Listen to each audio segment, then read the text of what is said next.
granny, she got hit by a bazooka. Kaboom, kaboom, kaboom.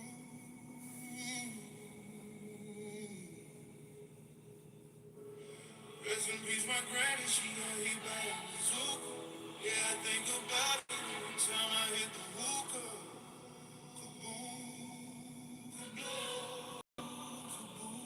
I was in my room trying to teach my little sister. Then I heard a boom and it sounded like a missile. Who that is? What that was? Oh, that granny, she does.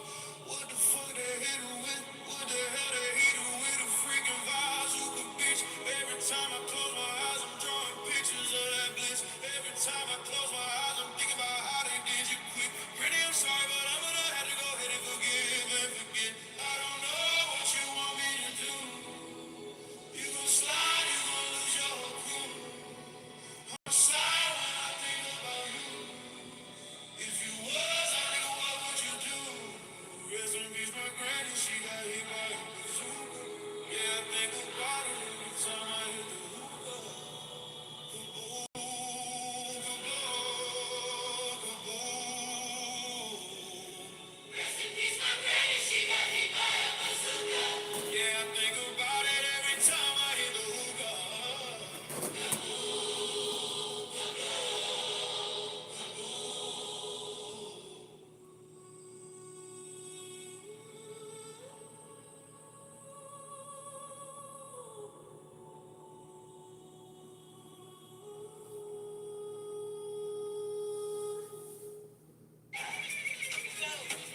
When you're traveling with three kids and pretty much everything they own, it matters where you stay. Book your summer stay now. Hilton for the stay. Ever want a big PO and then learn the hard way that a big purchase order isn't profit? You know, the moment you open that remittance and your stomach just drops. The deductions, the chargebacks, fees with names that you never approved. All of them cutting into what looked like a breakthrough order. And then it hits for real. The payout lands short, your margin disappears, and now you're reshuffling decisions that you've already made. Inventory is committed, product is in motion, freight is booked. Maybe you already made another full-time hire. That is the moment that every founder has. There has to be a better way to run this. Belay takes over inventory accounting and keeps your reporting tight and current. So you can see the actual margin before you commit, protect payroll, and stop letting one retail remittance throw off your month. So, ready to approve your next PO with total confidence? Turn inventory accounting over to Belay and build your next phase on numbers you can trust.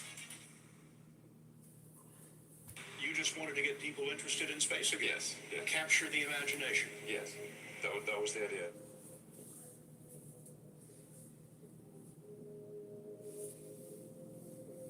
You know, there are American heroes who don't like this idea. Neil Armstrong, Gene Cernan have both testified against commercial spaceflight in the way that you're developing it, and I wonder what you think of that.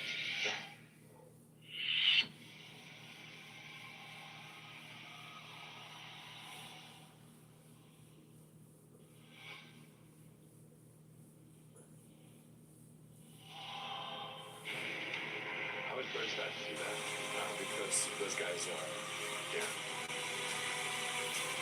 those guys are heroes of mine, so it's really tough.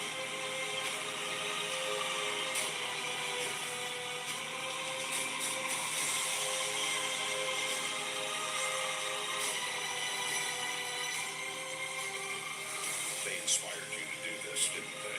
Yes.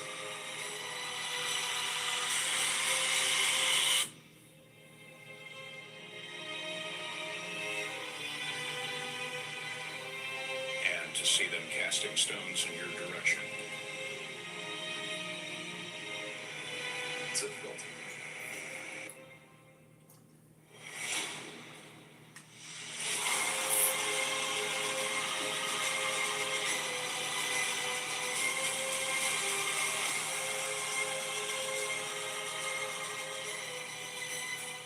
When you had that third failure in a row, did you think, I need to pack this in?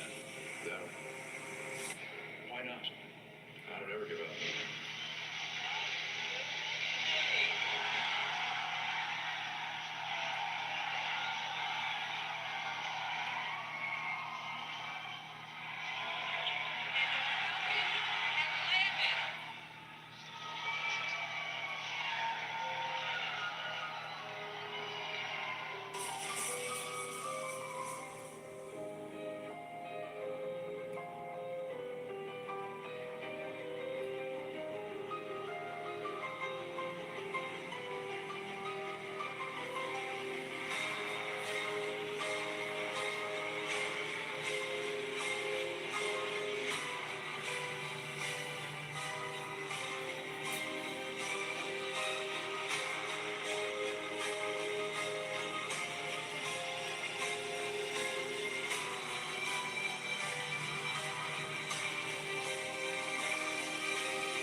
means unexpected guest of any size were not a problem. Carl looks like he can eat. He's a machine. This is why I'm a Walmart Plus member. Groceries delivered free today.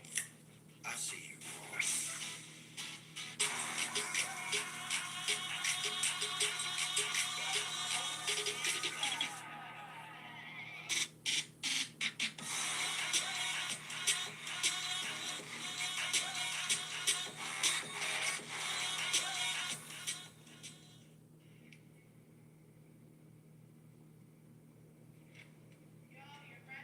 Wait, whose buddies these friends?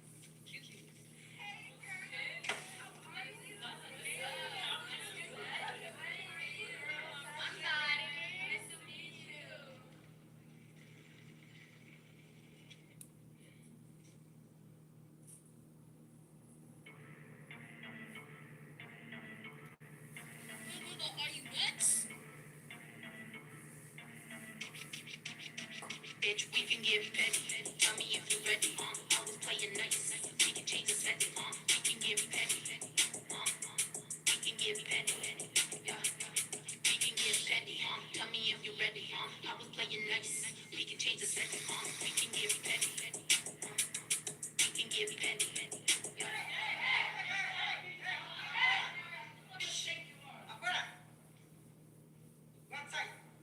Broke bitches always in some shit except businesses. Trying to bring us down so they bring up us rich bitches. Talking out that neck won't get you far, but if visit. Gossip that affect my pockets, it's gon' hit different. About to get explicit, and with Twitter listen. You won't have to speak up when you talk, I'm here to listen. If you poppin' shit, you probably wishing I'm religious. This collision finna get you feeling hella Christian. Look, you gon' need that energy you got when you say to me. All the caps locking when you talking on the net to me. Wish a bitch would yell at me. Fuck a bitch's jealousy. May not be your cup of tea, but I'm your boyfriend's fantasy. If we can get petty, tell me if you ready. I was playing nice. We can change the setting. We can get petty. We can get petty. Yeah. We can get petty. Tell me if you ready. I was playing nice. We can change the setting. We can get petty. We can get petty. Yeah. Bro, I'm so tired of the commenting on me and mine when all you bitches really ain't got no positives and gonna get $1,000 if you and your 3 whole ass friends. So put your savings in a pot, you fucking thought this out here judging bitches like us, cause you forgot that I don't got time, but I'll make time if it means dragging a little bitch. I'm glad that all you fucking hoes, y'all started problems. If you slick, I'm about to drag you by the fucking edges. Both of us ain't got this quite ironic, stale bland ass bitches throwing salt, you about to get your season. We about to make this even. You talking shit about me, you about to get your reason. Cause I've been on my vibe and on your and my meditating shit. But if you want, bitch, I can put this fucking hair up on my shit and get petty. Tell me if you ready. I was playing nice. We can change the setting. We can get petty. We can get petty. Yeah. We can get petty. Tell me if you ready. I was playing nice. We can change the setting. We can get petty. We can get petty. Yeah. We can get petty. Tell me if you ready. I was playing nice. We can change the setting. We can get petty. We can get petty. Yeah. We can get petty. Tell me if you ready. I was playing nice. We can change the setting. We can get petty. We can get petty. Yeah.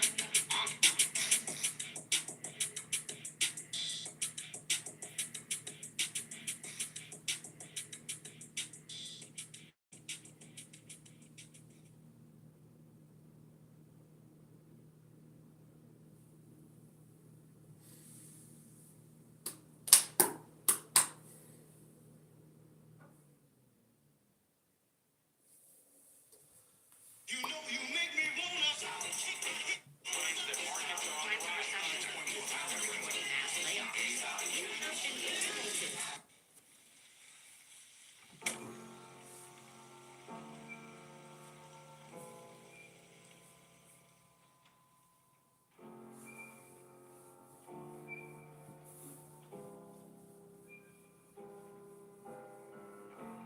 Telling myself I won't go there.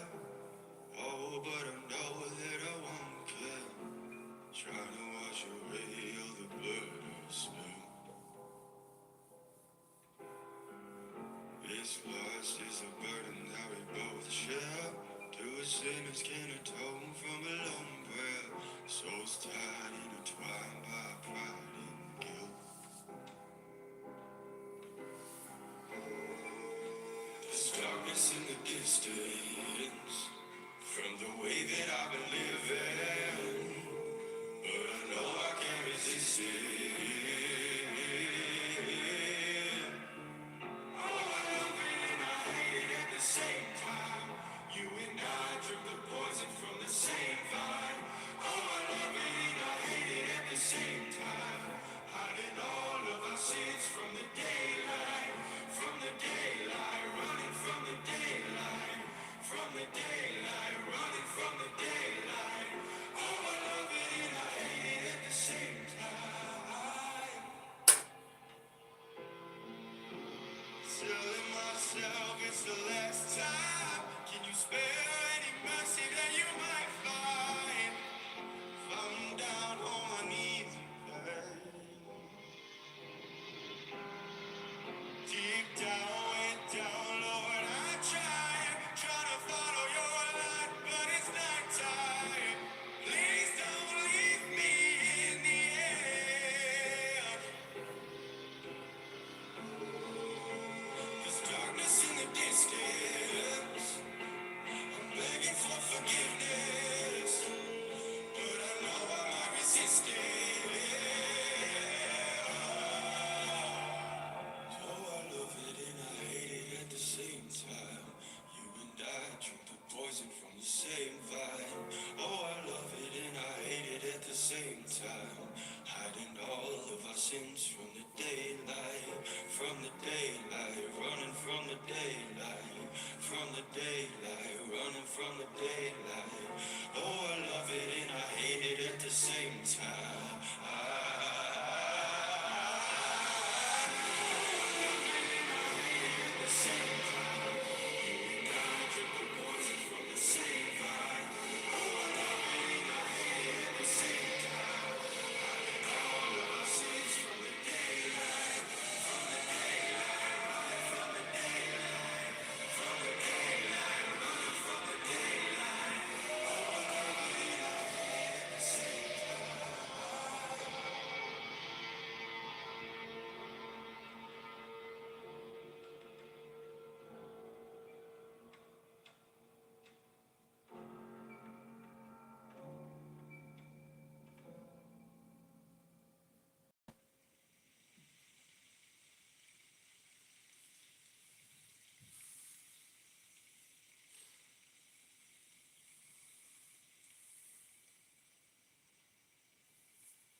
Bring your Pixel and get 50% off any unlimited phone plan from Google Fi Wireless. Your first line could be as low as $17.50 per month. And save even more with multiple lines.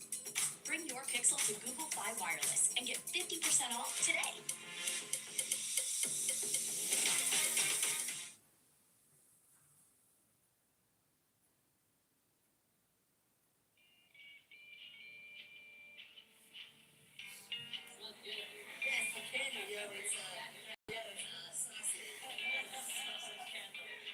Most people don't do it the way I do. Very personal. So give me money and twins, you know, like whatever. I just don't seriously.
You didn't inherit this, you built it.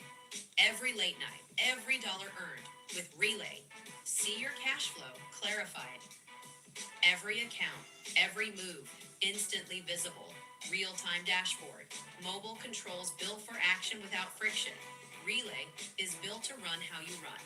Separate, sync, and automate all in one place. Fast transfers, smart permissions, zero guesswork. This is business banking and money management. You think you're original? You ain't original. You were programmed to be you. You're a slave and you don't even know it. The shit you thinking ain't even your thoughts. Let's step out the box for a minute. Yeah. How do we know if God exists? How do we know it's positive? Are you the definition of an angel or the opposite? If you lost your wallet and I found it, I would not commit to stealing it. And if the tables turn, then you will pocket it. See, I've been me for so long, but I still don't know who Hobson is. How come I'm the one my teachers used to have a problem with? I show my music to different labels, they ain't too fond of it. But in the underground, I seem to get so many compliments. Say my name and it's like people get afraid and shook. But if you take a look, you'll see I'm nothing like an angry crook. I'm learning hands-on, you busy with your place and books. I'm here to benefit the world, so heaven's where we're safely put. I'm not a devil, not speaking in tongues. I just want to touch your heart, I try to reach it in songs. I'm from where a child's future's on the streets with the bums. Because it's hard to become something so unique where I'm from. I turn away the sorrow in the air so high. It may seem so that I can't see, but the darkness provides the light for me. I don't wanna be alone.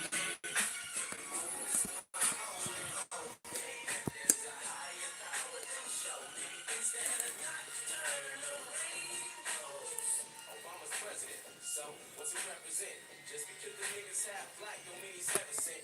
Be clueless to evidence, and all the minds he's messing with. His charming smile hasn't got my ass about this death. Like he's truly Jesus, and all you really believe it. The change he's making isn't good, that's just how you can see it. It's like a dog broken than never. It's in the movement he's with, Illuminati, whatever the fuck they go by. They're the reason weird shit happens, but we don't know why. Why did Michael Jackson start his tour and have to go? How did rap music go from really good to so dry?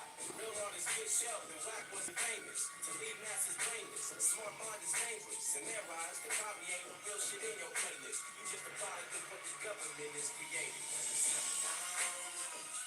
I turn the rainbow somewhere in the air so high. It may seem so that I can't see, but the darkness provides the light for me. I don't wanna be lonely, but the moon is my only homie. There's a higher power that show me instead of not turning the rainbow. Yo, we're all smart, and we know it's bad and good for us. But yet when you got offered some marijuana, you took a puff. Your brain's a fucking powerhouse. But what, that wasn't good enough? It's people like you who talk that shit and coulda, woulda stuff. You probably threw your life away, cause you would rather get high. But no license in car, so you bump nights to get by, saying I should've did this, or I shouldn't have hung with this guy. I'm broke as fuck, my rent's high. I should've realized I ain't being cool with these situations that I address. I more than likely could be someone you admire, yes, but it's because the blood, sweat, and all the time that I invest. We play the same game, difference is you never try your best. You don't have a skill, you set yourself up for a higher mess. I work around the clock, you slack off for lots of time to rest. Keep bullshitting till your life is gone, cause living's naturally hell. You got the work to put a smile on. Turn the rainbow somewhere in the air so high. It may seem so that I can't see, but the darkness defines the light for me. I don't wanna be lonely. Moon is my only homie. If there's a higher power, then show me. Instead of not turn the rainbow. When the sun's down, nocturnal rainbow soar in the air so high. It may seem so that I can't see, but the darkness provides the light for me. I don't wanna be lonely, and the moon is my only homie. If there's a higher power, then show me. Instead of nocturnal rainbows, nocturnal rainbows soar in the air so high. Nocturnal rainbows soar in the air so high. Nocturnal rainbows soar in the air so high. Nocturnal rainbows soar in the air so high.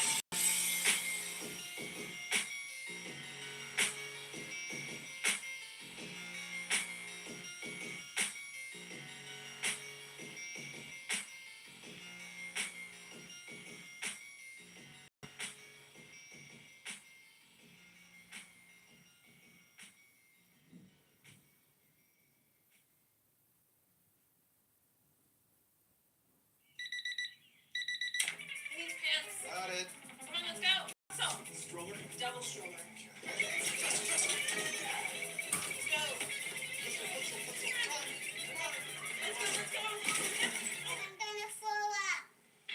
When you're traveling with 3 kids and pretty much everything they own, hi guys, welcome. It matters where you stay. Book your summer stay now. Hilton for the stay.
some shit I had to prove.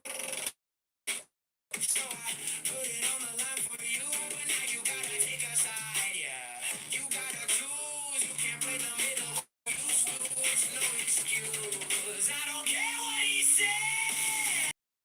Screwed up real tight.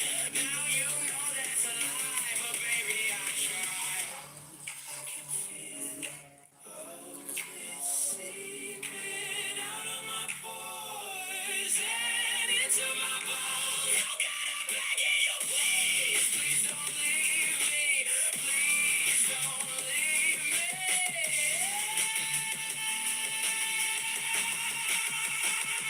Make it on my own. I'm sorry for what I've done. I can be someone else. I can be someone else. I can be someone.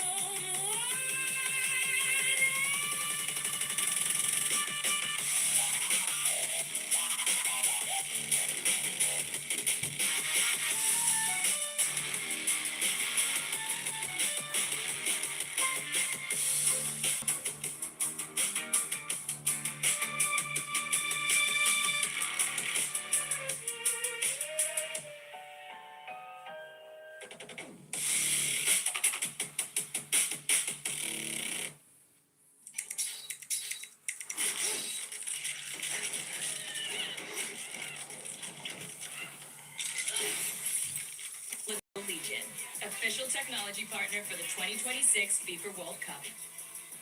Coming here to Menominee was really important to me. Having a passion for fashion, it was really, really exciting to bring this here to our community. It was an absolute no-brainer to join Wisconsin Credit Union. When I was opening, I tried to do everything as local as I possibly could. And for me, having a financial institution that was right here within the community that had the same beliefs and values as I had was really, really important to me. Wisconsin treats me the way I treat my customers, and that makes me feel really special. I can count on Wisconsin Credit Union.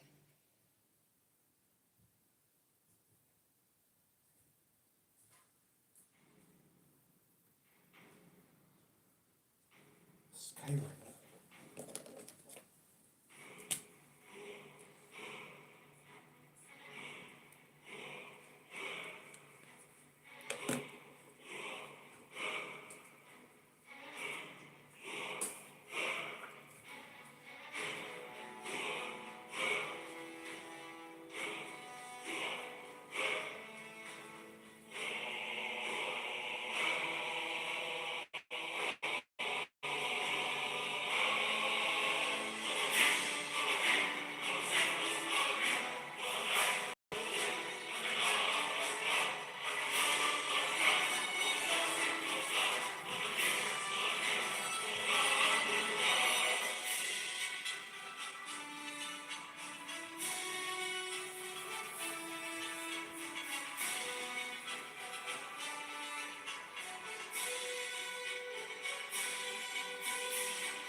sunshine. Snacking made easy.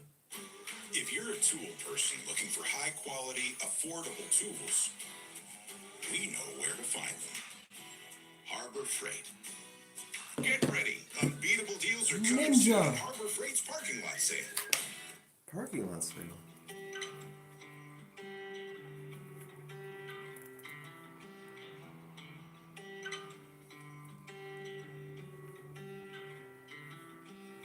I ain't many got a belt like me. I'm the last of my kind. Grew up on the back road, baby. I know how to survive. Been out with the young guns blazing, so you better not try.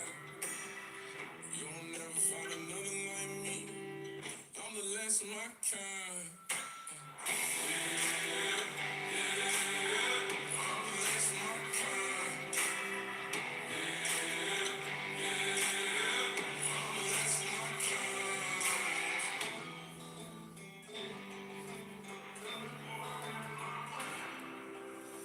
Got folks that carry some shit.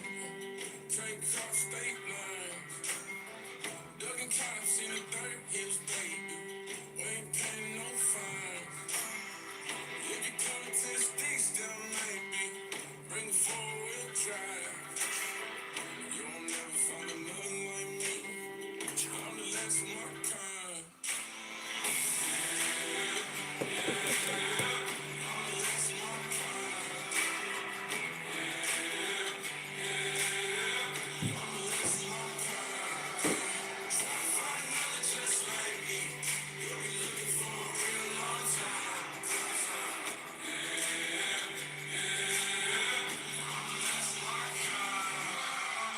Let's welcome be a son of a bitch.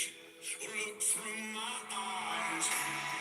Can't always climb to safety.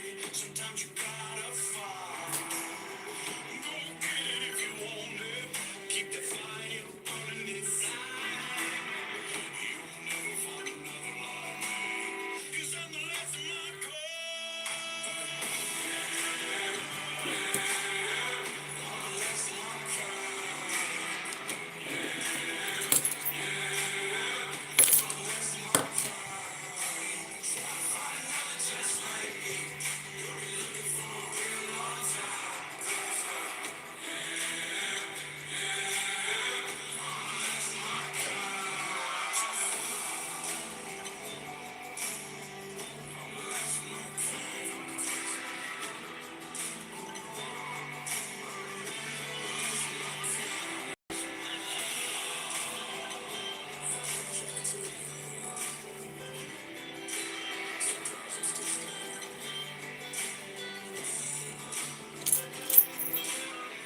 Up high in the red rock mountain. Almost lost my mind. I'll be out with the birds hanging. Circle around them skies. Can't wait much longer, baby. Yes. Almost lost my mind. Okay, let's go. Ready. Already.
earlier to see the water sprinklers. Sprinkler systems on.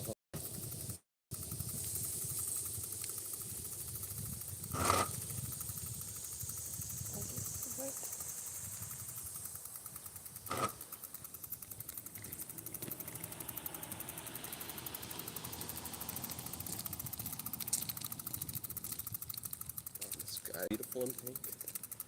Cool, cool.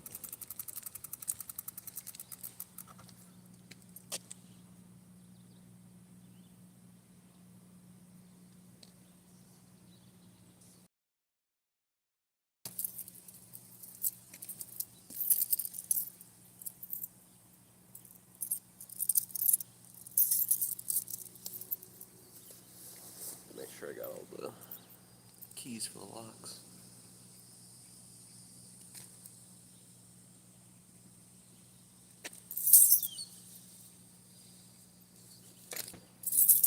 This one's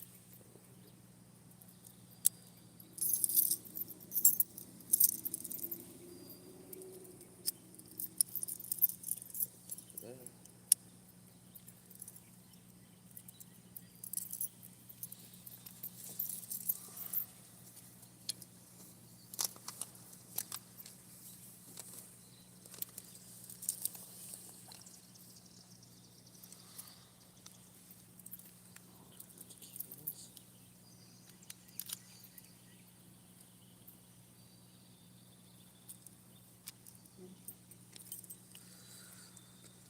We're all good.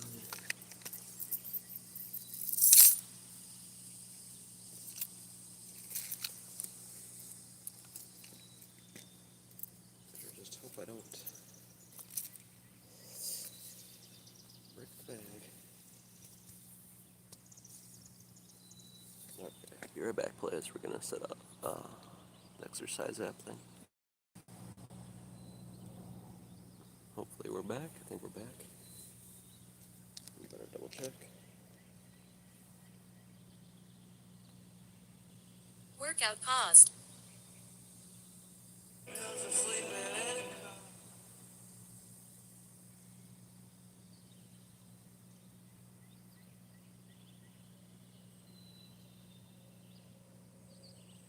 I think we're back. I think we're back. Yes. We're back. We're black.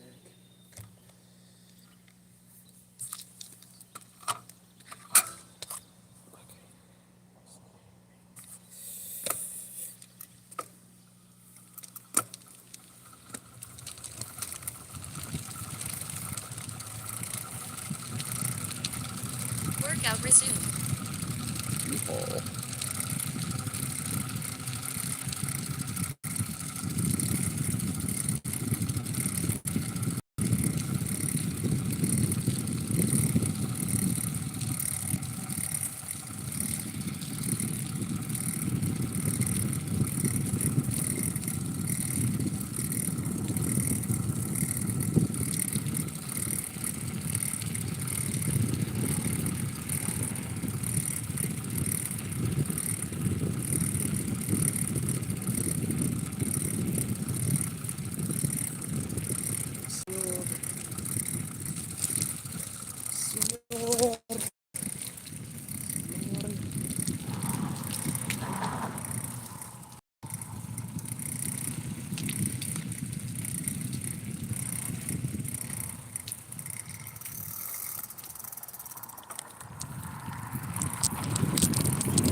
Señor, señor.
Workout resumed.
Got a deer? Yep. Gotta hit it. Get us some medicine. I'll break my back. You're crazy. Get out the road.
Little bird, little bird.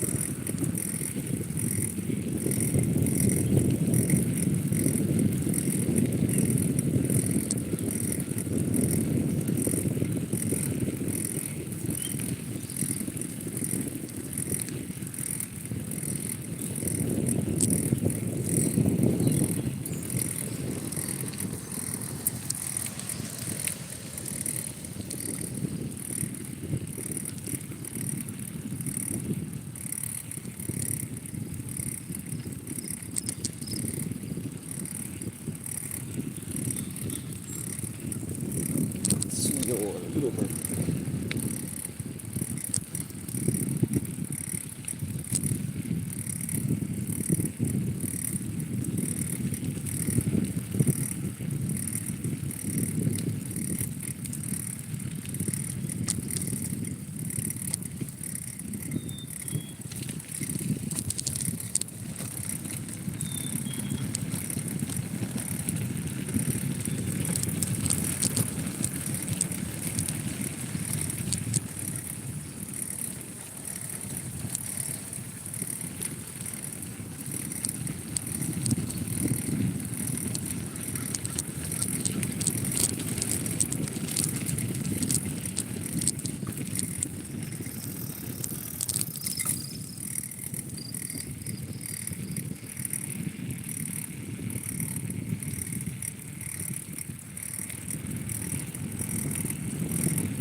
the dogs.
Where's the house? Oh, damn. Yeah, they lost everything. Look at that play. Yeah, they lost everything. Look at that. They ain't getting anything out of that. Workout paused. Yeah, they ain't getting anything out of that thing. It didn't look that bad. Huh. But yeah, the whole thing's destroyed. That sucks. The upstairs looked that bad, but now you can see the bottom is really bad too. That does suck.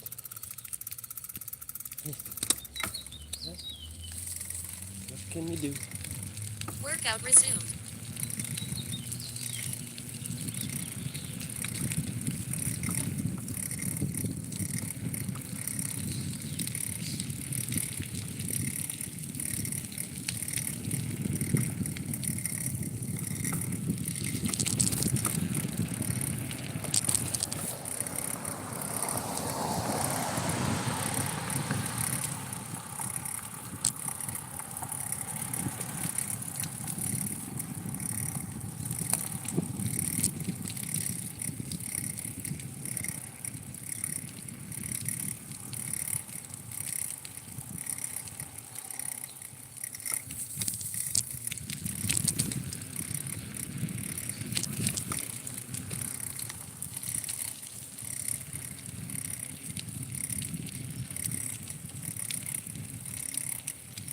Well, I guess there's one thing.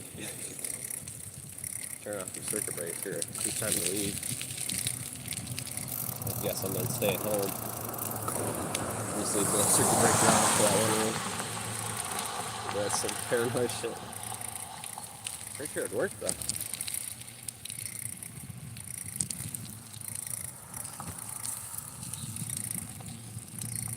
Up by me. I think half before its life. So, no! No!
Bingo.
Soda.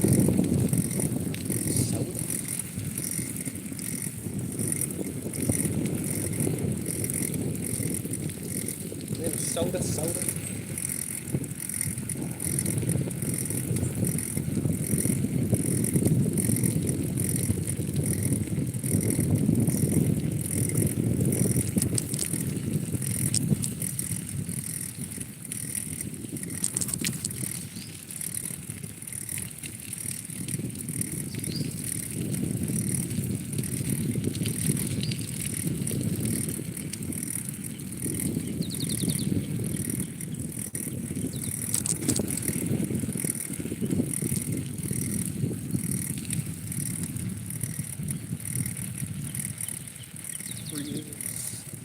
Prius, like,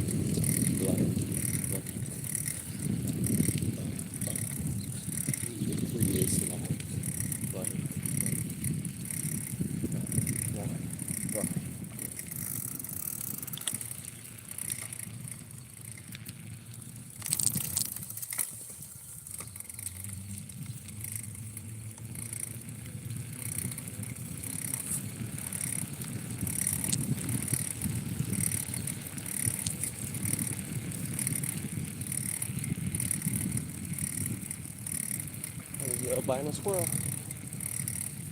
Recording over at the U.S. Army Reserve.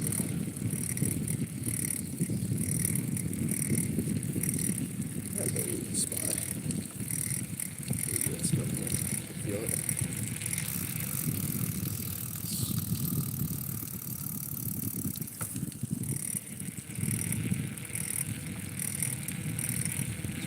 Square.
Been a while since I've biked all the way over here. Probably a year or two. So I thought I was gonna have to stall. Next I'm gonna be a little bit after they open. That's good. I might miss out on the really good deals though. No!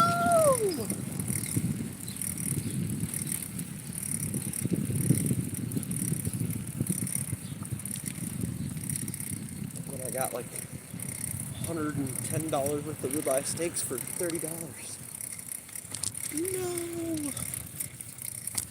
No!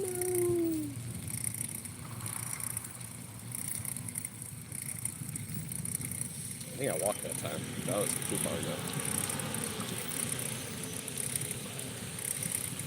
That's probably like, more like 7 months ago when I walked there. It's been a while since I biked there.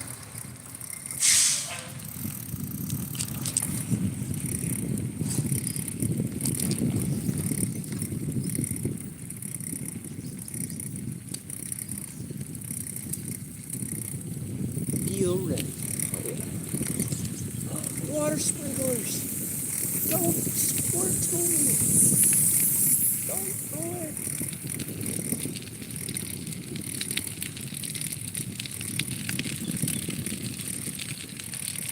And they weren't expired.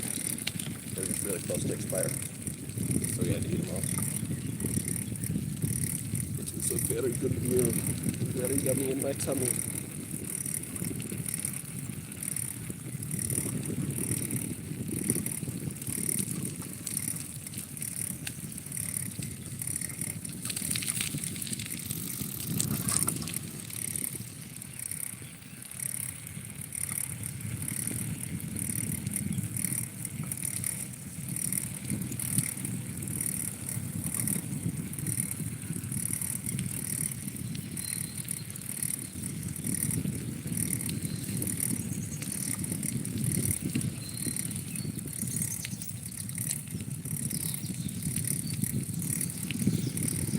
Why does it smell like potato chips over here?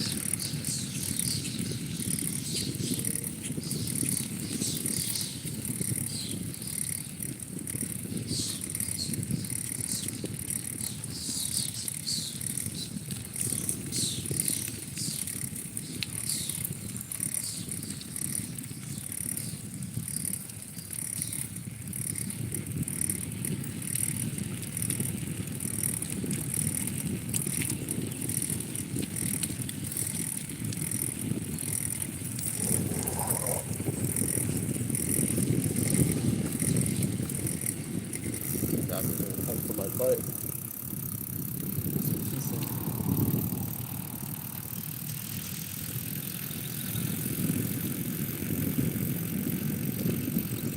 What's up?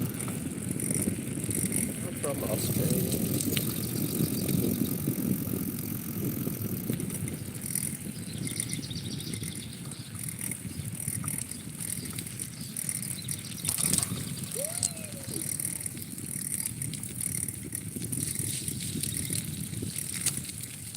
come from the land down under. Come from the land down under. Hell? You come from hell?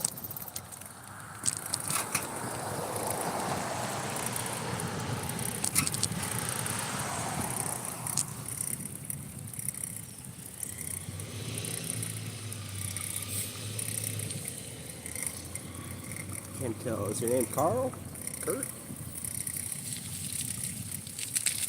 Screen's moving a little too much. My eyeballs can't focus.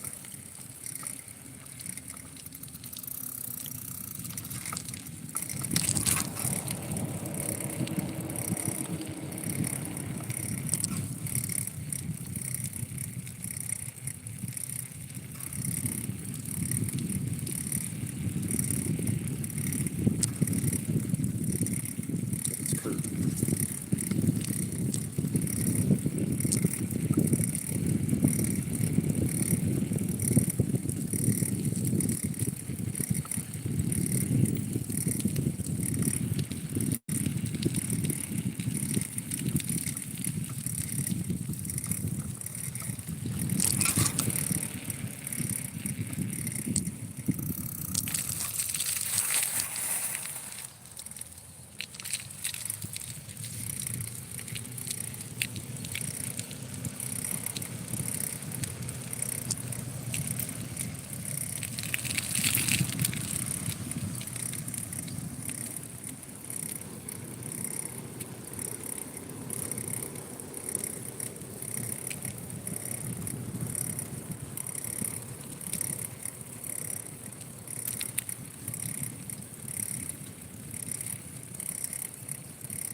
We sell beer at the wine and spirits at the movie theater here.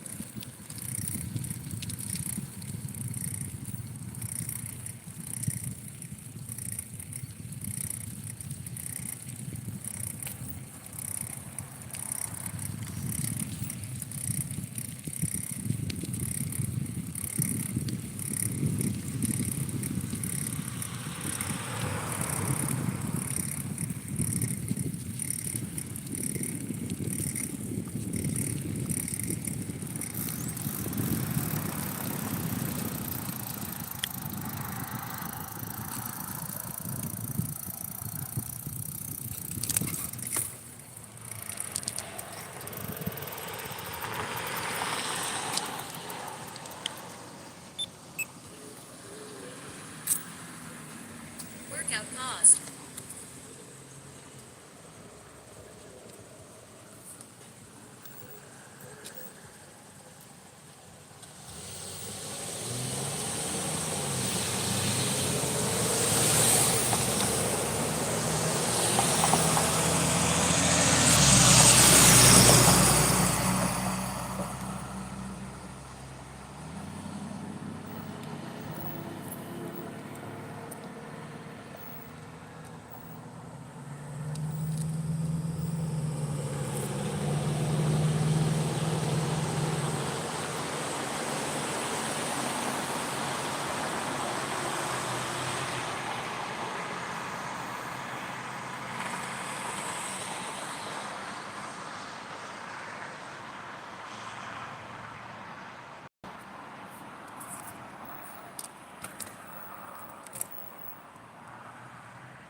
bitch. We can get pumped.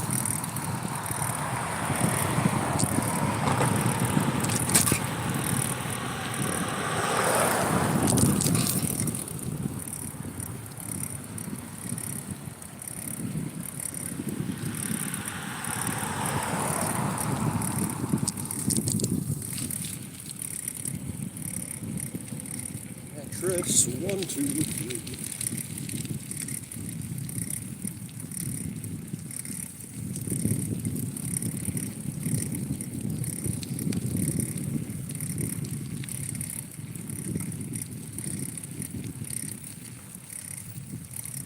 Memorial Day sale all month long.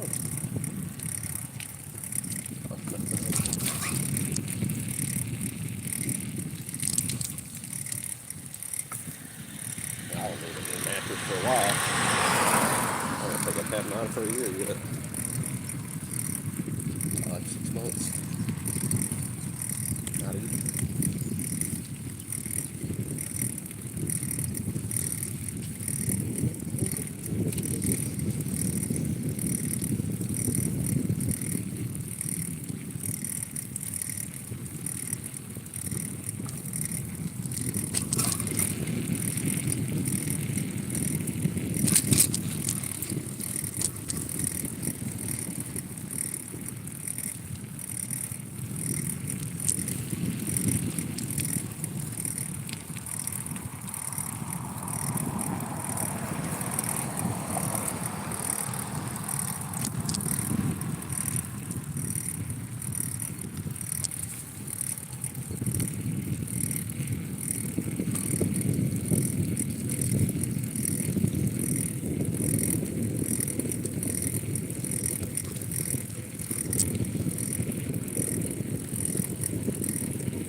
June bugs are sprouting everywhere now. It's like the third or fourth one I've seen on the sidewalk today. The fourth one I've seen today. I saw it today. I saw it in my dreams.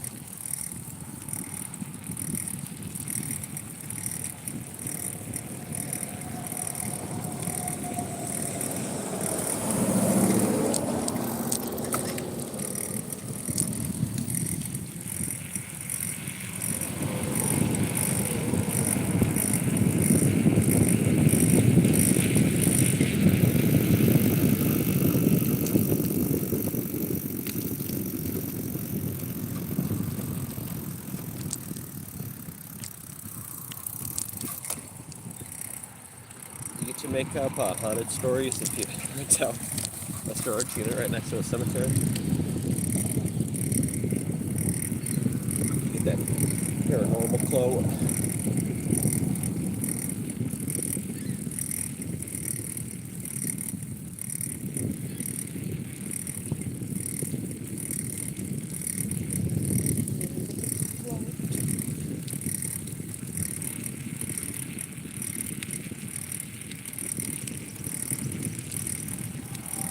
Lap 1, 35 minutes 25 seconds.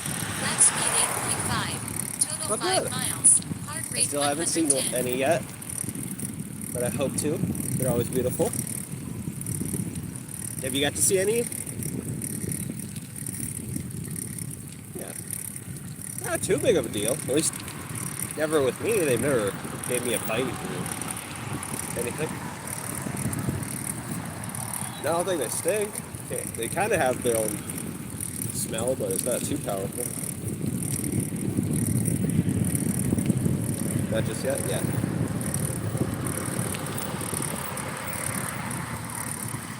Which one of us will get to see it first, Angela?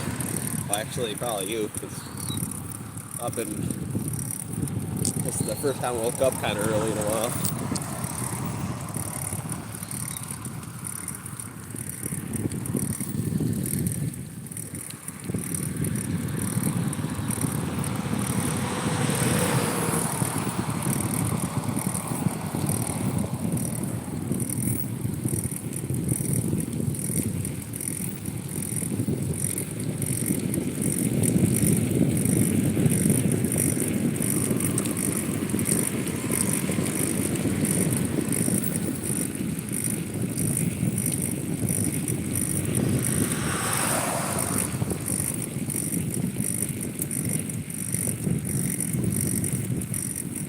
Yeah, that's true. Cool. I know, I think you said you've seen some. Well, I for sure seen June bugs. I know we talked about it for a second. Have you got to see any flying June bugs at night yet?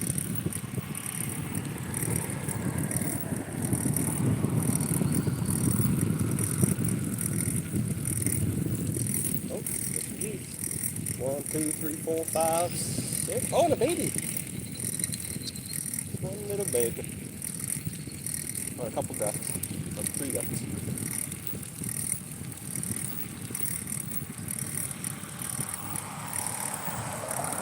Oh yeah, I just seen 4 of them that have been alive on the sidewalk today.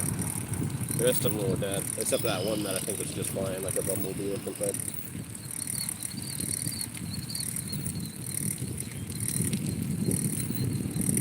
Let's see one over here, right next to like a pond deal. The babies, the baby geese. The baby geese are so cute. They look like exact little clones once they get big enough. But they're not quite as big as the actual goose. It looks like a little clone. But when they're super babies, they don't look like geese yet. They have a certain little time frame where they look like little baby clones. Just like the fawns when they're little, they got spots on their butt, not on their tail. But once they get to a certain age, they look like little clones.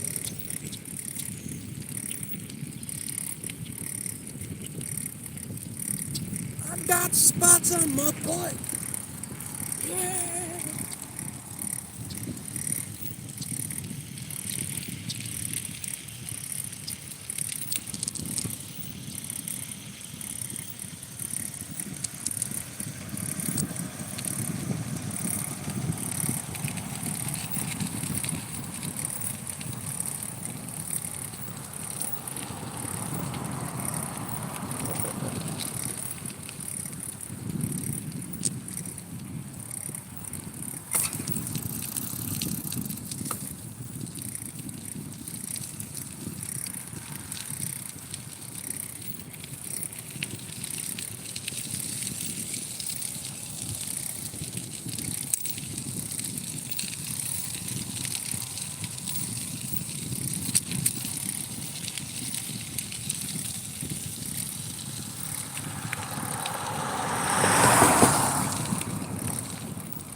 I think it's supposed to be on the other side, but they didn't give me a formal crossing part. That's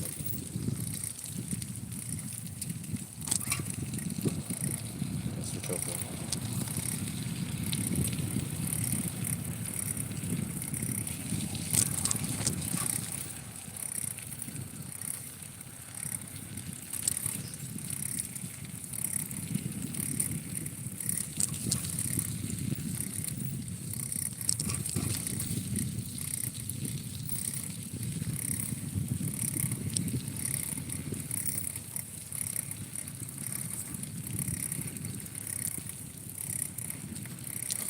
Walmart opened.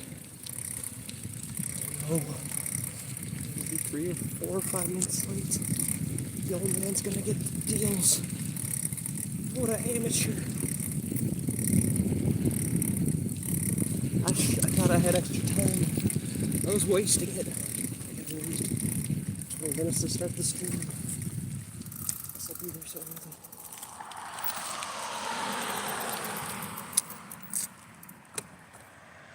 Workout paused.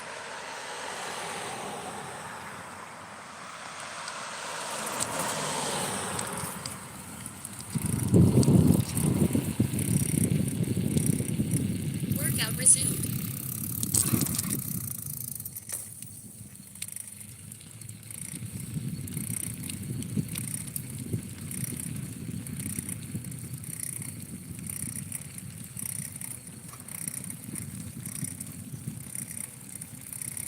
Cane, raising cane.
place to lock your bikes. They got rid of it, sadly.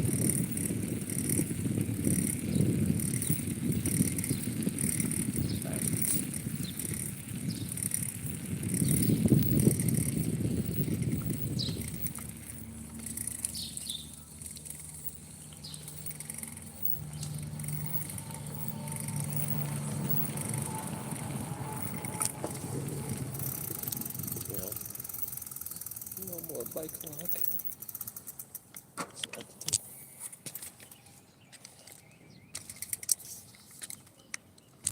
Workout paused. Damn right, the workout paused.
Destination reached. Yeah. Well, I kept the exercise bike because we're gonna bike back, obviously. Yeah, for now.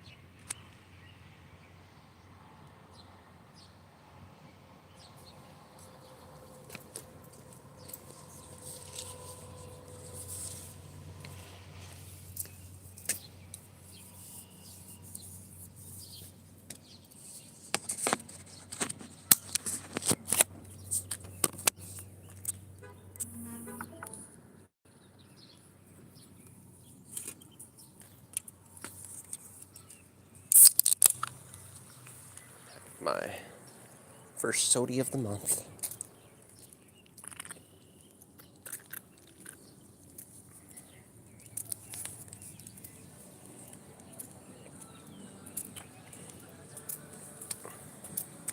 It sounds better when you say it that way. My first sody of the month.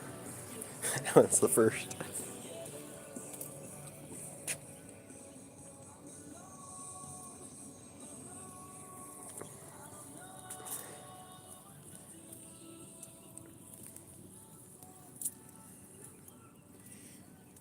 I guess these bubbles are actually part of the acids. I guess, what do you call it? The carbonated acid all by itself, or carbonated soda is acidic because of the bubbles itself.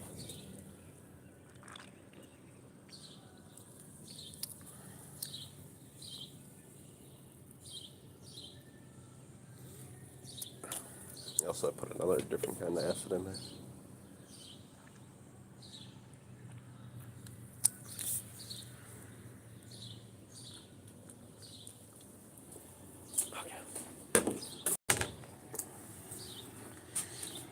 Excuse me. Oh, they got rid of the claw machines? Man.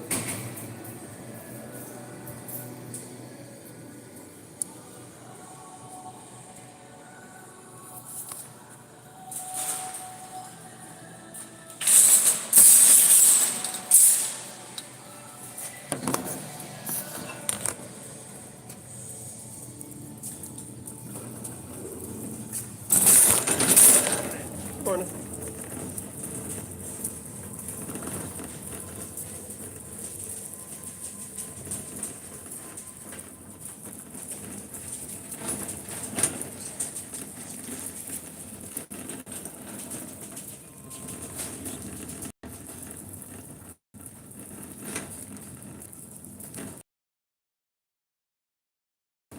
Yeah, I guess the new button battery, I guess it have like some kind of sour chemical on it. I forget, did Angel send me that, or did I watch that myself? Yeah, now new button batteries at Walmart, they shouldn't, made out of titanium too, or they have like titanium coating. It doesn't, or maybe it's the titanium rods inside, but basically it doesn't burn a hole in a kid's throat anymore.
Yeah, no deals.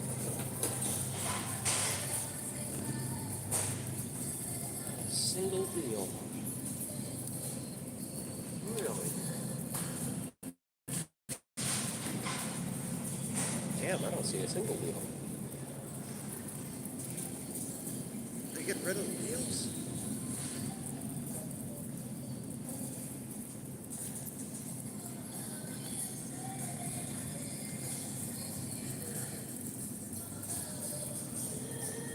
Huh? Gotta do what you gotta do, I guess.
Maybe I have a cheat meal today. What's that gonna be?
Those pants look really wearing down.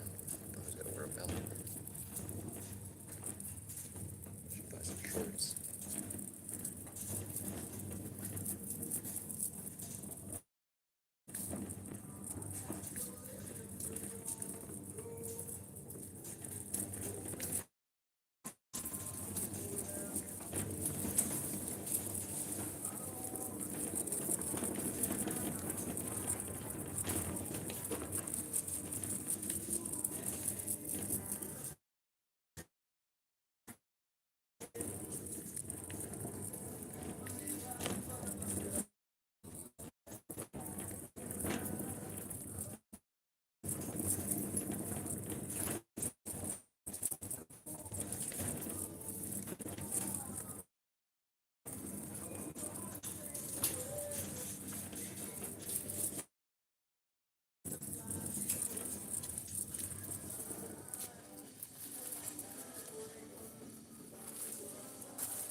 How's it going? So the wrap pallets all done? You want to have it?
I did.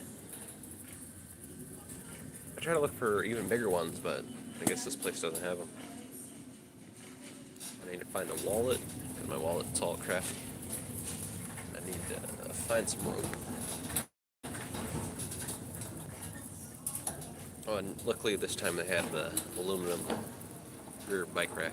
That's cool.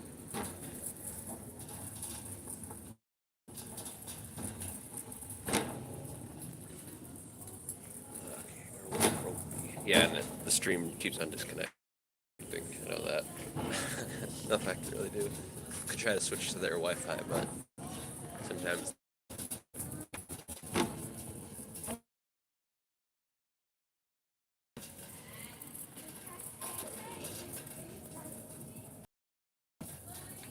I'm right here, please. Just.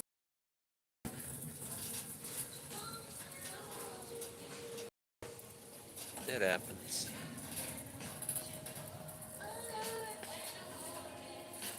I guess a little.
Resume.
Workout pause.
Workout resumed.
We're back.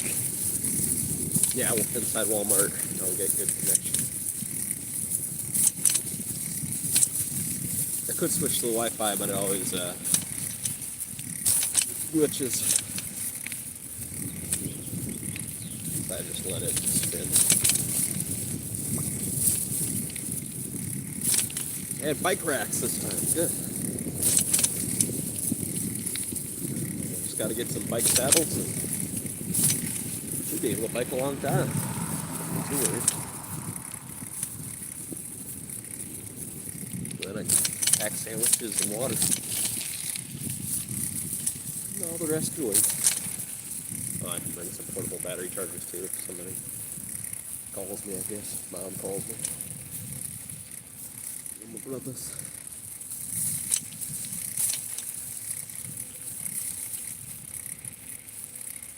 Or if I got a call then, we'll just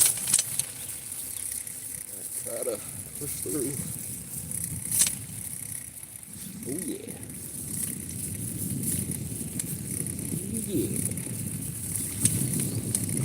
Oh yeah. Oh yeah.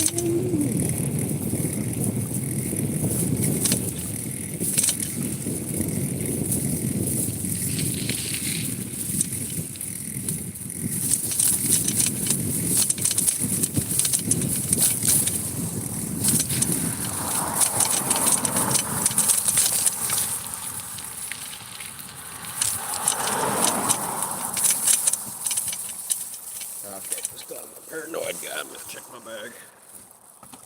Thought I heard something. And it's got my wallet in here. Workout paused. Yeah, we're gonna have to throw this bag out. It's got a rip in it, but a very small one, but still.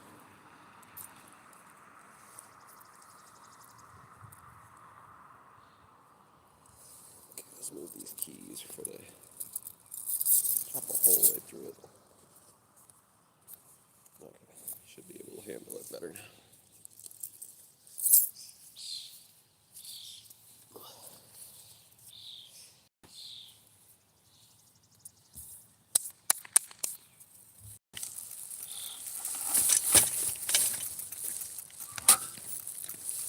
Oh no! Yeah, we gotta throw it. It's a cheap bag anyway.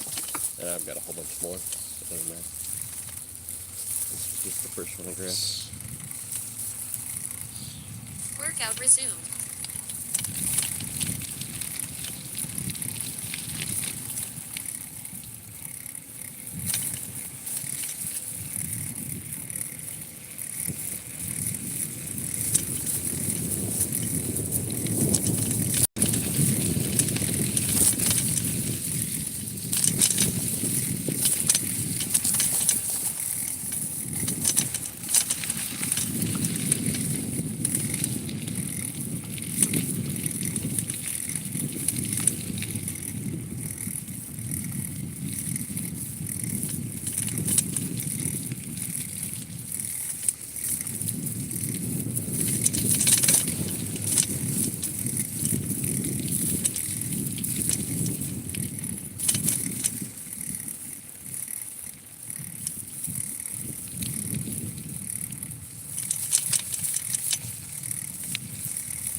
got some rope for the fishing magnet.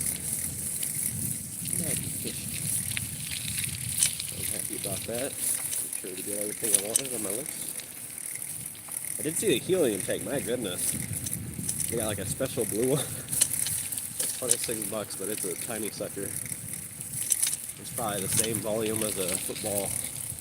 Yeah, I mean, probably more than football because the pressure. It's made out of steel or aluminum, but still, it's about the size of a football.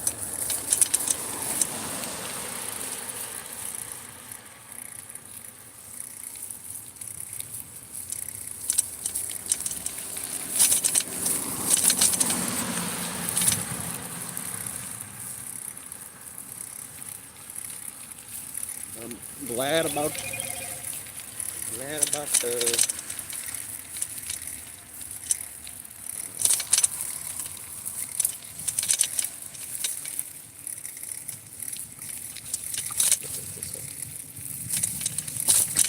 bike rack.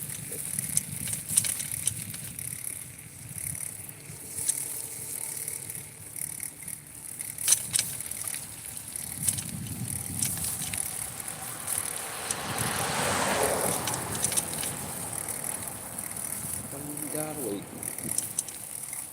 Check the bike shop. The bike shop didn't even have a bike rack, but I'll have to ask him if he's got bike bags, bike saddlebags.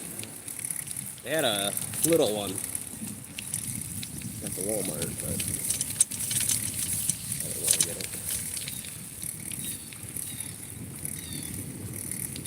I think it's a nice one. I'm gonna get it here.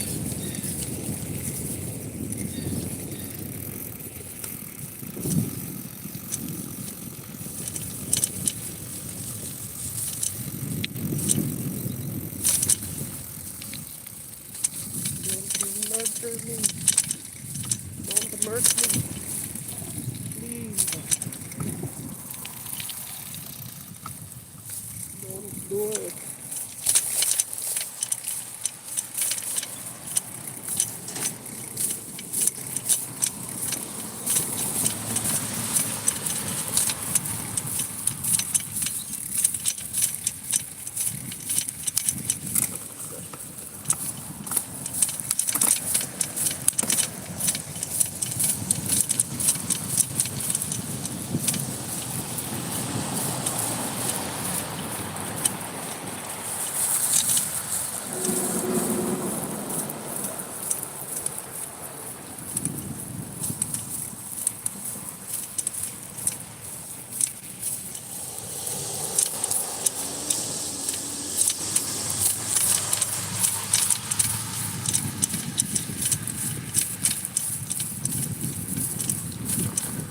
Oh my goodness, I forgot to wear my helmet.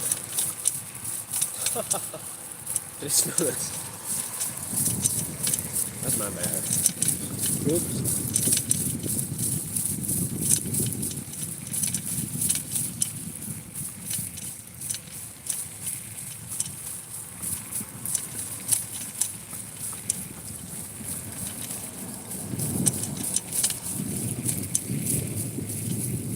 No wonder I feel so comfortable.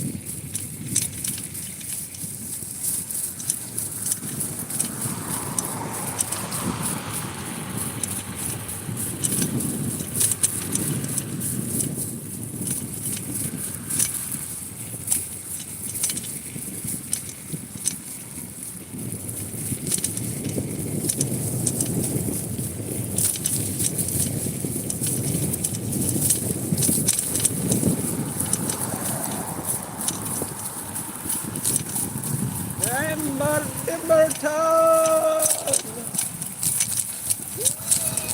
Oh.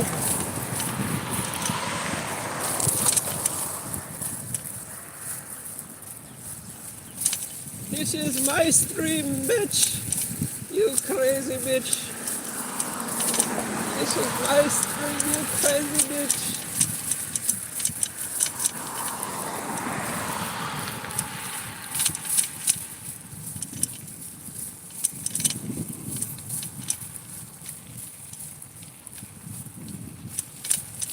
Canadian time for the bike ride.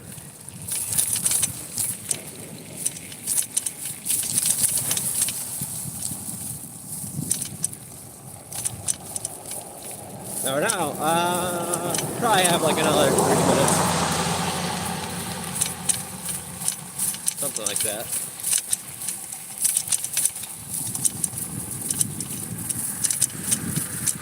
Dirty. 30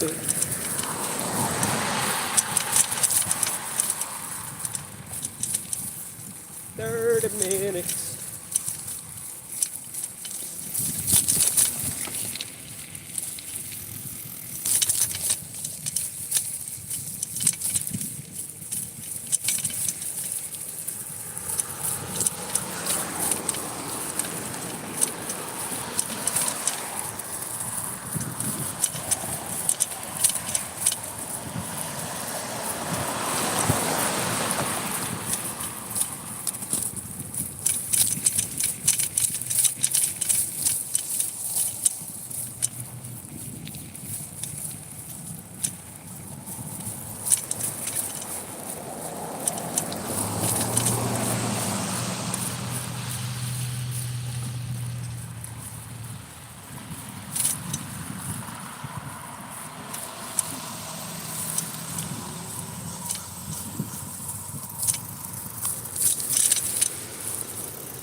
Workout paused.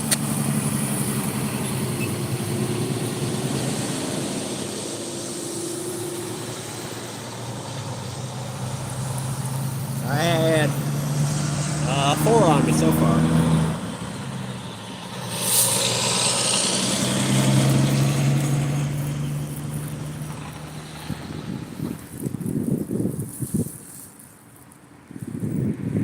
You know, a zebra pattern actually gets rid of flies, you know, more sanitary. Maybe Bill Gates will turn all the cows into zebras. Or have zebra patterns. That'd be a big grand move.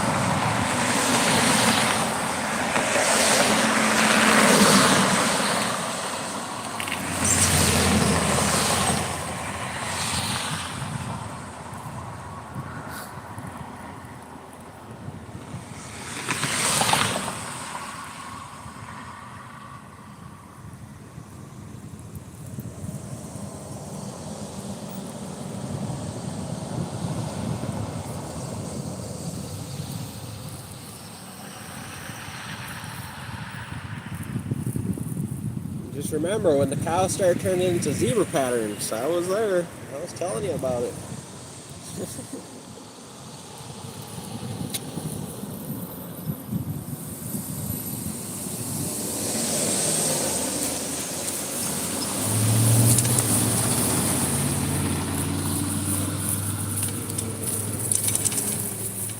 Workout resumed.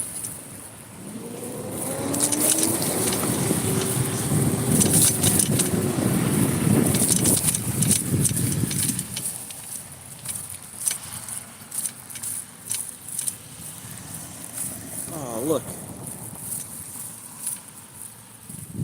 Ew, it's Bob Barker.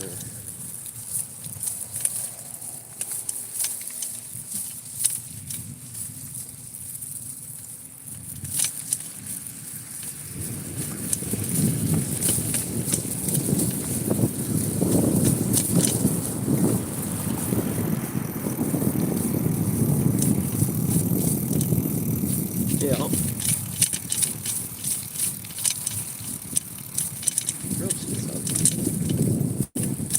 Tiger. Mosquitoes and zebra cows. And Little Caesars on the bike. And a phone book.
I'm Bernie Martin! Yeah!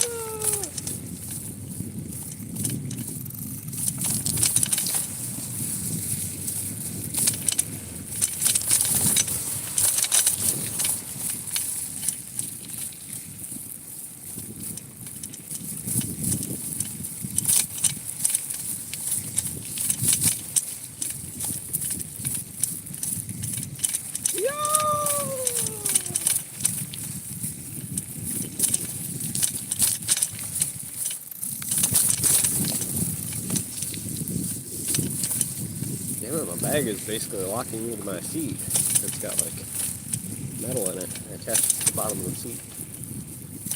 I feel like I'm being restricted.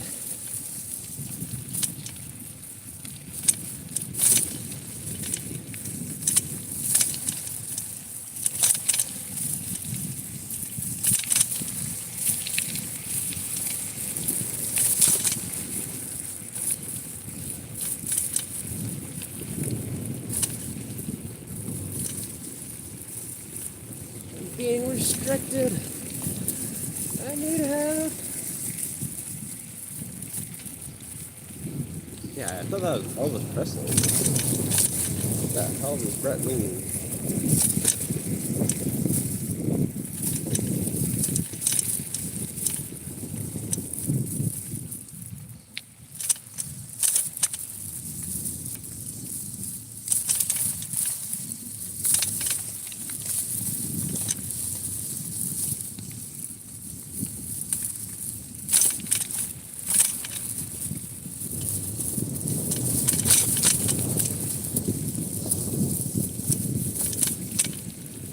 It's Patrick Stewart. Patrick Stewart is a boss. I'm pretty sure it's Elvis Presley, though. I don't know, Brett has dementia sometimes, you know?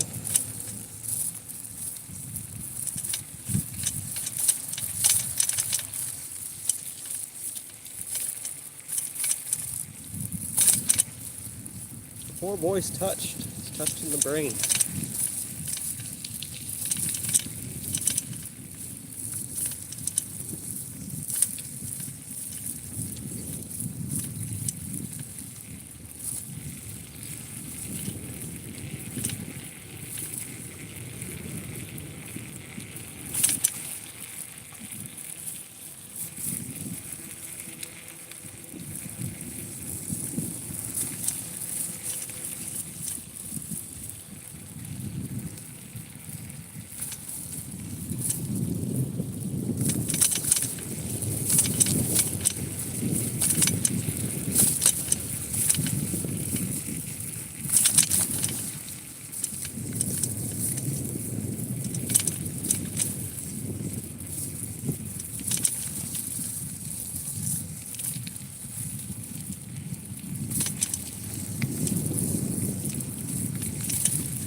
Bus. Back in the bus. Tesla.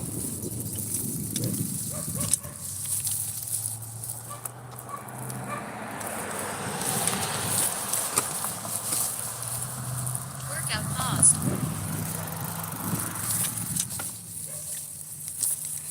Workout resumed.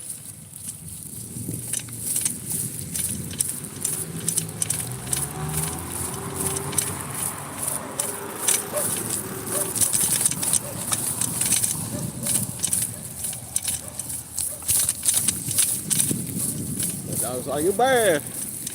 You're bad, bad man. You're so bad."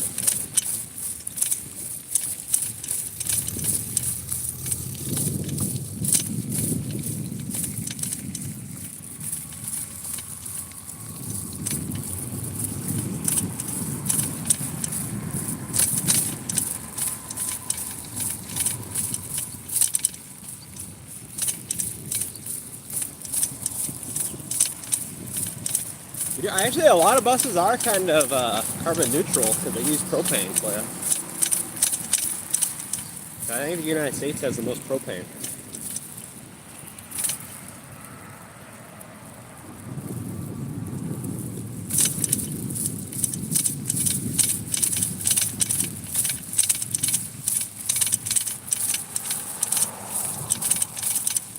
Well, there is the school right over there, Memorial High School. It's got a big, beautiful eagle.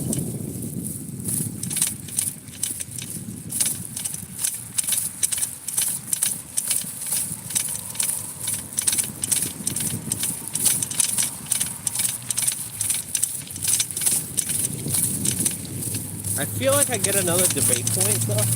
So I got another debate point.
I love Star Wars.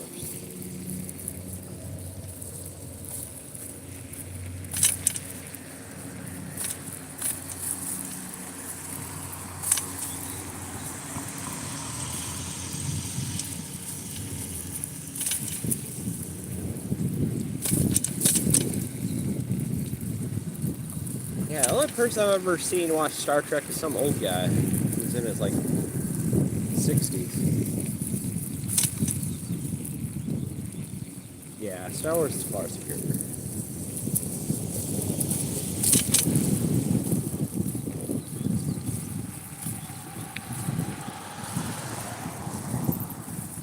Brett just doesn't like it because it makes fun of his Jabba the Hutt physique.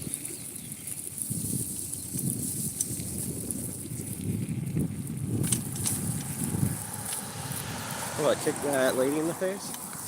I thought about it.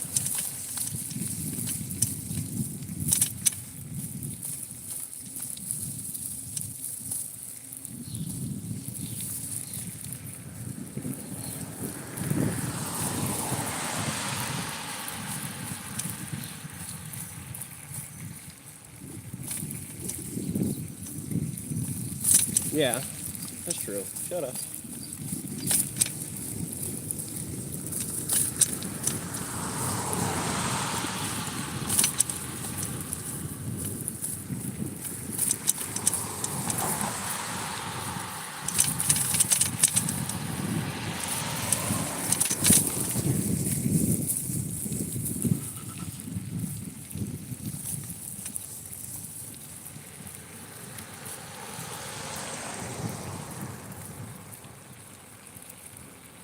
I definitely should have thought she had a loaded purse.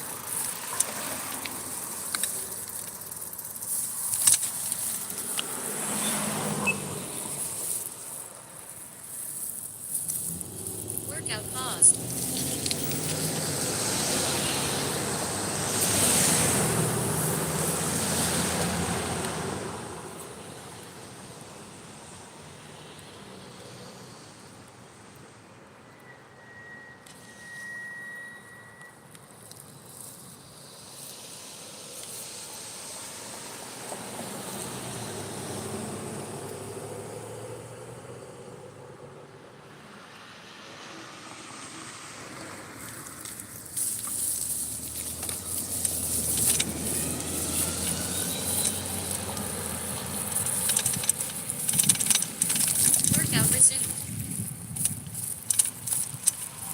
This Lap 2, restriction though. 35 This minutes, bar 9 is kind of seconds. dangerous. Better Lap never do speed that again. 8.5. Total 10 miles. 1 hour 10 minutes 35 Once seconds. you Heart rate pull 103. out gas on the pedal.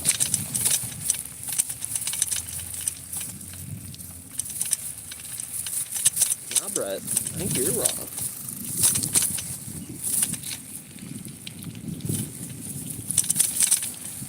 Oh, poor rabbit.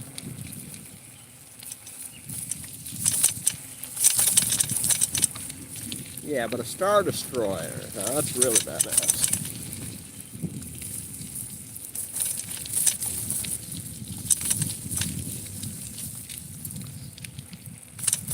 Yeah, lightsabers.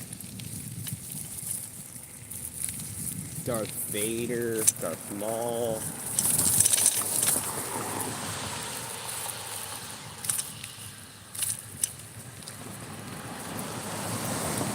Lightning coming out of hands, the Force. Way better story, too. Maybe, I mean, you know, Brett's kind of a dumb guy, you know? Maybe he doesn't understand the nuances of Star Wars.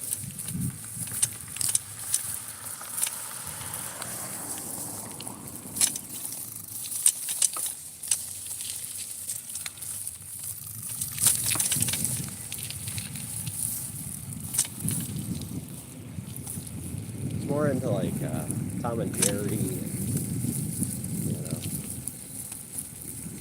stickers, bubblegum.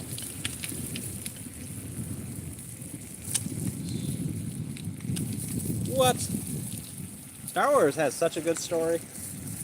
I could tell you guys never watched it.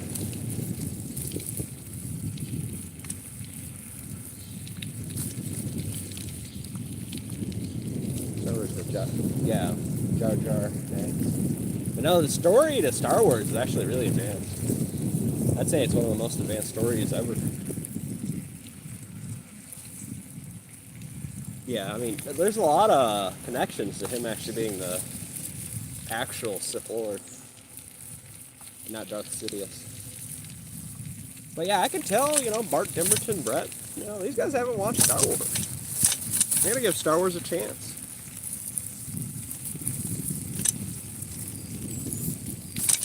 You know, you gotta stop having sex with your mothers, you know? Just stop having sex with your mothers for a second and watch a little bit of class. Watch some Star Wars.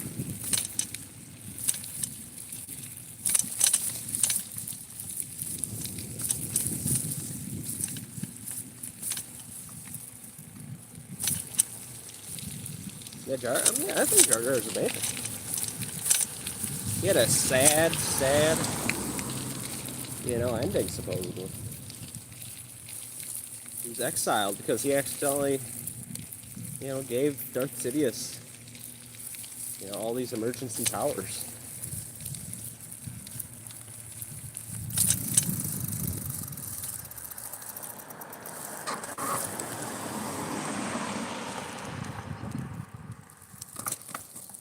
Workout paused.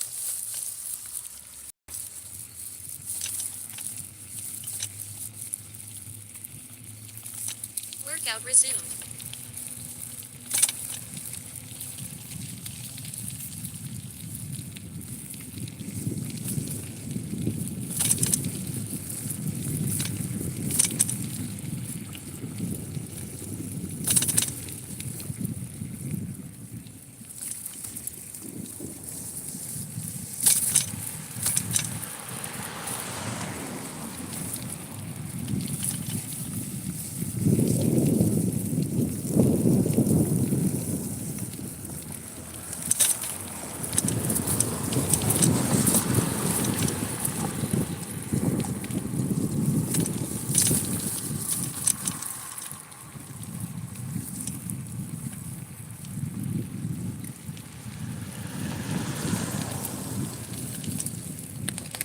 Yeah, right. See, you gotta watch some Star Wars. You know, you're a very mentally disabled person when you were a kid, so you gotta watch it today. You watch it today. It's really one of the best stories ever. It's such a good story.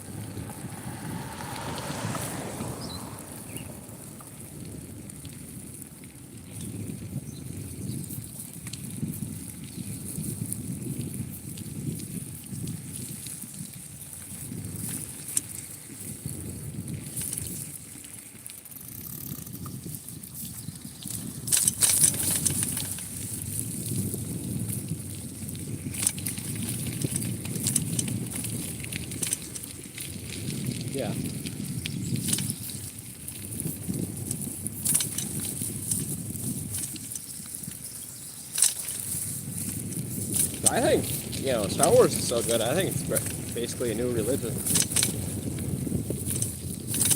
I think there's going to be a lot of, Star Wars is going to be used for a lot of things in the future, that's for sure. I think that's going to be the new Bible, the new laws.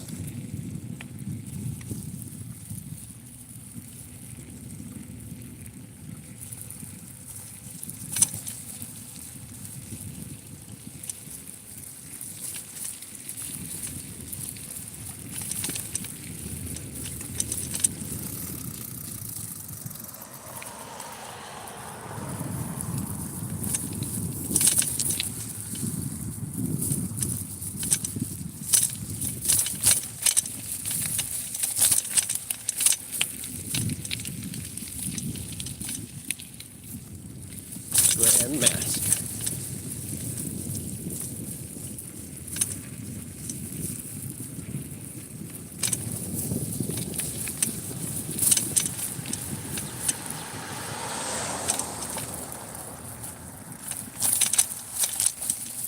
I even talk about the rule of two, The Sith Lord and the Sith Master. The Master and their apprentice, the rule of two.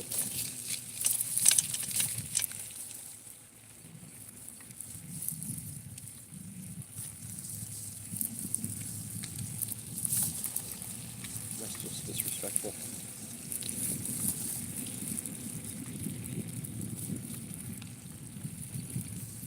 The Wookiees? The ew okays?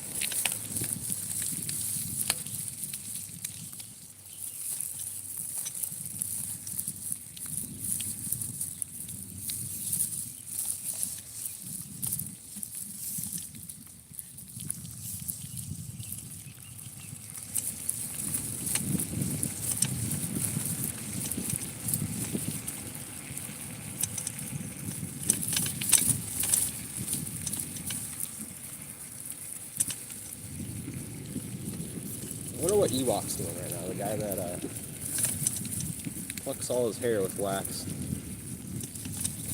Even the top of his skull.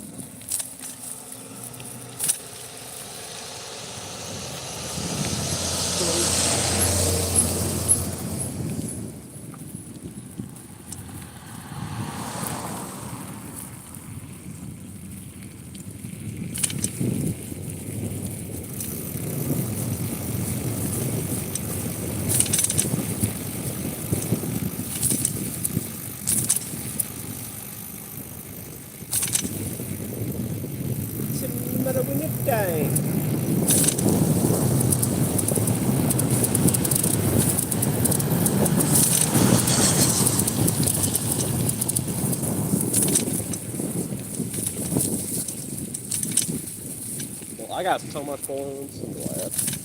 I'm happy with myself. Sadly, it only had 12 inches. I'll be a size queen here, but I'm looking for an 18. Temple Shalom. Are my Hebrew brothers gonna come? Temple Shalom. Man, my squirrels have gigantic nads. Look like I already got a saggy belly.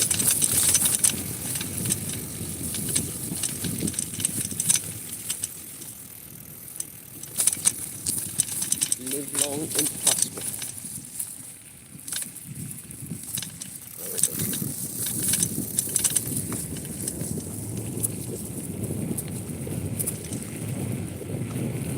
That's good stuff.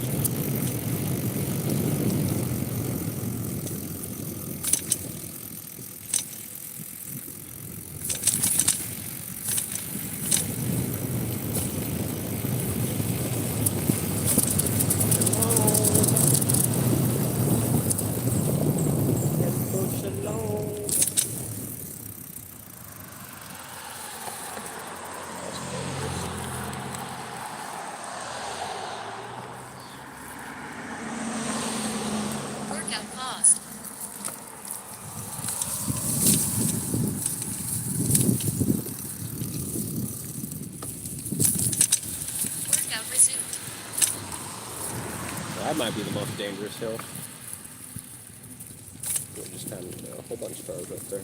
It's right down a hill. Ready to get whacked.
That was a nice park. Got a solar tree and everything.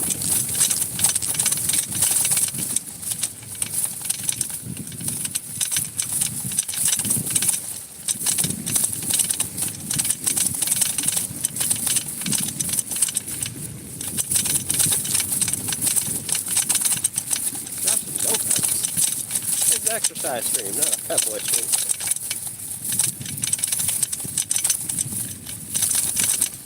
We're here for a healthy lifestyle. Not sucking up carbon monoxide and dioxide like goddamn schizos.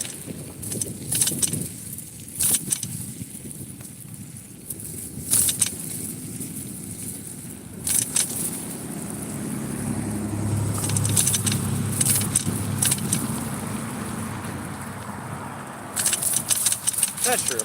It would probably be fun. Yeah, I'm supposed to use motor vehicles on the trails. Which I'd seen Lucas upload a short. He said he got yelled at by a Karen. She might have a point though. You're not supposed to use the motorized vehicle on the trails. I mean, I wouldn't say anything, but the Karen might have a point.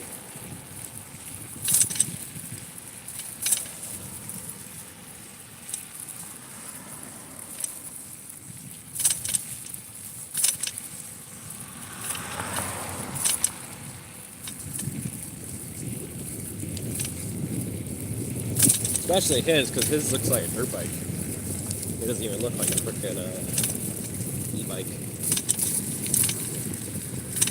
It looks like a motorized vehicle.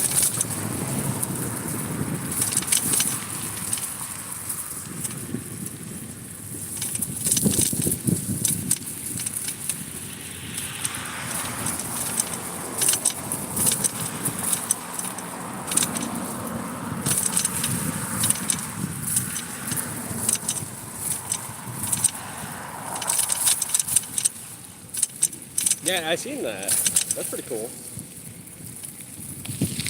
I wouldn't do that, but yeah, whoever wants to break their leg or ankle, more power to them. Yeah, looks like he's having fun. It's just, I think he might have been incorrect. It's not supposed to be on the trail. At least on the paved trails. With the motorized vehicle. I'm sure they don't mind if he does his own little trail, down the road on ramps, but it's technically illegal to do it on trails that are paved. They have it designated. It looks like walking trails instead of outskirts of town trails.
gotta use the potty.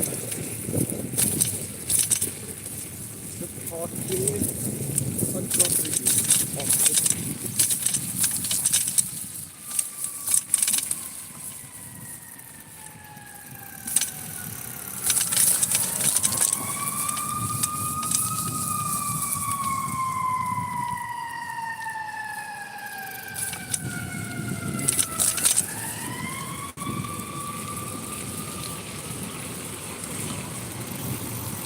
Yeah, he uploaded some videos at like 3 a.m. his time. He could be sleeping.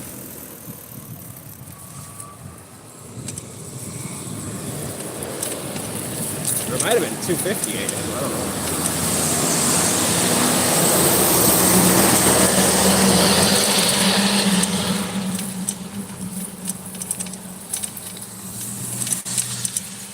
Duty call. Yeah, fire truck. You gonna suit up with me? Huh?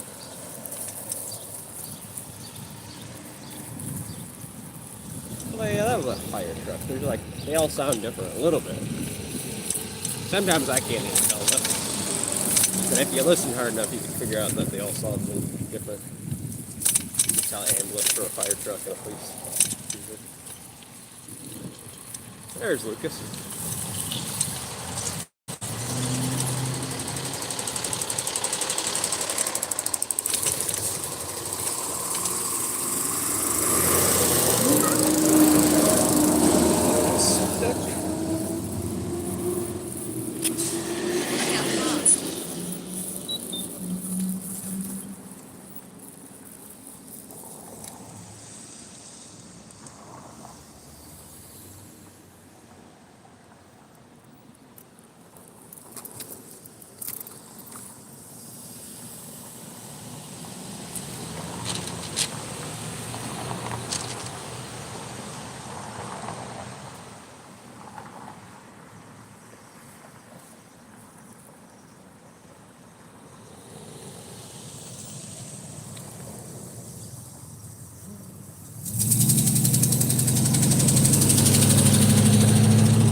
What?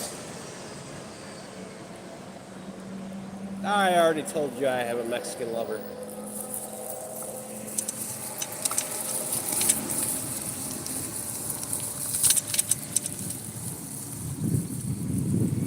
Workout resumed.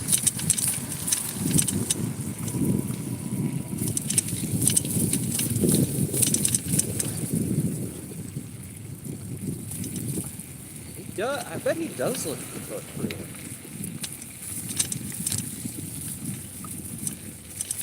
You know, I thought it was just me. I thought I was being paranoid, but yeah. I think he's a terrorist too.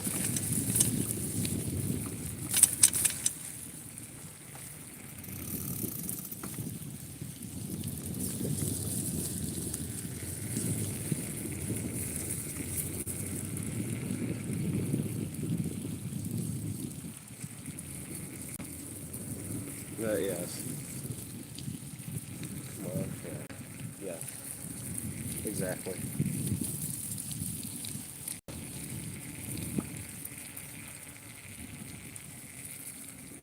We got. I might have 4 more days of school.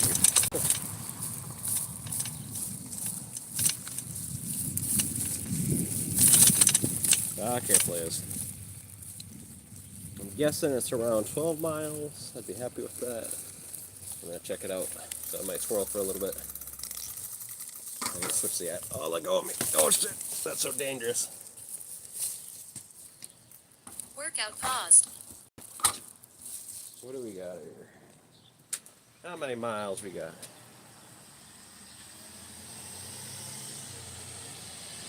Oh no, I could rear back. Okay, that was a decent bike ride. It says 12.78, something like that. We'll see. So we'll see. Something next to 13 miles. I'm happy with that. We biked for an hour and 30 minutes.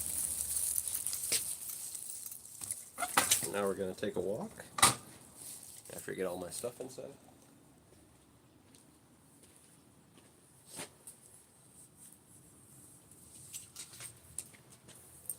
I gotta rip this bag in half so I don't accidentally grab it anymore. Got a little hole. It's making me worried.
Brett's just showing he can't keep a secret. That's all he's doing.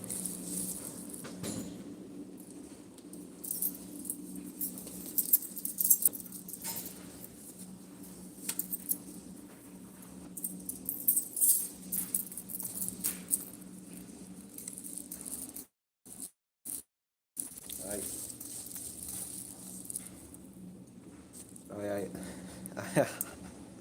I only idolize Tim McGraw.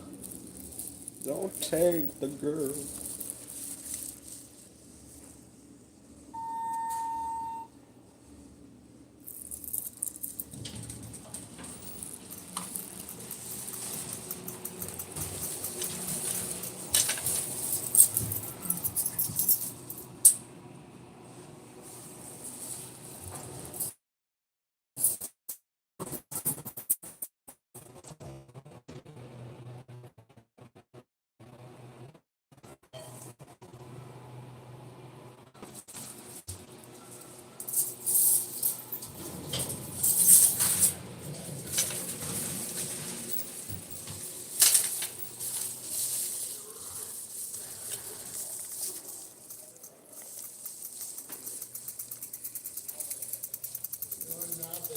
Designed to pull and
I gotta use the bathroom. Yep. I was the first one to sub. Before everybody else, because I subbed right when he came in. Because because I keep track of everybody.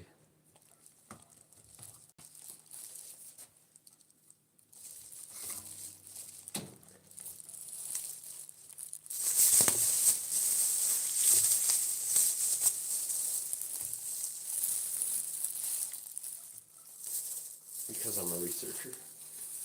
Whew.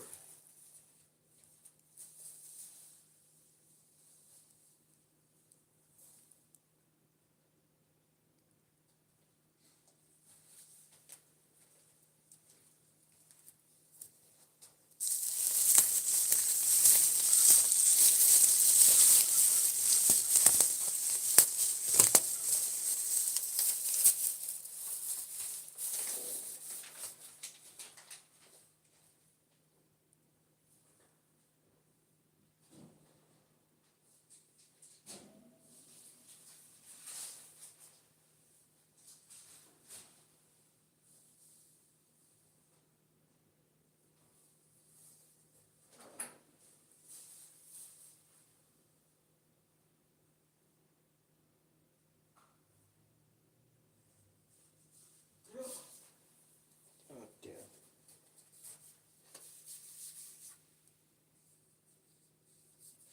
Well, that is in fact, let's get you off this.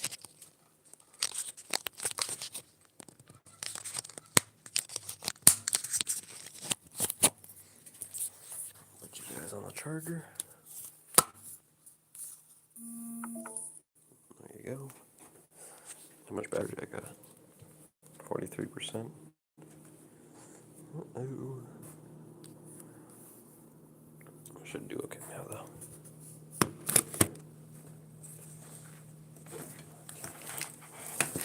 I gotta rip this bag in half. I gotta remember to always try to stick that up or else I'm gonna get restricted.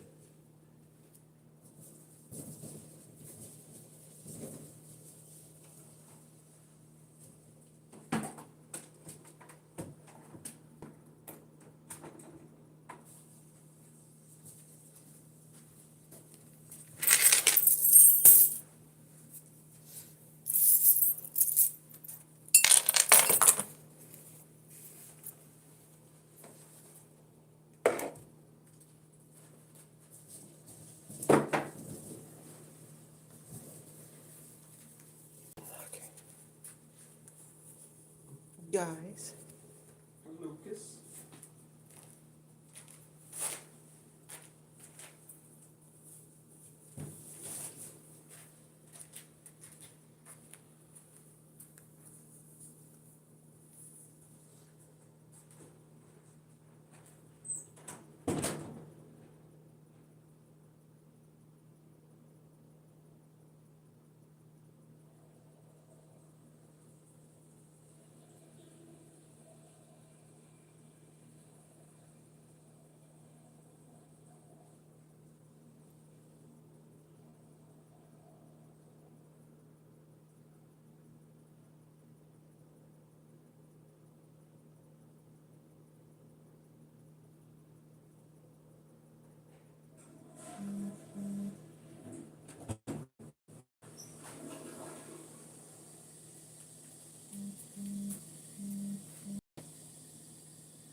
That's wild.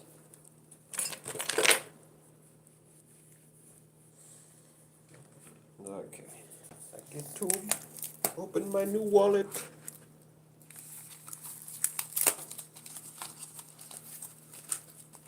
Well, that one lasted a long ass time actually. I think I had it for a decade.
He's got to wait 24 hours.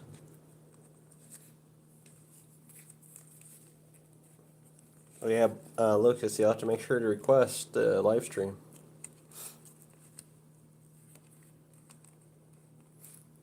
At least it used to. It's been a little bit, but I still think you gotta wait 24 hours like everybody else.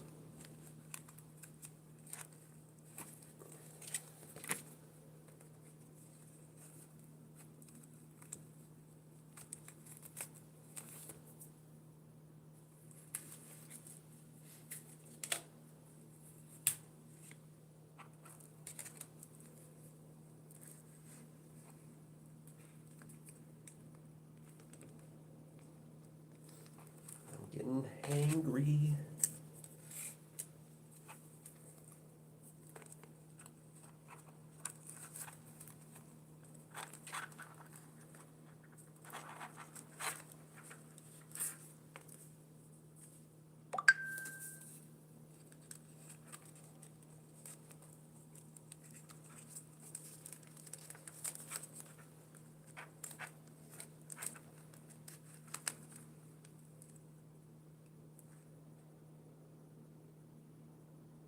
Oh, actually, that's true. Well, that's not exactly true. If he shows his face, it'll probably recognize that he's underage, and it will disable his chat. But he can still live stream. It just disables his chat.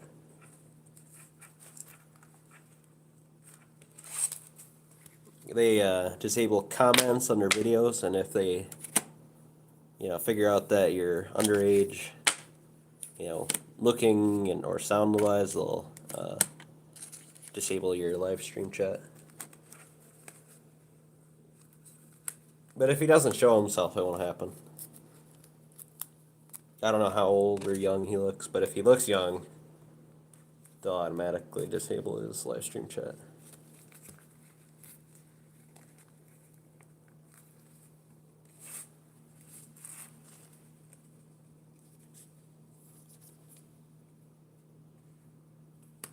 Yeah. Oh yeah, and his voice. They might. Not for sure if they'll do it just for a voice, but I guess they'll figure it out, huh?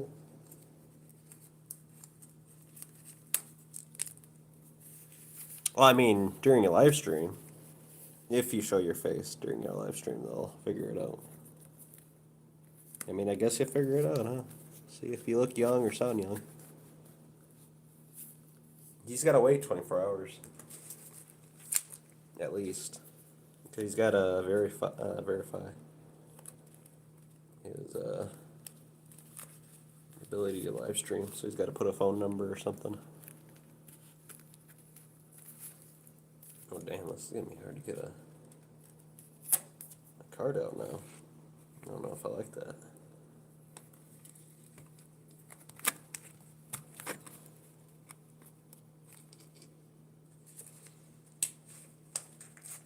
Well,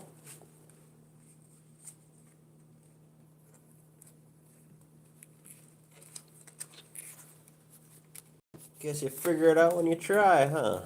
See what they say. See if they let you.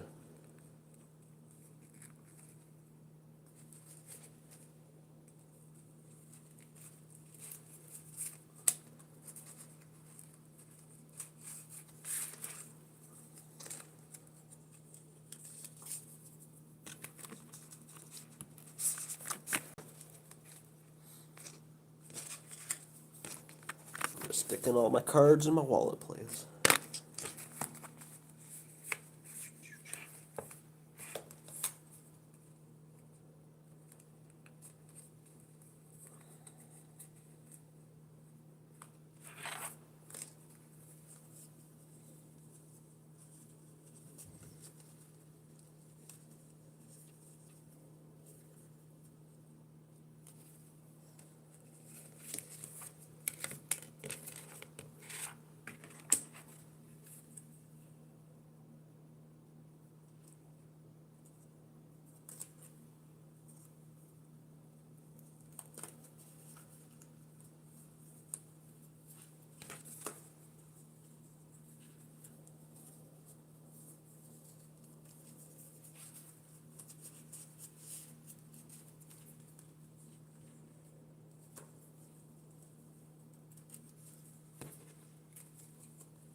focus this well. It's not as.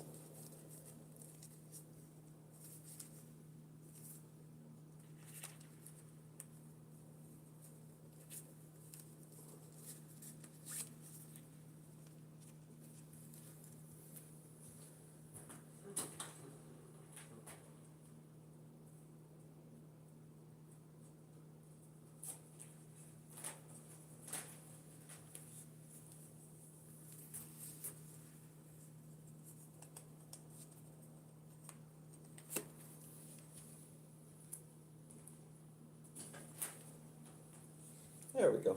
That fits all good.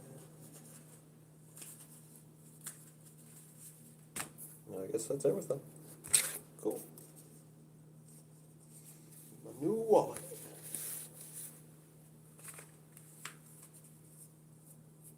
This thing lasted pretty good for, I think, a decade.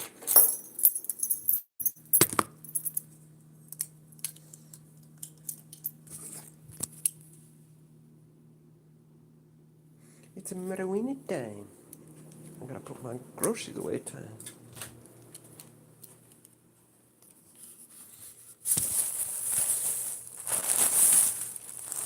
My balloons. I even got cow balloons.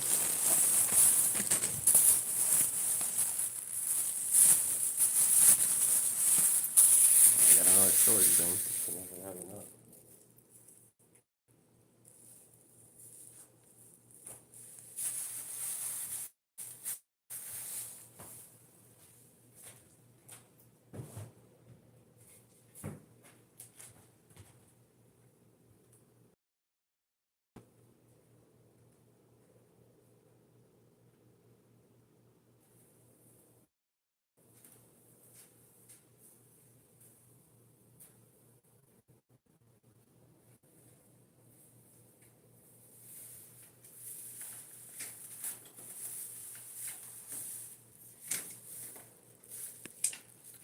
I get to put that on today.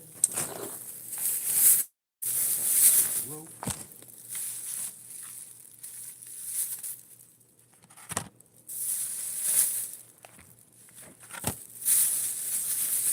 You know bark is bark because bark.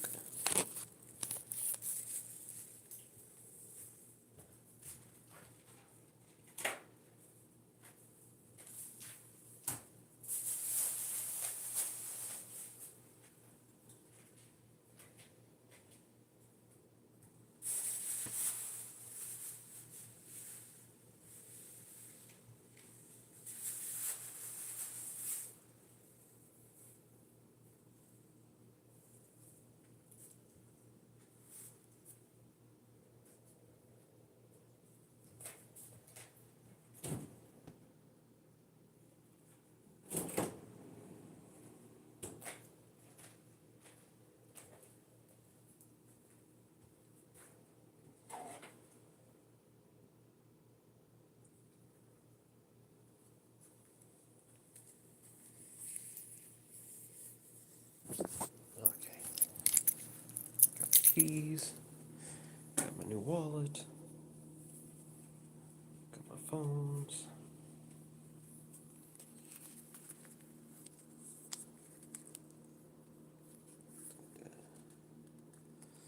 Looks good. Looks good.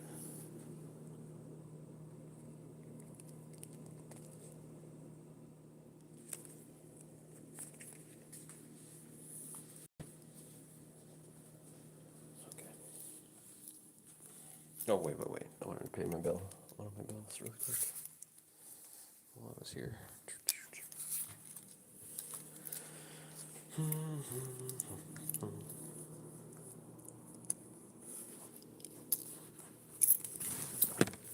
Let's pay a bill. Be a good old boy.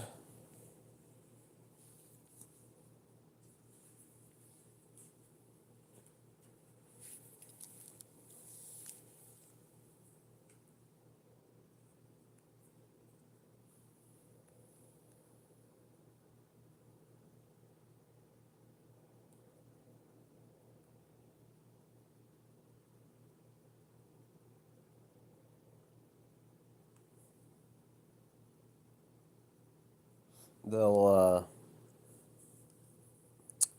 shut off your comments, and they'll shut off your chat.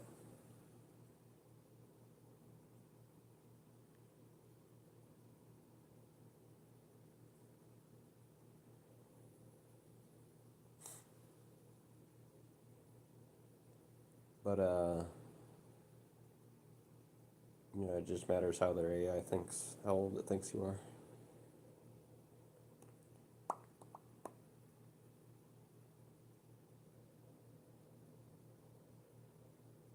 No matters how old it thinks you are.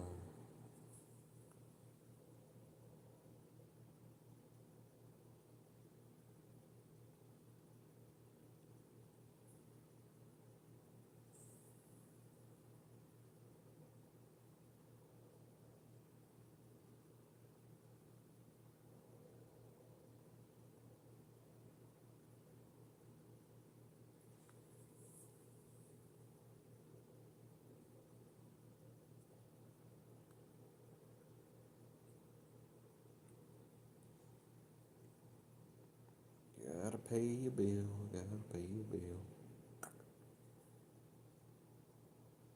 I think this time we'll put 70. We're just paying our internet bill.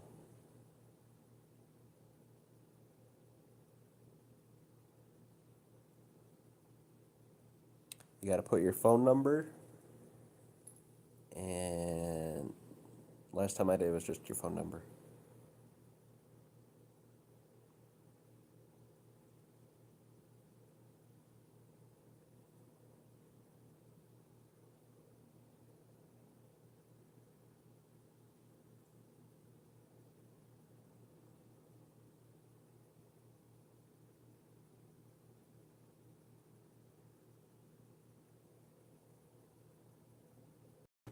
You'll tell you when you tried to do your first live stream.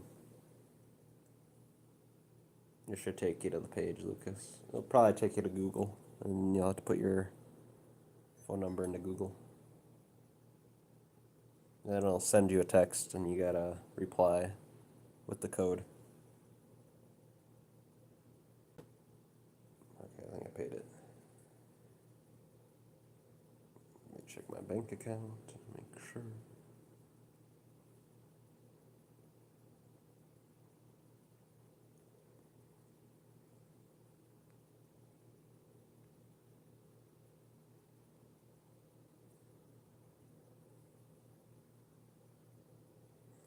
They'll give you a code, Lucas, when you do all that.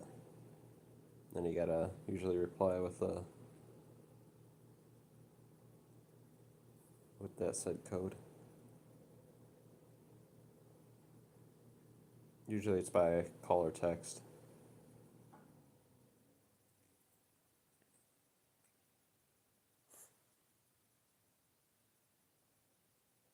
What do you mean you got iCloud? Ninja. Oh, what do you say?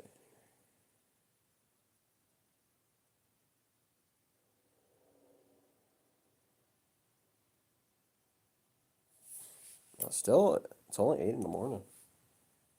It did start pretty early today. They had no deals. They did have a clearance section, but they didn't have no deals on steaks, sadly.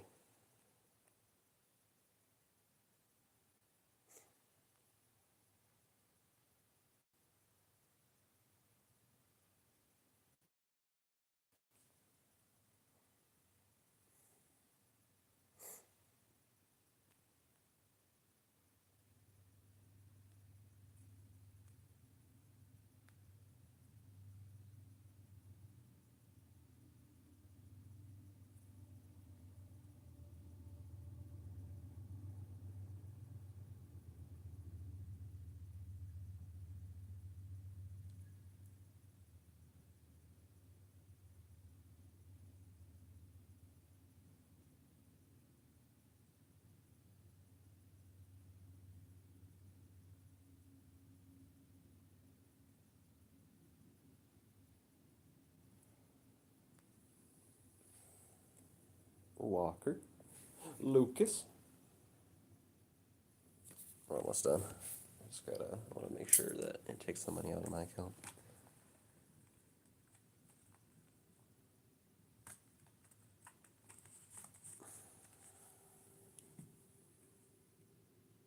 I don't know, Play. I've never tried an iCloud.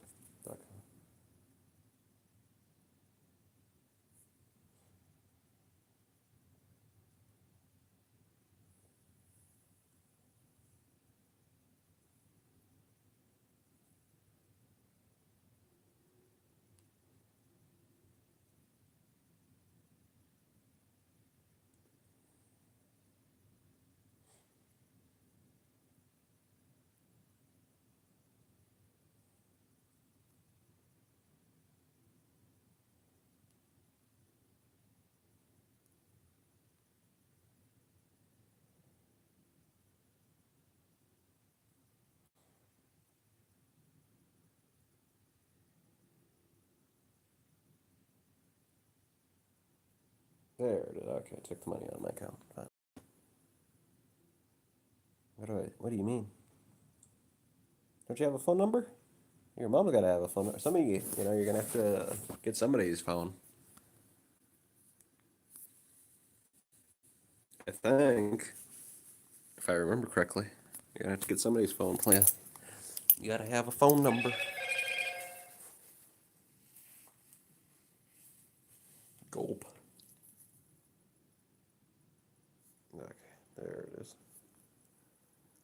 Took my money.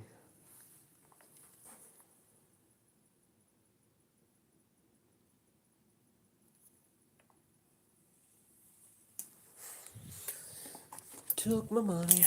Another month of internet.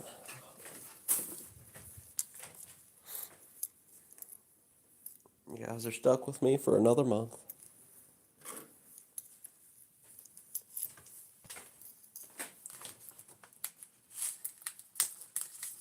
They really want me to switch back to Spectrum. Because when I switched over, it was $120. No, I only pay 70, but now Spectrum's offering me $20 a month. That's wild. For 2 years.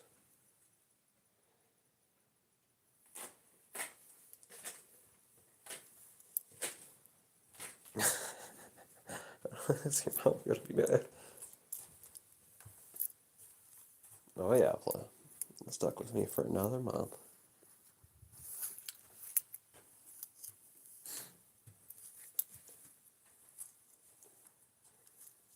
Oh, you should. You should. I shouldn't never have to not pay my internet. Especially since I got the price lower, so.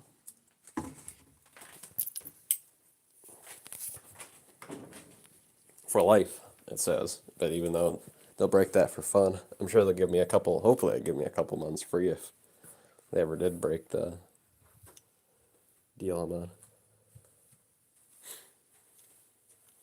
I'm Angela's playa. I'm her playa.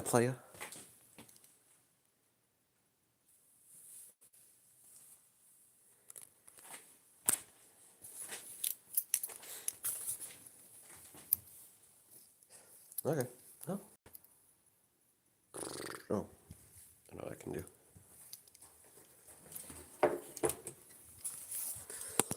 We gotta replace the rope on our magnet fisher. And I bought another hook because I'm paranoid. I didn't want it. Hopefully it doesn't disconnect from two carabiners.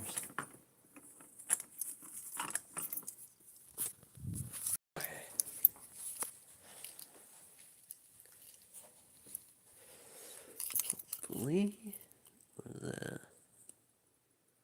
Gonna have to try to untie that. And where's my second carabiner at? Or did I put you? Put you on the desk? Hey, where the hell?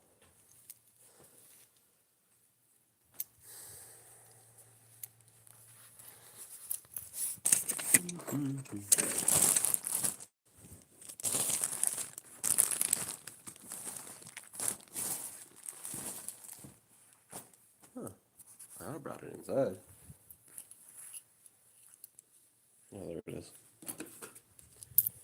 Okay, second carabiner. That's gonna. Yeah, that's gonna fit for sure.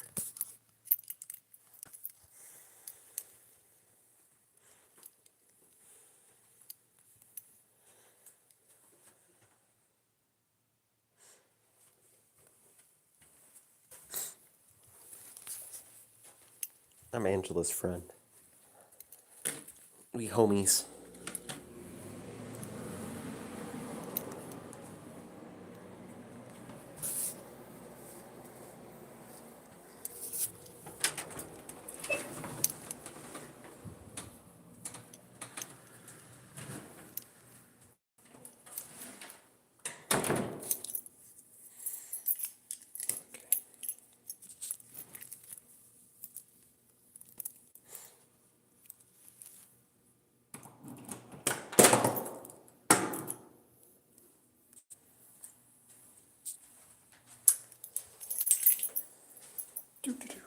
Time to get more exercise.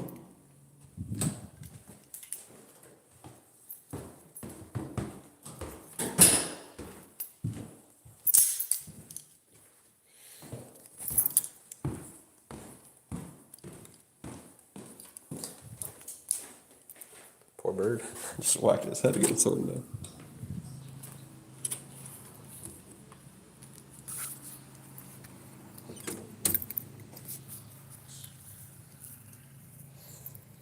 Top rival.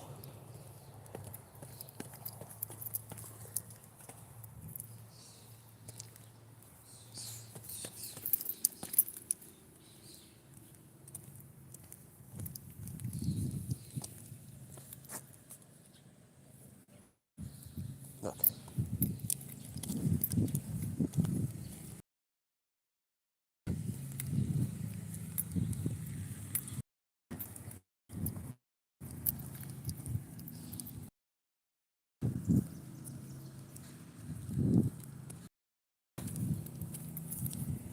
I got you on those ADHD meds there, buddy. That's pretty common nowadays.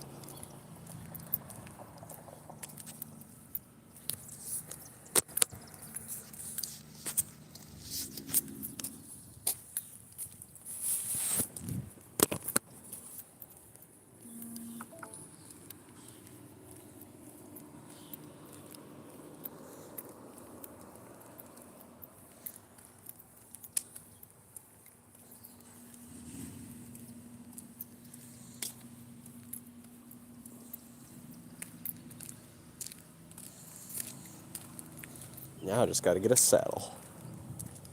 And I'll be happy with the bike. Actually, I got to make sure that. Pretty sure that'd be really shitty if I can't get the bike rack on the bike for some reason. Hopefully it fits. If not, it should fit on the foldable one.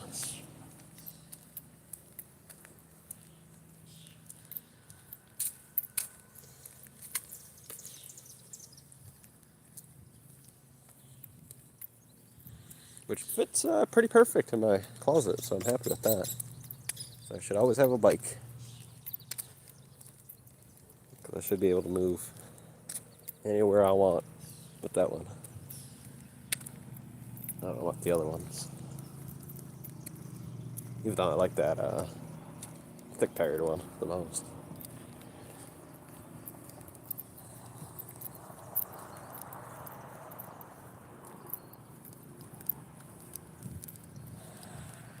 Anything you can do, I can do better. I can do anything better than you.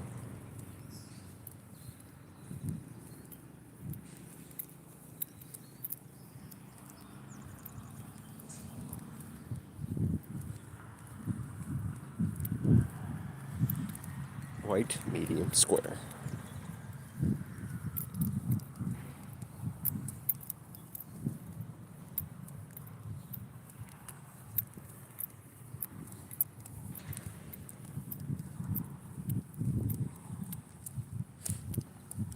Only for now. Angela's getting ready, just pumping up.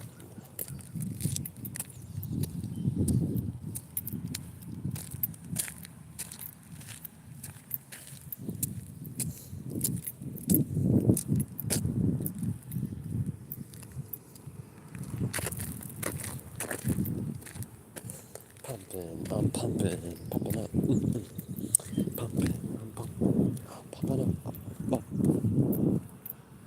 Okay, let's go to the co-op.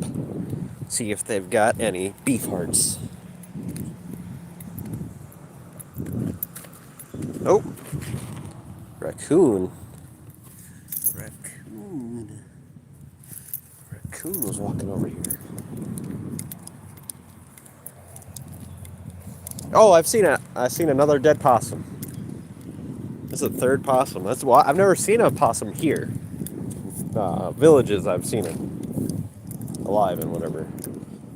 But this year, for some reason, 3 dead possums, all murdered or lynched by a car, but still.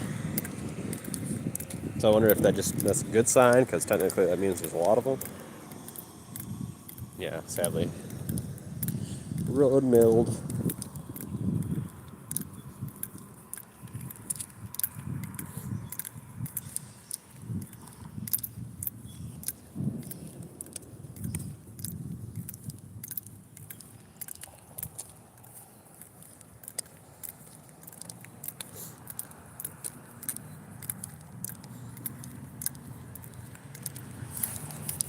'Kay, what was Brett's steppy count at? Said like 12,000 45 minutes ago. Something like that.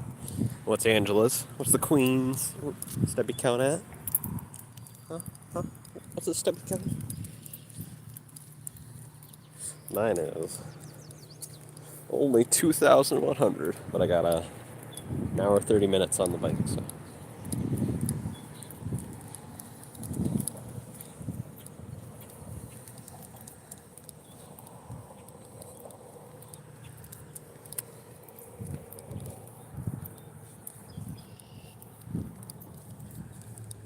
$8,124.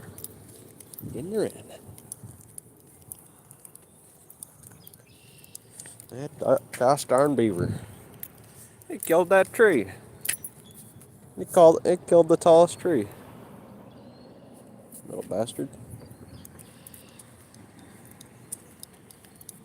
Yeah. What are you making for breakfast for everybody? Oh, I bought some yams. Because this one really jacked black guy said, yams feed your muscles, so.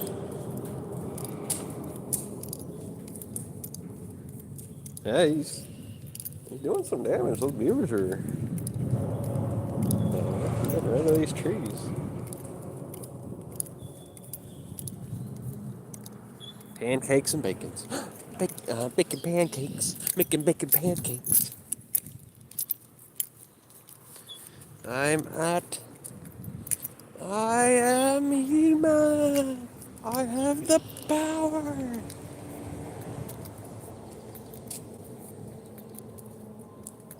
Yeah. Yams. He sold me on it, so I'll try some yams. It's one of those Jamaican steroid heads. But he says he eats them, so must be not too bad for you.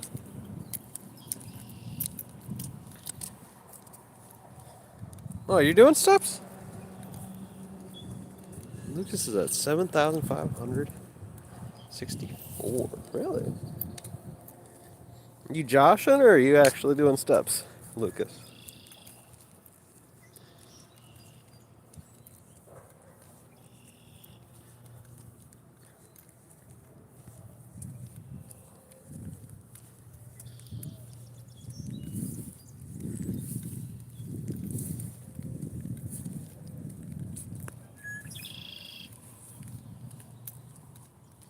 Which app are you using? A smartwatch or are you using Google Fit?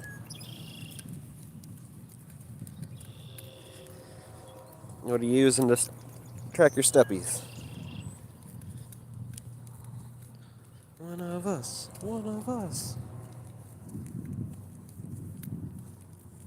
Apple Watch. Cool.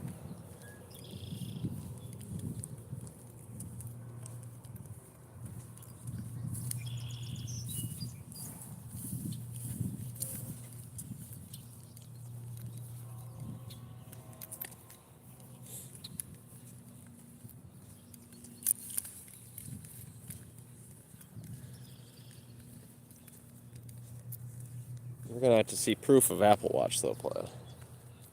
You lied to me about going to Chernobyl. So you're gonna have to start showing evidente. Do not go to camp on an e-bike. Cool.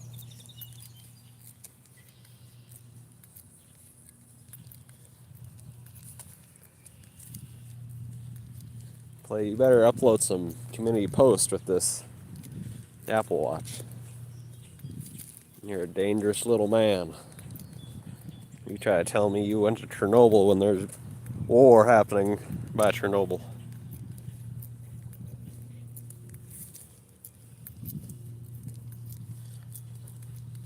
Camping is pro. I want to go camping. I want to go camping too.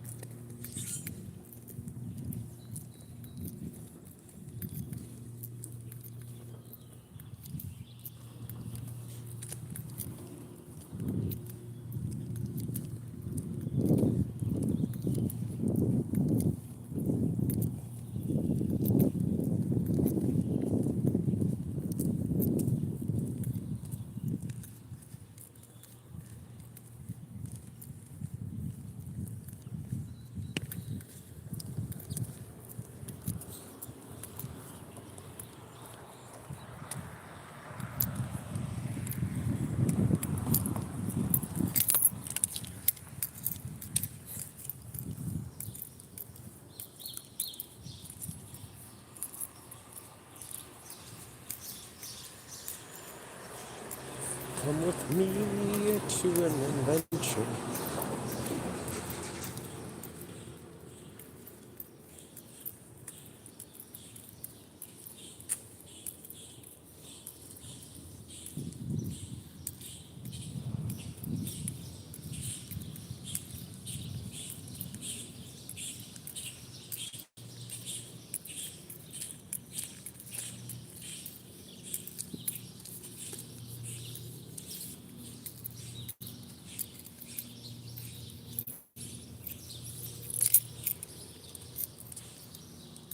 It's almost my birthday. Cool.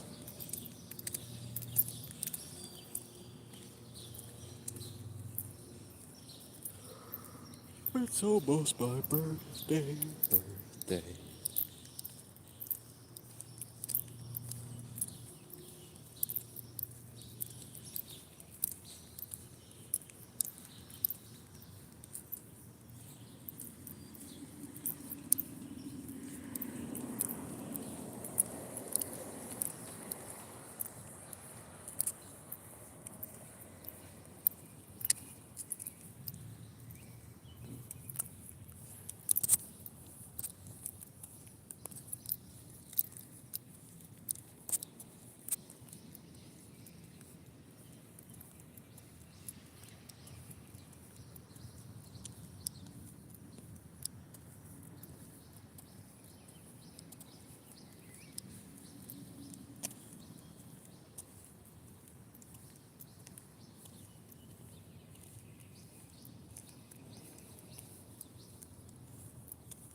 Okay, let's see.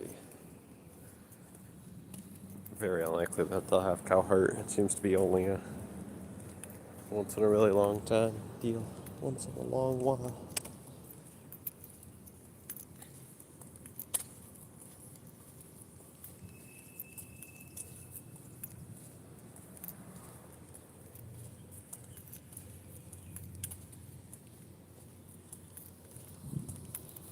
Ooh, I like those. Those are pretty.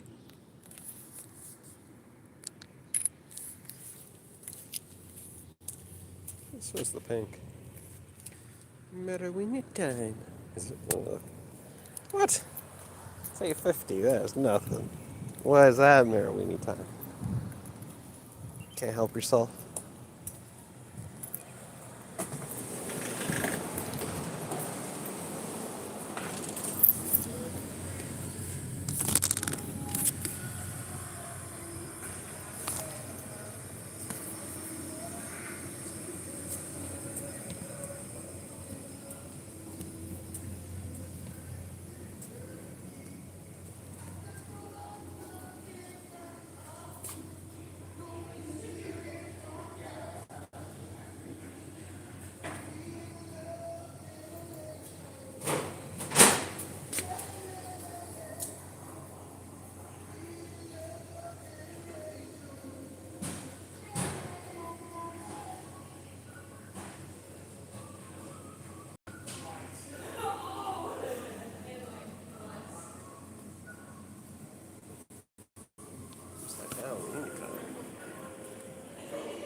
I don't think that doesn't count.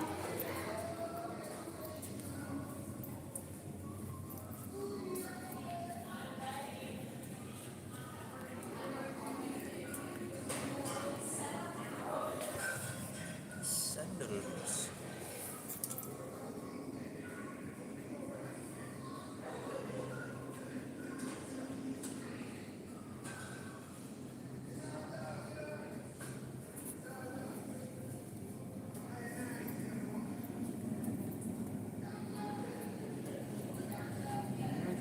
Collar shirts.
Please select your method of.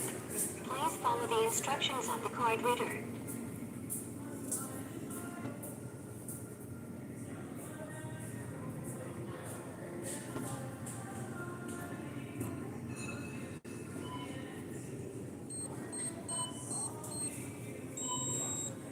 Please follow the Would you like a printed receipt? Thank you for shopping with us.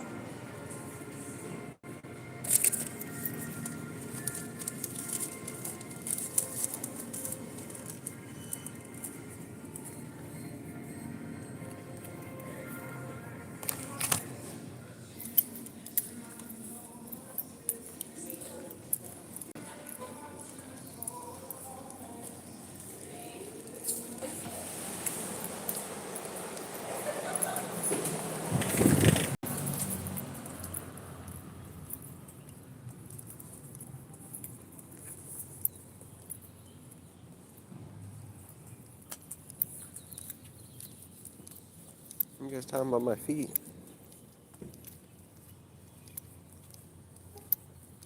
I'm sized.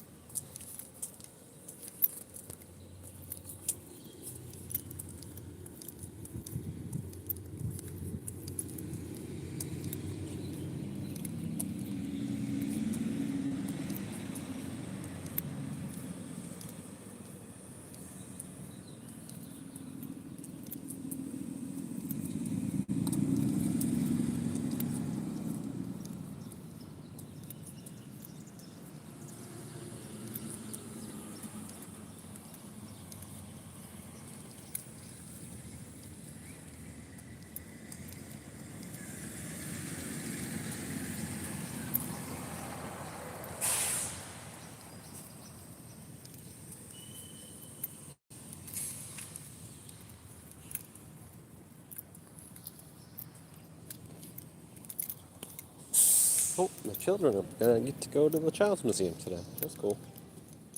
There's two big old buses. Two big old bikes.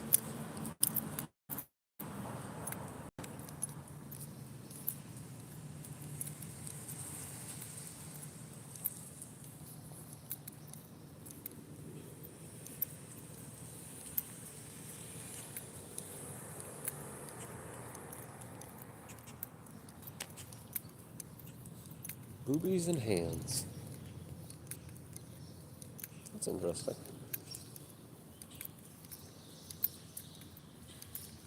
We got smoked Gouda chicken sausage. They didn't have no, gosh darn, beef hearts. 12% fat per sausage. That's not too bad. You get 4 of them. That's only half of daily fat, so could be worse. Smoked Gouda chicken sausage. Sounds yummy.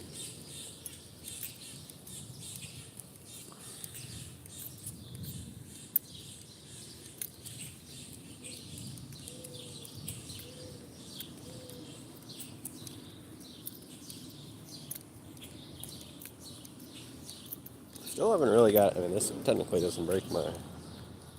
It's got cheese in it. It's mostly chicken. Is there any pork in this?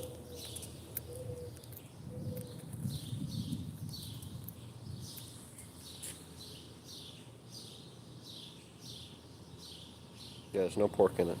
So it doesn't really cheat yet. I gotta cheat. I gotta get them calories in.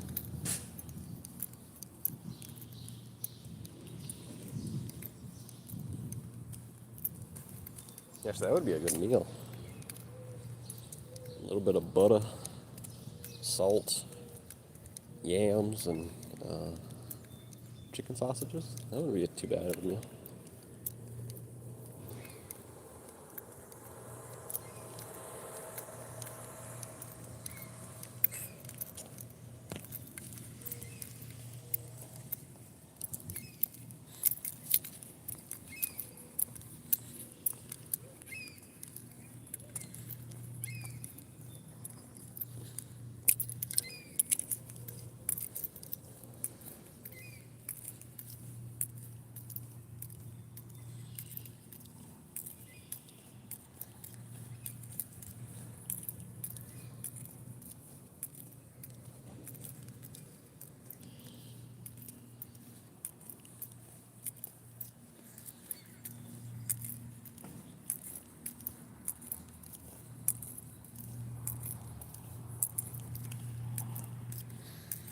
I love. I love. I love.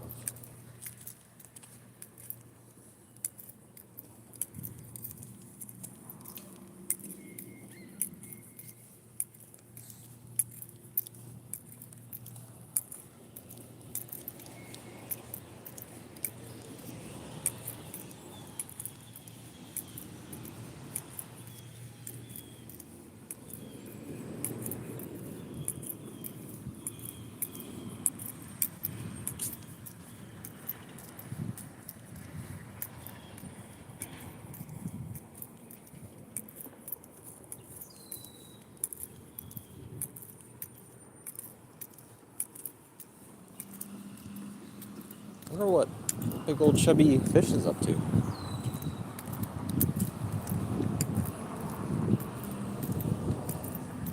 Probably picking his butt, and his nose, and his belly button.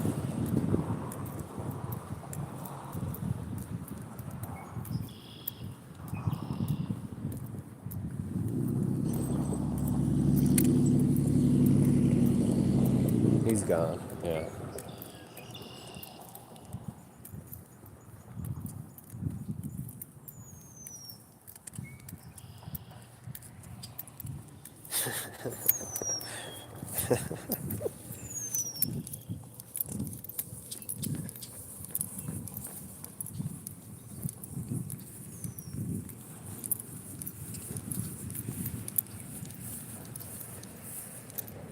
That's true.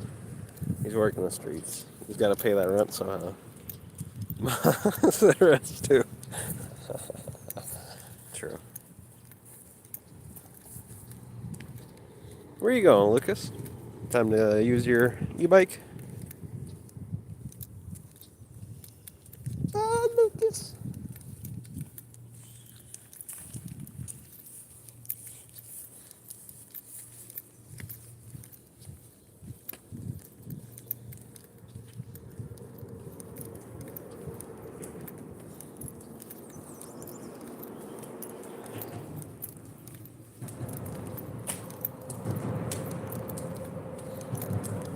golf cam. Well, that's interesting.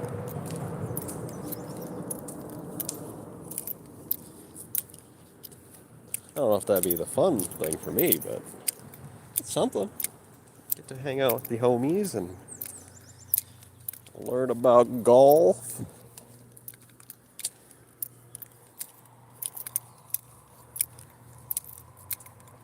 Better than nothing, I guess.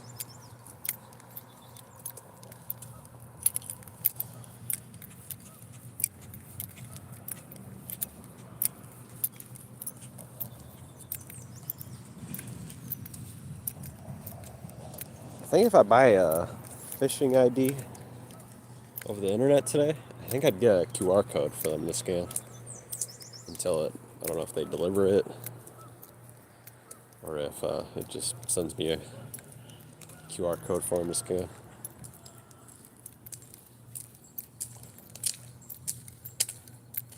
I should look into that. That'd be pretty fun to do. Oh darn. Should have bought a fishing pole. I'm gonna do that.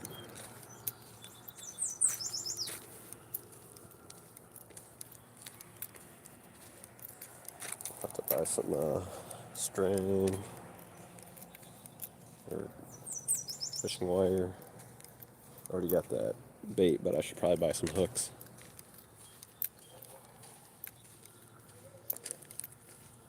Where the hell sells worms? I wonder if Quick Trip sells worms.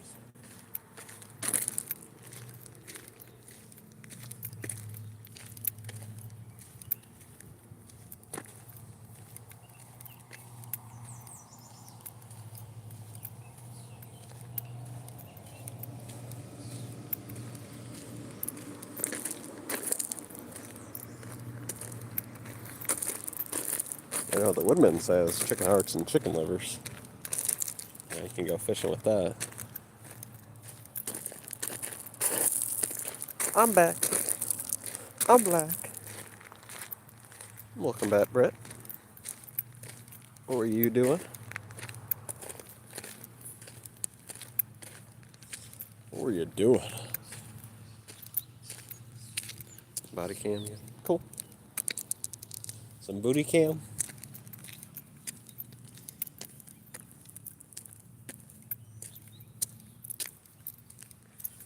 Let's weigh the titty. How much does the titty weigh? I found some fat guy. He's like, he's at least trying to semi lose weight. He's on the treadmill. They're going like super slow. But that was one of his shorts. When I looked in the shorts. Let's weigh the titty. How much does the titty weigh? I was actually getting invested. He was just teasing us. He didn't show how much the titty weighs, sadly. He plopped it on the scale a few times, but he'd never show us or tell us. I'm trying to distract myself from hunger. The house needs a balcony, I hear you.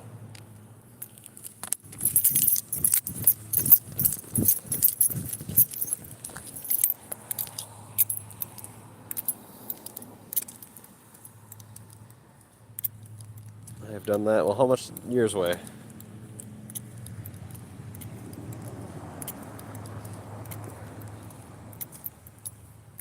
I'm fascinated to play. Maybe you gotta upload a short with the same premise.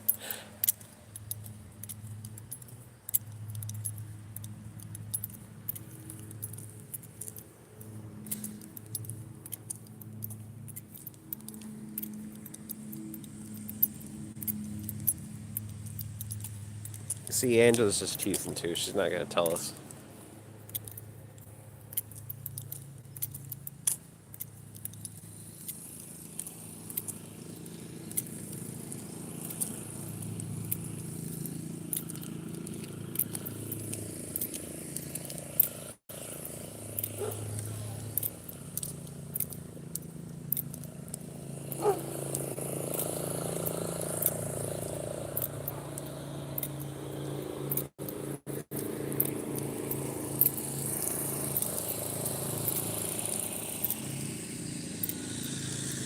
Yeah.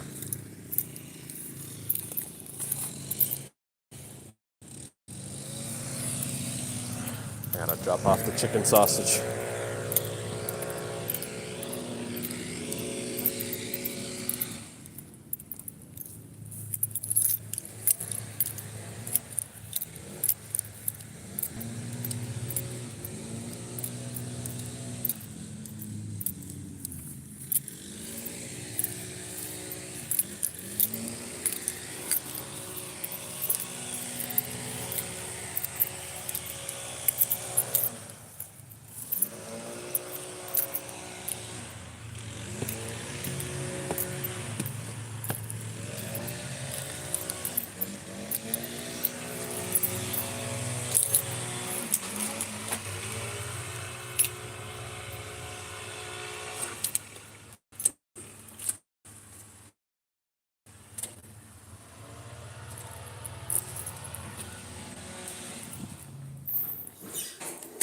Chicken. Y'all are big teas. Do you have to say y'all? Are you that kind of Texan player? Y'all, y'all, y'all.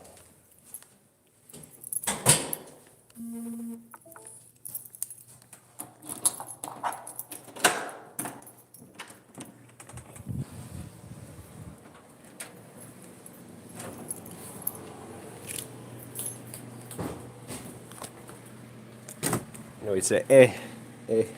Actually, I don't. That's because I moved everywhere. But, you know, authentic, you know, authentic Wisconsinites. I heard her, quite a bit.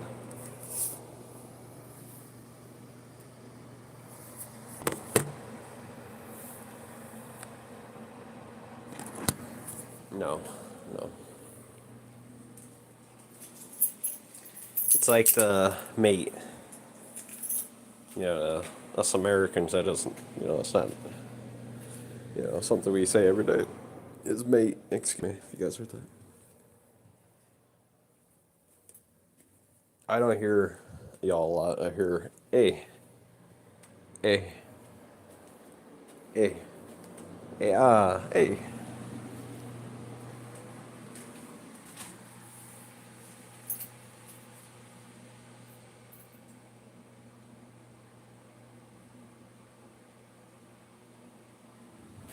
Lol. Okay, keep on going though. You say y'all? I guess those, you know, those Michigan folks, you know, gotta watch out for them.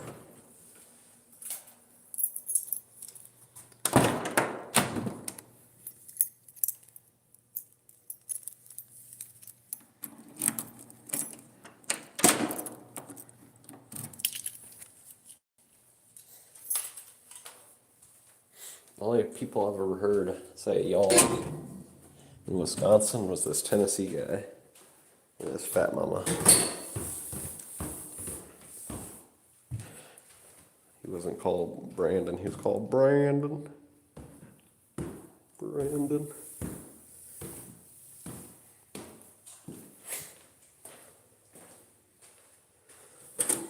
I feel like Wisconsin says soda because we're right next to Minnesota. I've heard pop though. Why is Minnesota? What's soda? Is that supposed to be good or an excellent elixir? Why is Minnesota? Why is the end part soda? Minnesota. Soda. I was thinking I actually said that while I was on the bike, but nobody heard it, I guess. What does soda mean, players? Does it mean good or?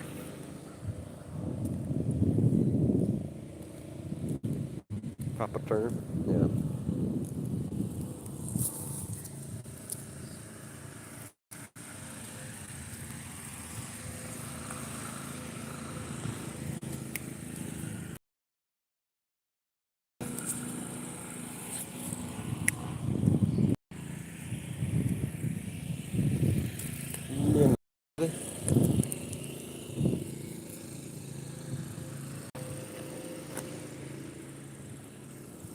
I've heard people say pop, but Actually, I hear a lot of both.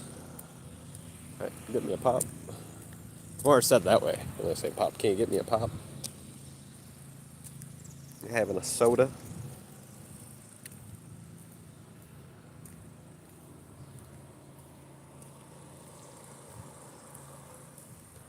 Man, a soda?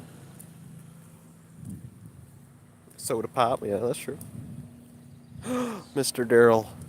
Now, I remembered it in the store, but I couldn't find him, Mr. Darrell. But I'll keep on looking. I looked, though, Mr. Darrell. I did look. We did get the bike rack instead, though, Mr. Darrell, so, you know, there were some benefits from going there today.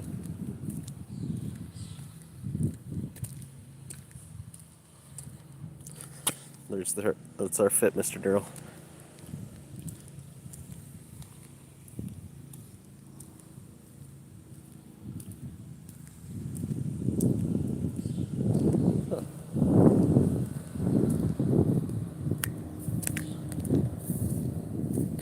You know, if you're a real, I should have asked, Fish, because, he's so hood. All those black women in the hood, they always say, I'm getting cracked. Because they're getting plowed or whatever.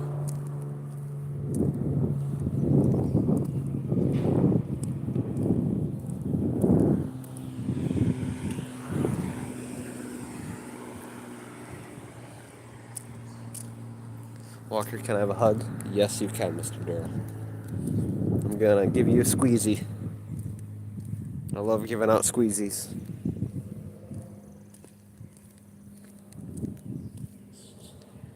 Cracking them cheeks.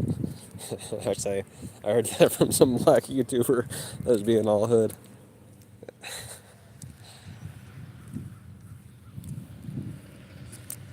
Getting cracked. I looked it up because I couldn't tell if they meant they're gonna smoke crack or if they're gonna go bang. So I looked it up. I said that is to represent a sexual relationship. Sexual experience. I'm pretty clean, Mr. Darrell. I could be cleaner, I did buy. Oh shoot! I bought some mouthwash. I bought some toothbrushes because I don't want to spend frickin' $30 for one toothpaste. That's the only problem with buying a $200 toothbrush. The refills for that bastard, $30.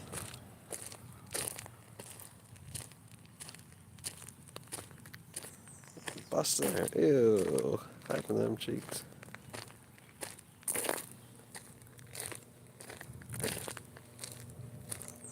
So I bought it's pretty nice toothbrushes, for $10 instead.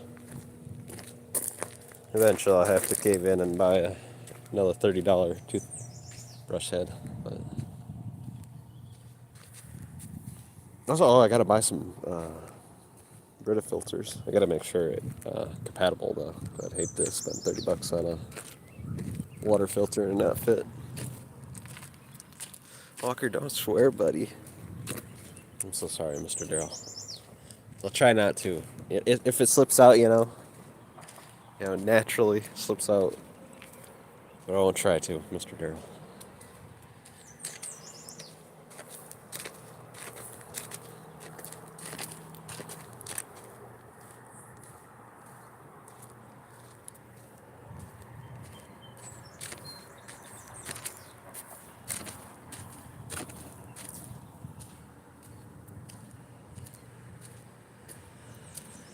Well, for sure we're getting the soccer cleats.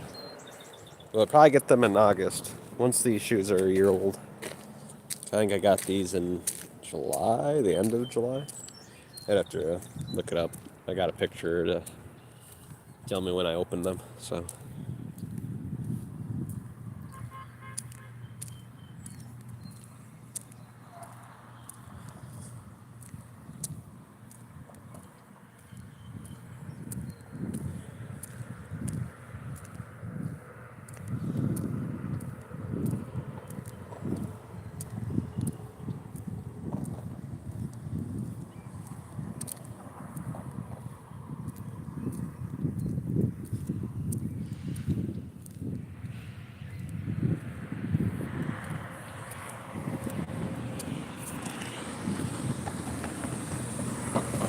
Maybe it was sometime in August.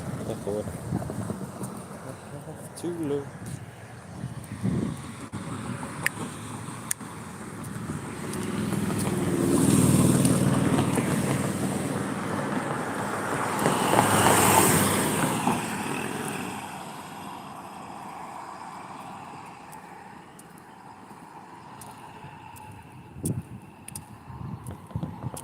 Yeah. They always want you to believe the world's gonna end.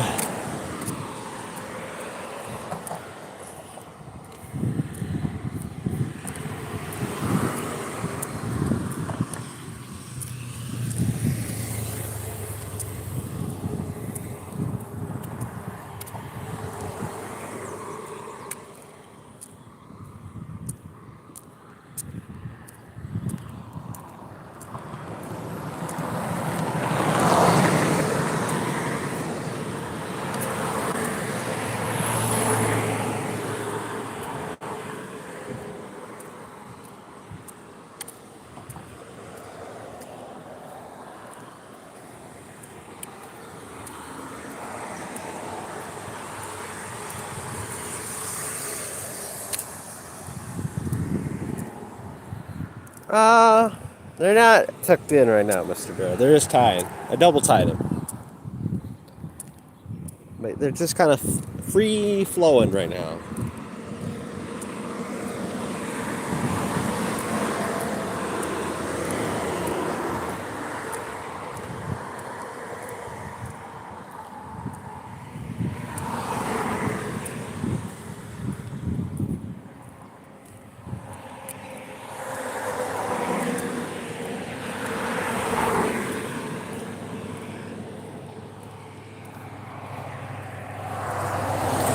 Walker, buddy. Mr. Darrell.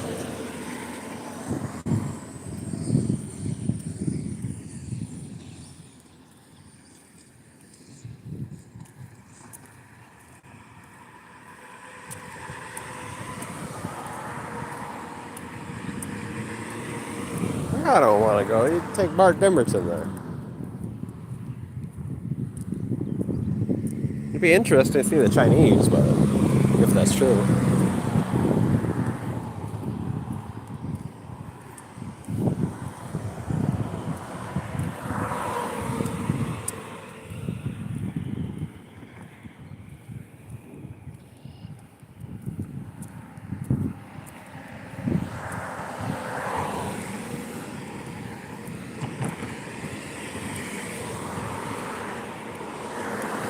Actually, right now, the most,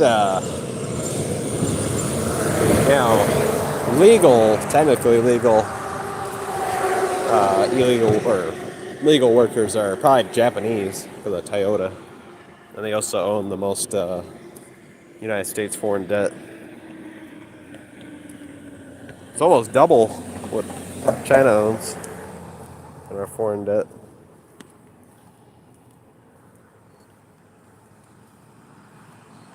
Oh, speaking of drones, I almost bought one. There was a little one for $55 with a camera and everything. It was next to the, fancier drones, so.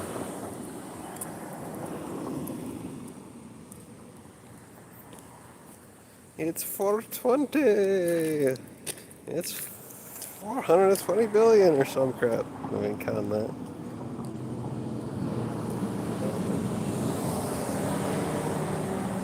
Walker, can you please fix them for me? You told me you would. Mr. Girl, I promised. For the laces, not the loops.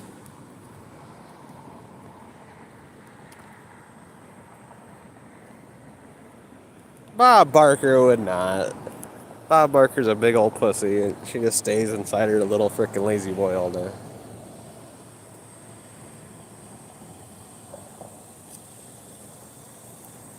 What? It ain't gonna be that bad play. They'd probably let us. I mean, even if you got caught, all they're gonna do is call the cops. It ain't gonna be that bad, Brett.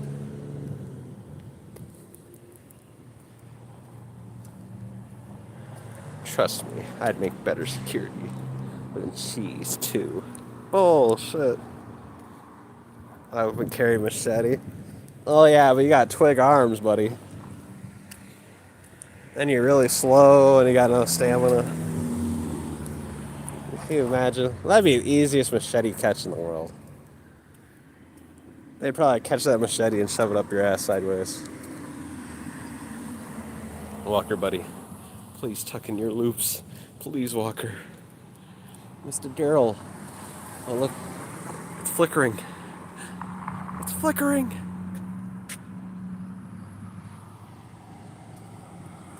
I would go, but I could do that over here. Why would I go all the way to freaking Maine? You could go to Toyota factories. They're full of Japanese people.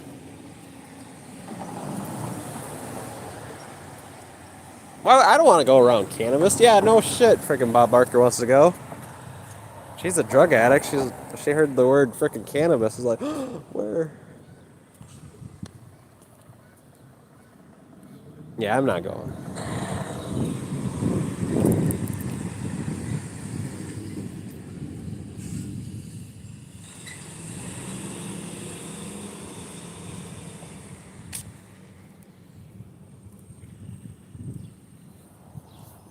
It'd be really easy. They're not gonna do anything to you. Except for call the cops if you're trespassing.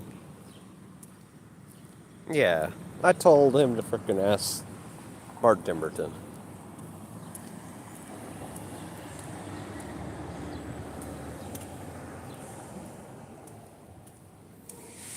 Where did he say? Did he say California and Maine? Well, yeah, both of those ain't gonna shoot you. They're just gonna possibly grab you. As long as you don't try to fight them, they're not gonna do anything to you.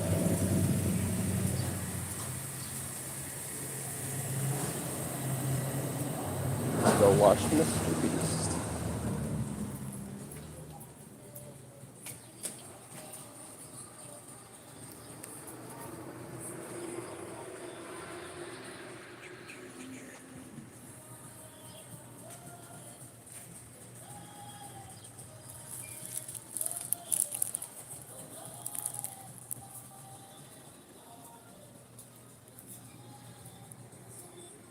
What? I'm not even at my computer right now.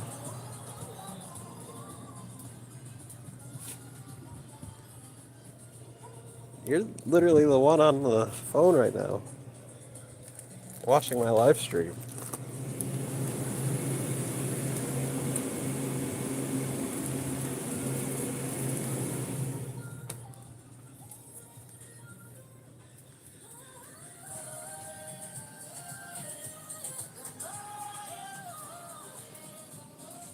Yeah, well, of course they're gonna chase you, but if you don't run, they're not gonna slaughter you. So just don't run. It's that simple.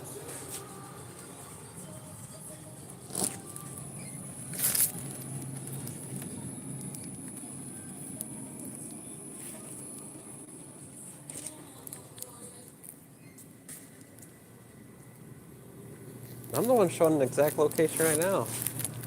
In that case. You forget where you are?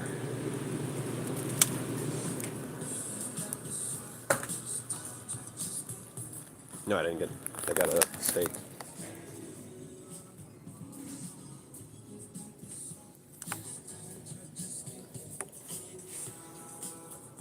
The criminals? Clay, I promise you they're not gonna do anything. See, there's a difference between me and Lazy Boy playing over here. Candace is only went anywhere on a plane, sitting her fat ass down. She doesn't exercise. She doesn't adventure. She's not an explorer.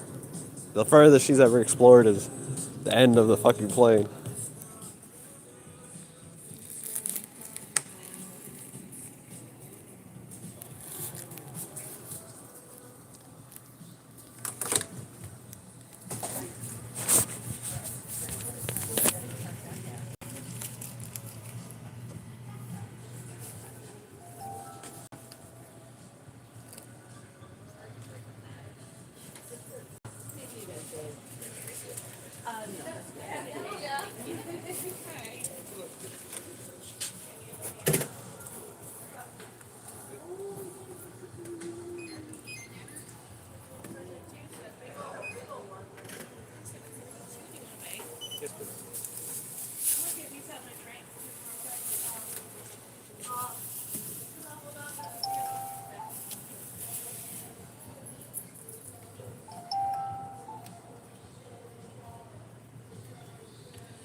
Holy moly. I think there's a Theo on the side of the street.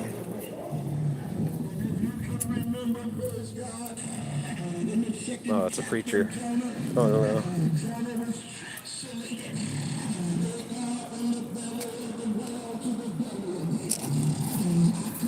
Woo! I'm usually in the forest. I'm like you, bum.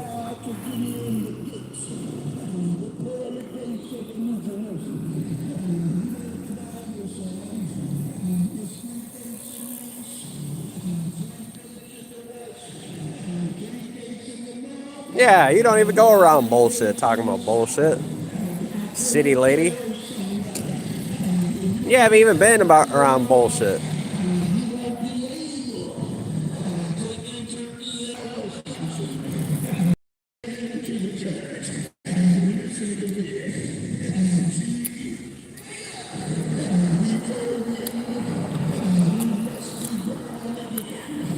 Not as big of a coward as you. You literally stayed in a plane. You know where you're at. And I'm stuck on a little island where you can't even move more than 12 miles. You ain't an adventurer. You're just a big old lazy sack of shit that stays in the same place.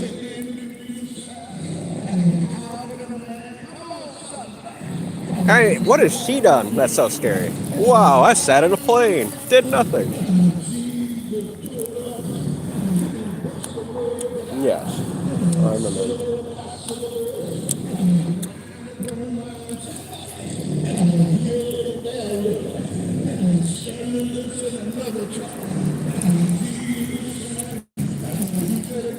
Yeah.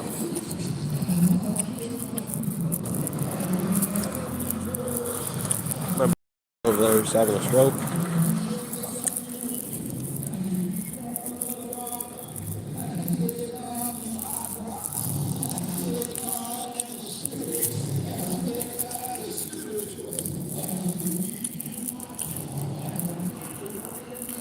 Facts.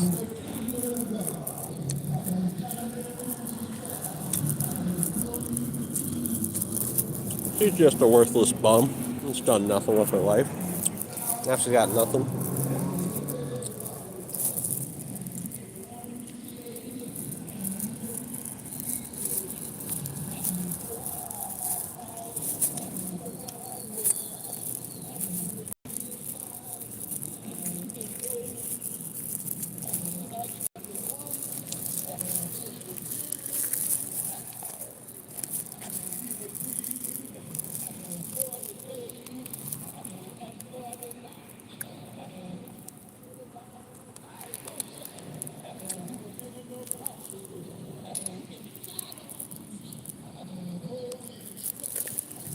That reminds me of somebody.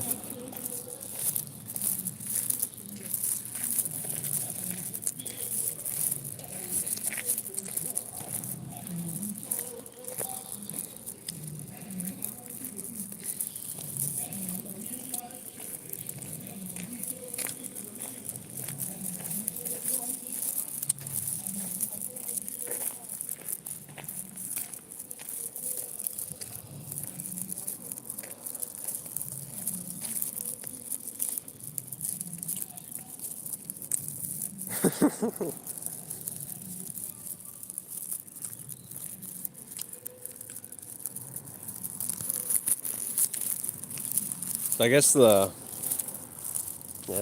majority of what he's doing over there is about 80%. I guess every other word is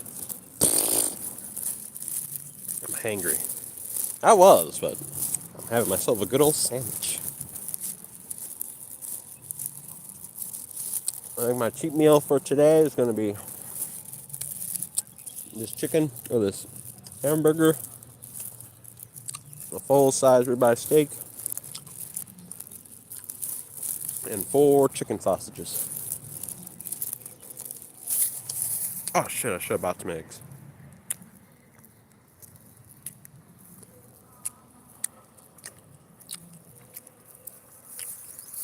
Yeah. What is she? What's the skibby?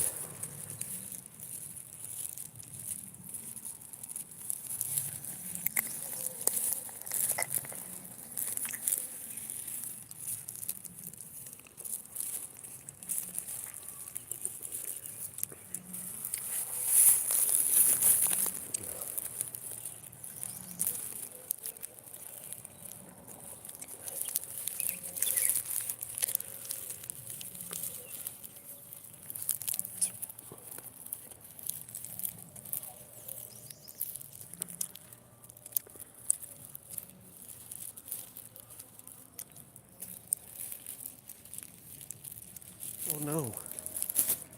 Somebody take a... Aw. I think that's human turds, sadly. Aw, and that's toilet paper.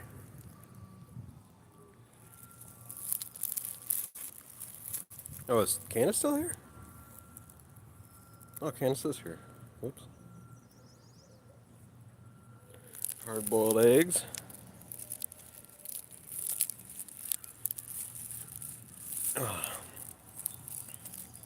That's not excuse me. Speaking of no manners. Well, speaking of no manners, there's hobo shit on the side of the trail with poopy toilet paper. So, yeah, just speaking of facts.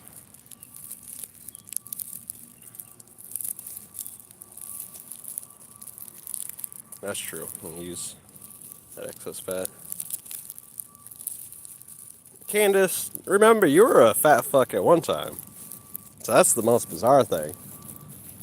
Is you were like 300 pounds, even showed your picture. You were just a fat woman. And now you're trying to talk shit about eating healthy.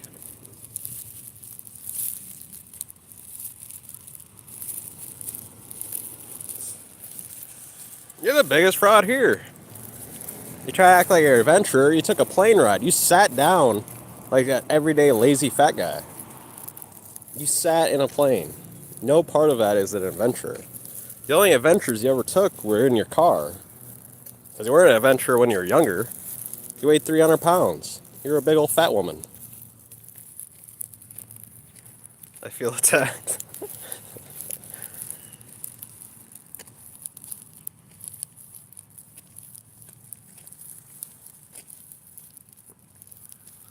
It kind of actually, I took a picture of that homeless guy. He reminded me of you.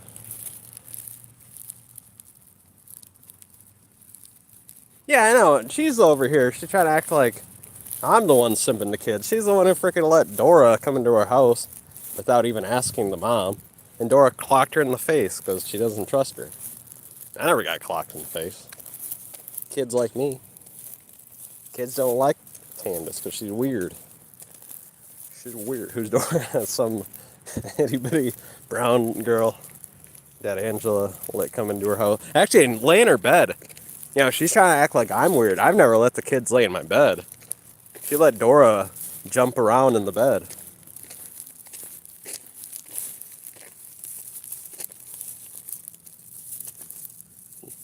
You're the parrot. You don't even know any definitions of the words you use.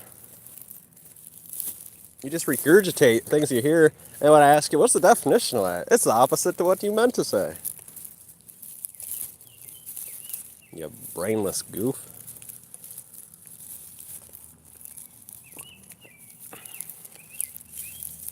Parrots are pretty awesome, actually.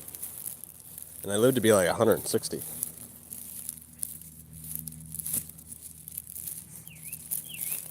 Which, Candace is not living to 160. She's already looking like she's about to die at 50.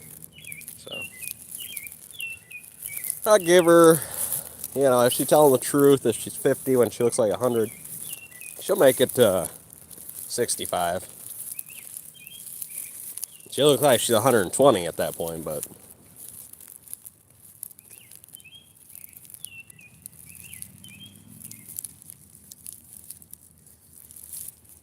I know more than 18 words. 1, 2, 3, 4, 5, 6, 7, 8, 9, 10, 11, 12, 13, 14, 15, 16, 17, 18, 19, 20. See, that's how stupid Candace is. You know, somebody that says somebody only has 18 words, well, do you know how to count? Because there's, you know, infinite amount of words right there.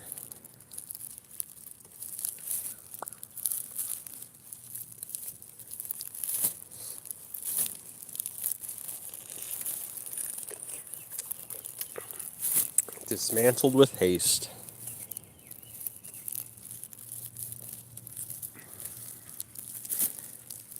They're beautiful birds and fun to have.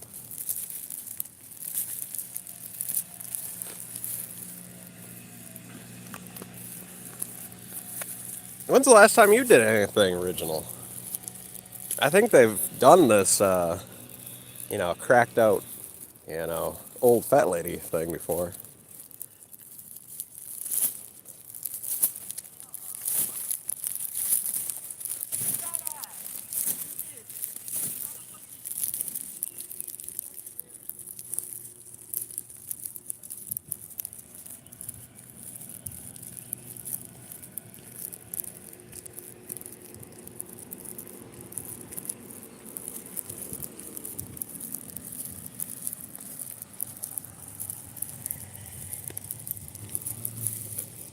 Candace ain't even bored of it yet. That's being a hypocrite there, Candace. You're still coming here every day. You delusional old frickin' cuh.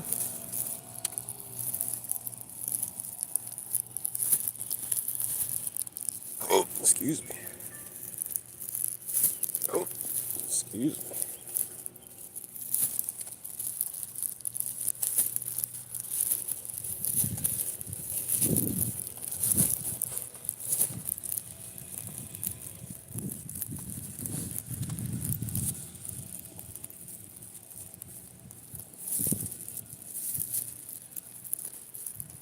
Because she's really bad with nicknames.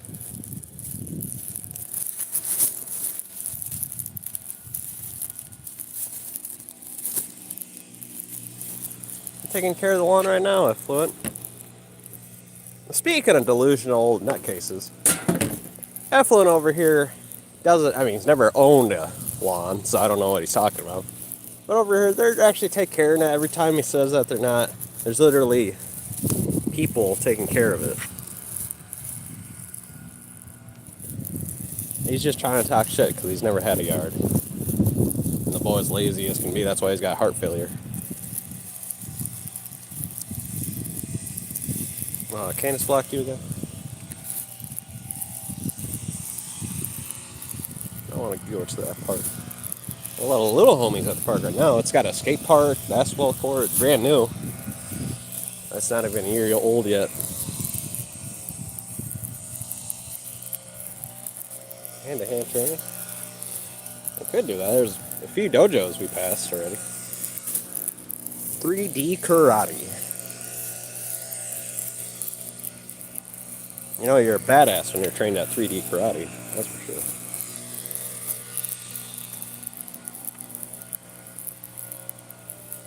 Well, you know what's my purpose? Not getting heart failure. It seems we don't share the same, you know, proper things there for it.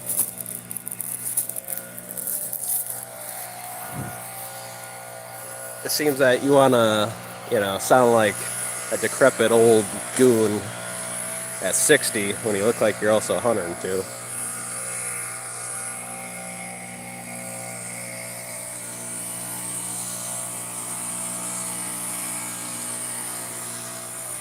Block all you want. I will always be under that skin, for sure. I'm looking to do some judo, like Ronda Rousey.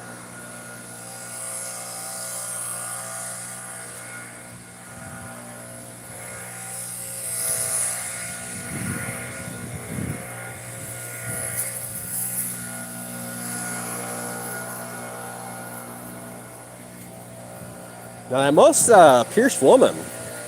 You guys ever see that? That brown woman with, she literally made a bra with piercings. It's actually quite fashionable.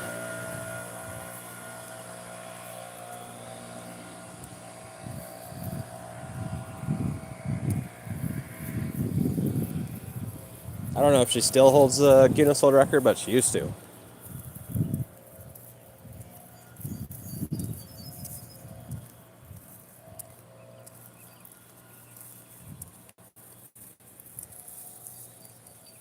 There's Candace trying to make something illegal. She's a dictator. She only hates the cops because they're more powerful than her, because she believes in all their ideas, for sure.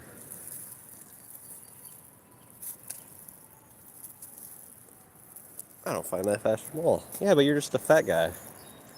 It's not like you're fashionable.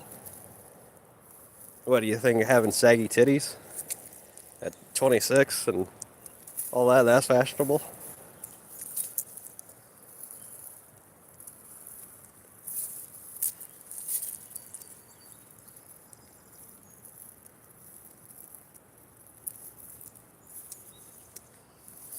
You got, I mean, the only invitation you got recently affluent was by the Grim Reaper. He's about to take your ass straight to. You probably belong in hell. Yeah. He smokes so much trying to give people cancer, so.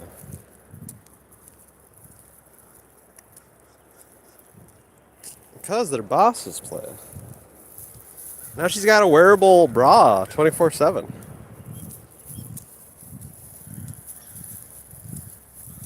It's a brilliant one, you know, so many little details. It took like a few thousand play.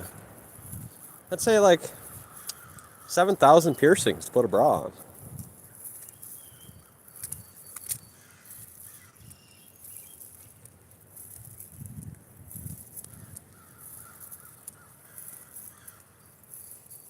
Watch out, Effluent and Silent G.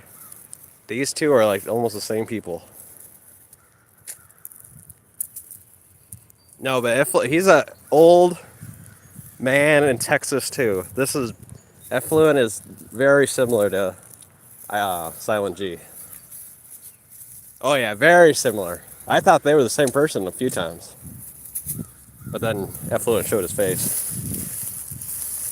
and started doing live streams. So I was like, oh, it's not.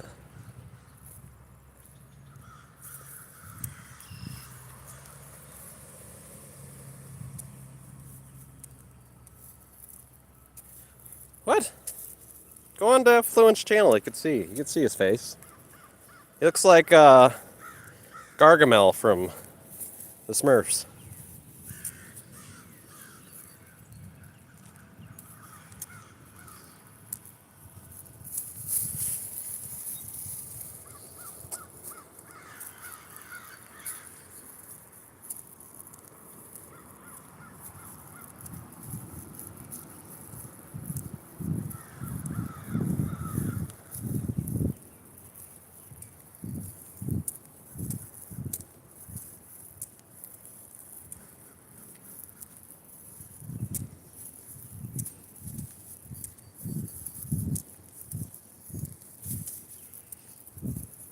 They kind of sound similar too.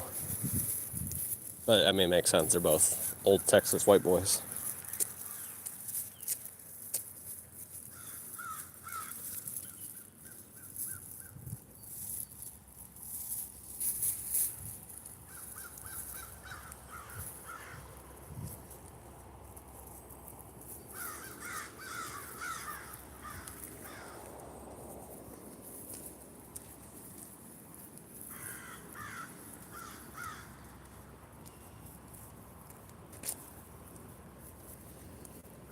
Damn right.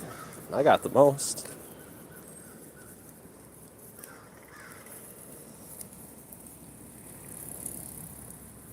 What? You mad because you're lazy and you can't make that money? And also you're too poor? Because once you max out, they tell you, get a phone number, you poor bastard.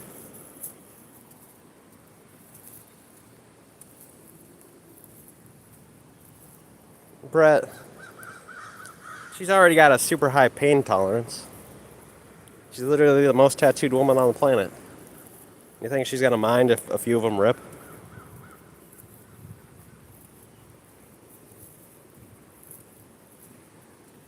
I'm old and broken and nothing to lose. Oh, you got more to lose, boy. You got a lot more left to lose. That means I'm free. What? You're stuck inside. What do you mean you're free? Boy, you're still a slave to those cigarettes, I bet. You want to speak about being slaves? You're giving up every ounce of fucking health you ever had to them. Just like Candace. You guys aren't free. Because Effluent's wild. It's out of his mind.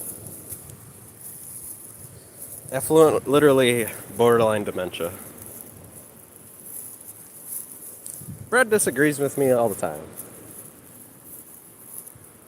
I always make sure he gets slapped for doing it. I slap him with my tongue.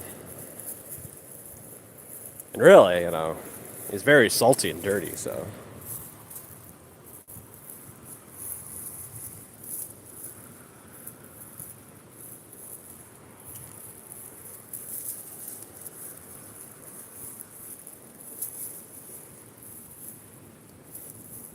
Angela, he's just jealous that you're a woman. He wants to be a woman. He always gets in fights with women. He fights with Nicole. He fights with everybody. No, Angela is definitely allowed to be here.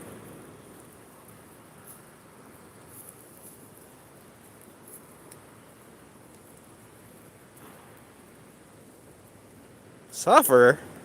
You're the one smoking every ounce of health you ever had. You're suffering so bad you gave yourself heart failure. Delusional old kook. Yeah, definitely just trolling. Well, trolling, aka lying. He has a lying addiction.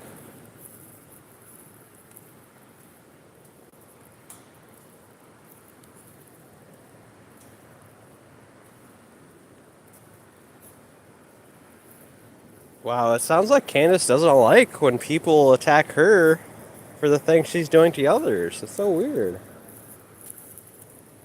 What is that called? You can give it, but you can't take it? Huh. Well, yeah, that's still got, nickel and all that poisonous stuff that goes into your lungs because it's heated because of the chemical reaction, you stupid old man. You foolish, foolish man. You're so foolish and dumb.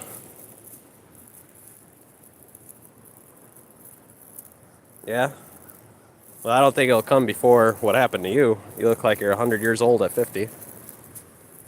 And if you think you got good lung health, you can upload a video you jogging 1 mile. Actually, you could just upload a video you walking.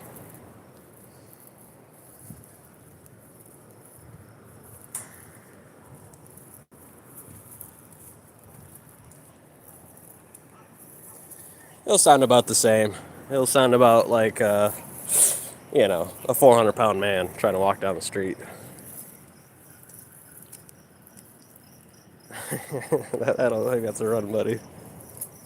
No, that definitely wouldn't be. That'd be probably a pace of 2.5 miles per hour. So that wouldn't be a jog there. That'd be a decent little walk. Walking speed of 2.5.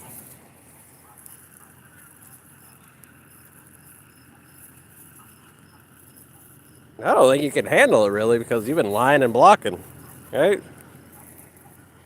If you can handle it, I'll say you've never been able to handle this, if we're being honest. You smoke, you drink, you do drugs. You poison yourself just so you can feel better. Because most of the stuff I say, it's just factual. You can look in the mirror. Look in the mirror, put a picture of Bob Barker to your face. Sadly, you look like Bob Barker. And you did it to yourself, Candace. I didn't do it to you. That wasn't natural. You didn't become that nasty and old looking. Looking like a nutsack. Yeah, 50 years old, you did that to yourself. I couldn't have done it. You smoked every day, multiple times a day, until your skin lost all the fluid and all the oil that it ever had. And it no longer could contain itself. It just started stretching out because it had no more oils in it. You did it to yourself. And you did it multiple times a day. Norbert Wienermilk, the 6th is here. Not me, I'll smack the shit out of you.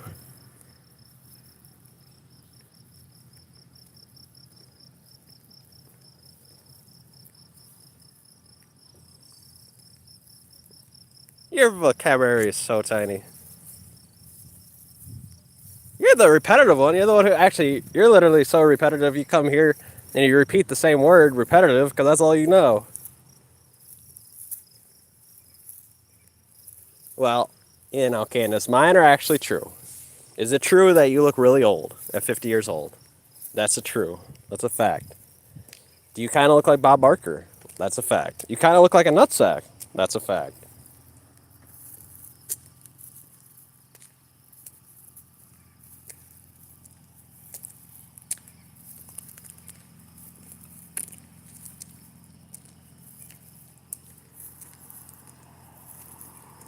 Are you kind of a hermit that had to take a plane to get to anywhere exciting in your life? Yes. You're not an adventurer. You're not an explorer. You're just a lazy bum. that's about to die. You're looking so bad at 50. I've seen 80-year-olds that look better.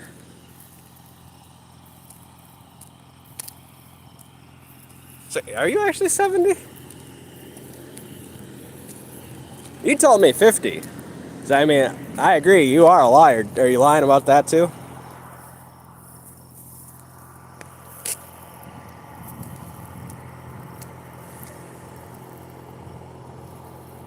Well, she does. She looks really bad. I mean, she did it to herself.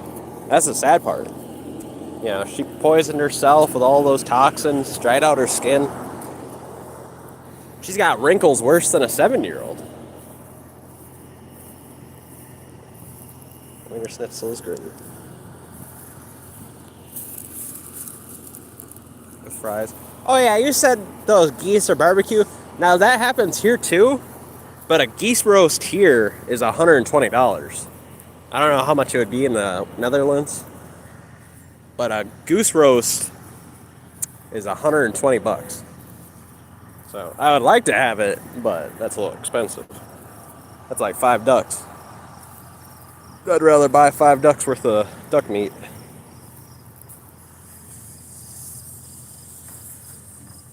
Over here, free until the DNR catches you, or whatever your guys' equivalent is.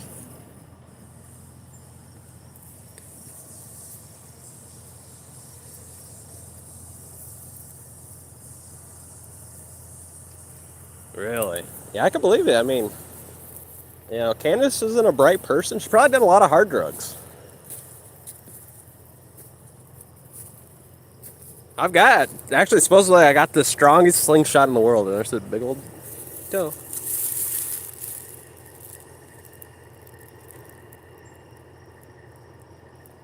She looks very pretty.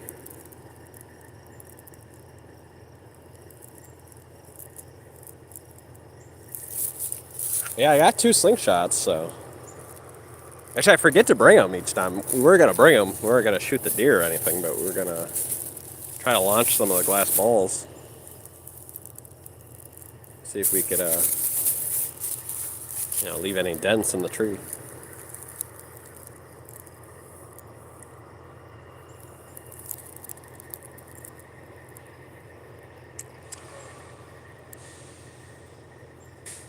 Venison? Actually, venison is really good.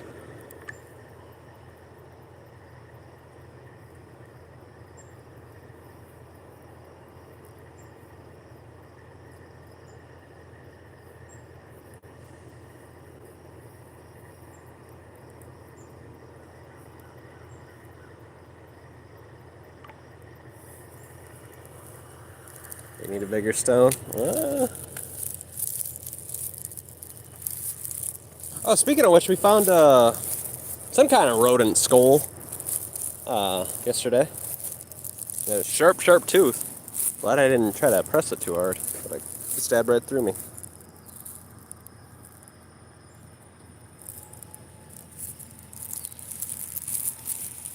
2009.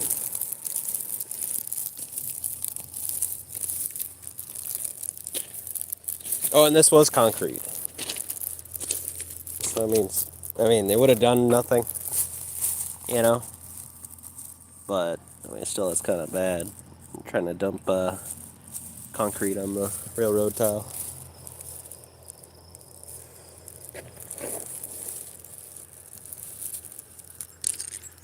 But it was still broke. Wouldn't have done anything. It's not like it's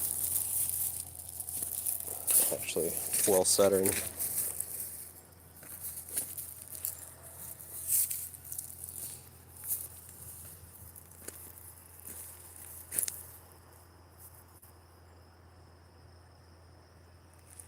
He said he was born in 1982.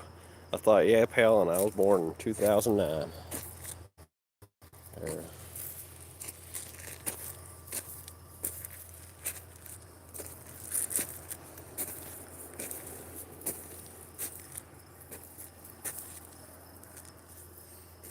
I think she retreated.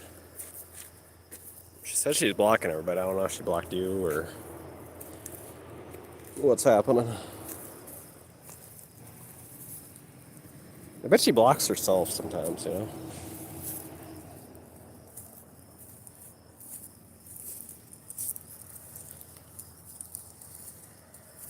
Actually, oh yeah, she did block herself once. Because she was trying to act like that one account wasn't her. So she does block herself, or says she blocks the account when she's trying to act like that's not her.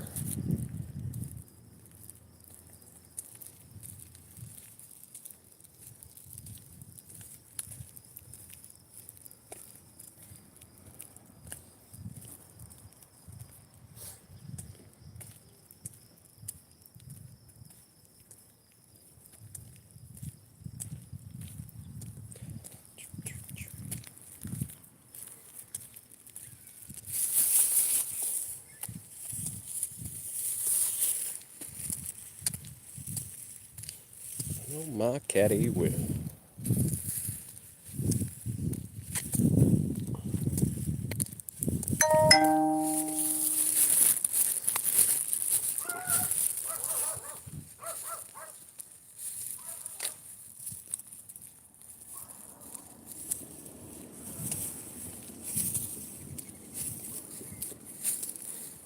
I'm off. See you later, buddy. Bye, chat. You have a good one there, Robert Wiener Milk. The 6th.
I got Nerf ammo around here.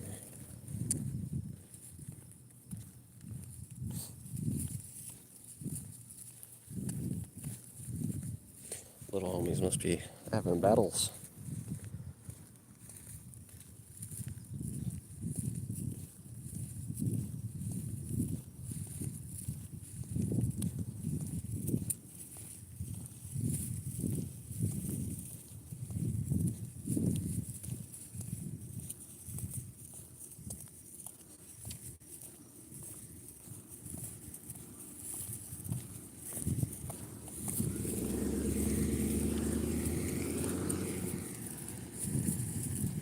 As they should be, for sure.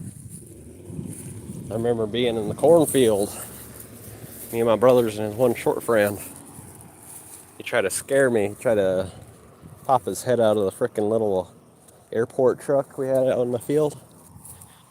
And I had a boxing glove. I just whacked him right in the nose. He fell backwards.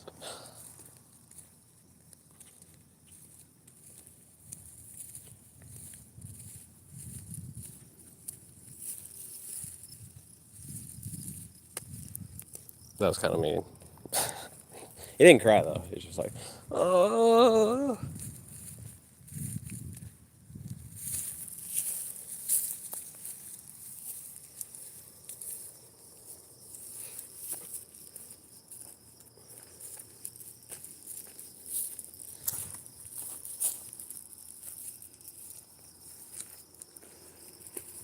Now, one time, another time, his big old, great big fat friend drove one of my brothers right up behind me when I was fucking with the ants. I'm like 10 years old. One of his friends was like 17, 18. And my brother just shoots me right in the back with the airsoft shotgun. And I was shirtless. Didn't leave no bruises, but it left a red spot. That scared the shit out of me.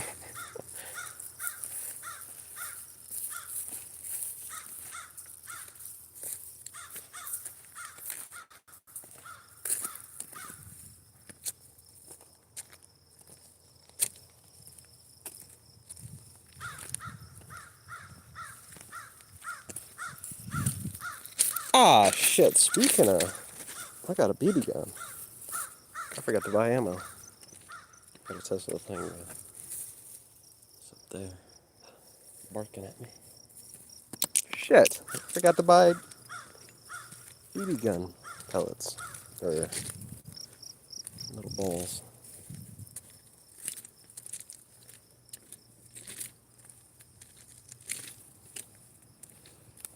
Another one of those black spiders. You could probably go down the railroad tracks, get yourself 100 spiders if you wanted to have a spider army.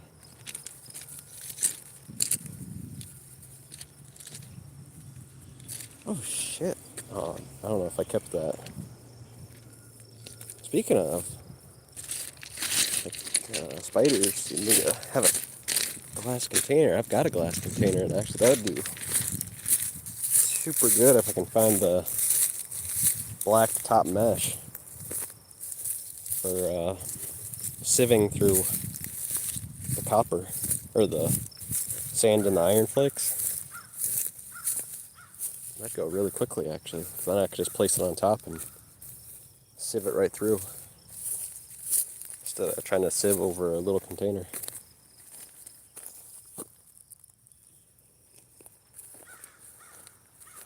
I could sieve over a whole freaking fish tank.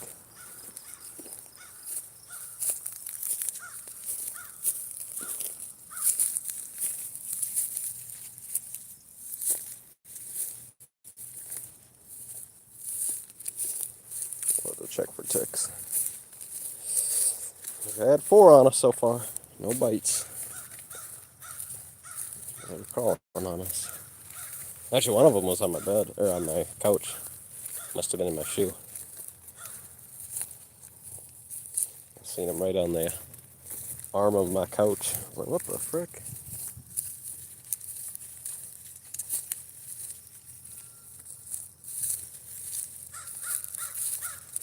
It wasn't full of blood, so he didn't get to suck me dry and leave.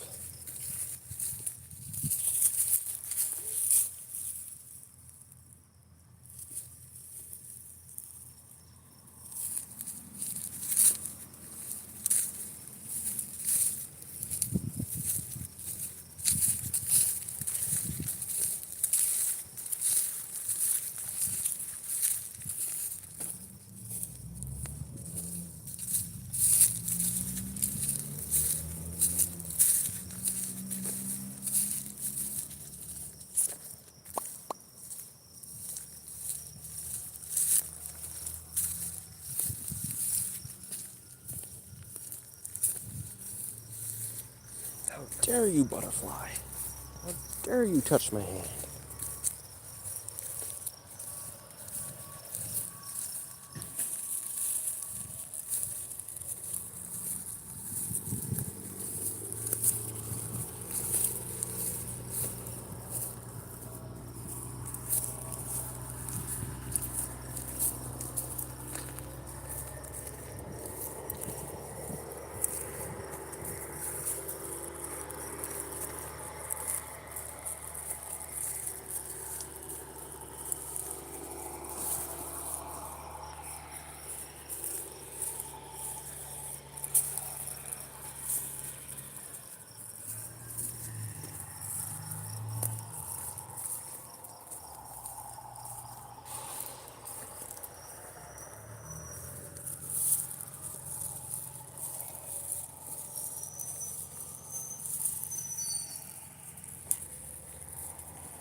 Right on trip.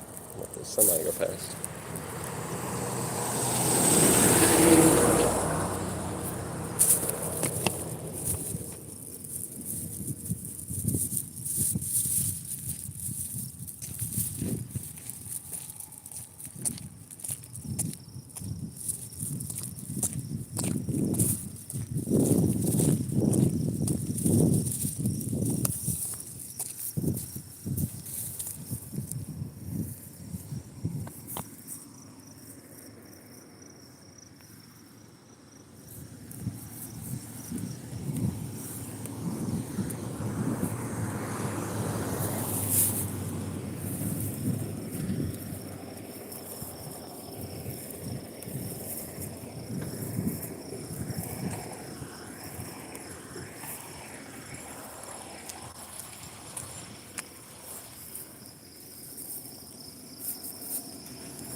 Oh, you had some ticks on you?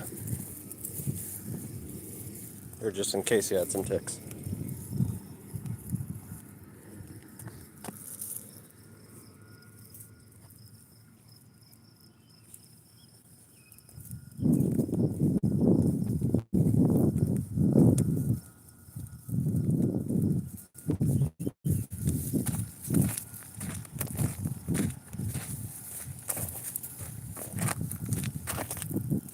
Tick tack, paddywhack, and a bone.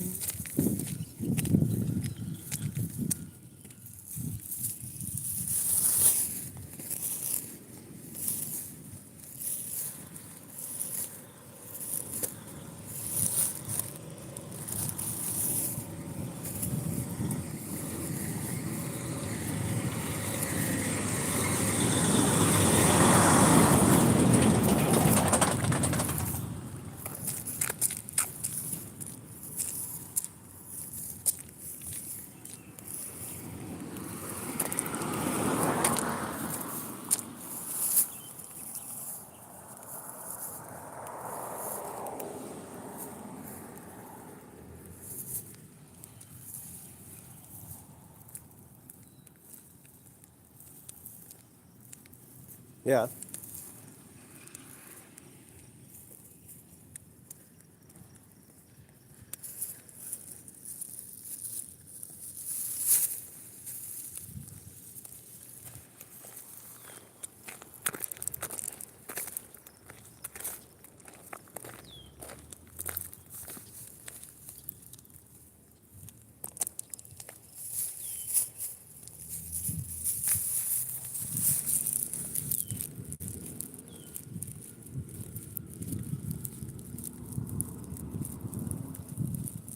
Kind of makes sense because I think last year, at least here, I didn't get a single tick on me. So I wonder if the tick numbers were low last year, exploding this year.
Really?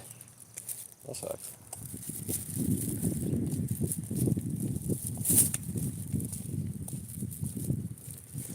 That sucks, player.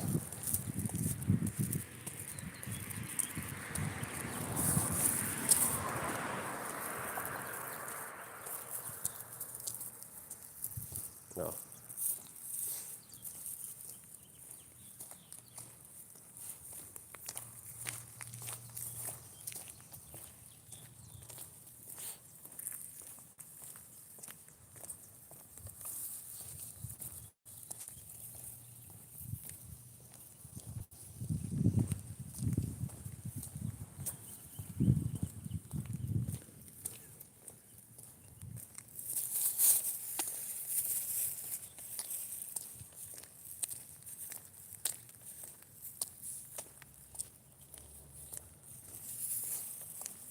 Wonder if that dog died. That'd be so sad.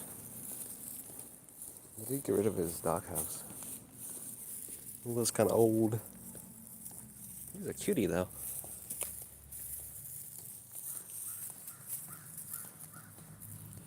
Did a really one of those weird, funny dog smiles, where some of the dogs can, crisp up their lips at the end. So it's kind of cool. It'd actually give you a real smile when he was happy.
That was just my father. He's just seeing how I'm doing.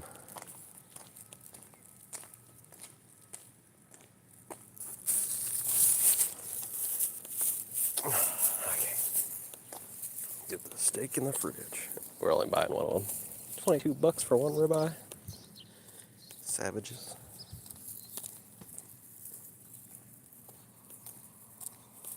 But it's my cheat day. So.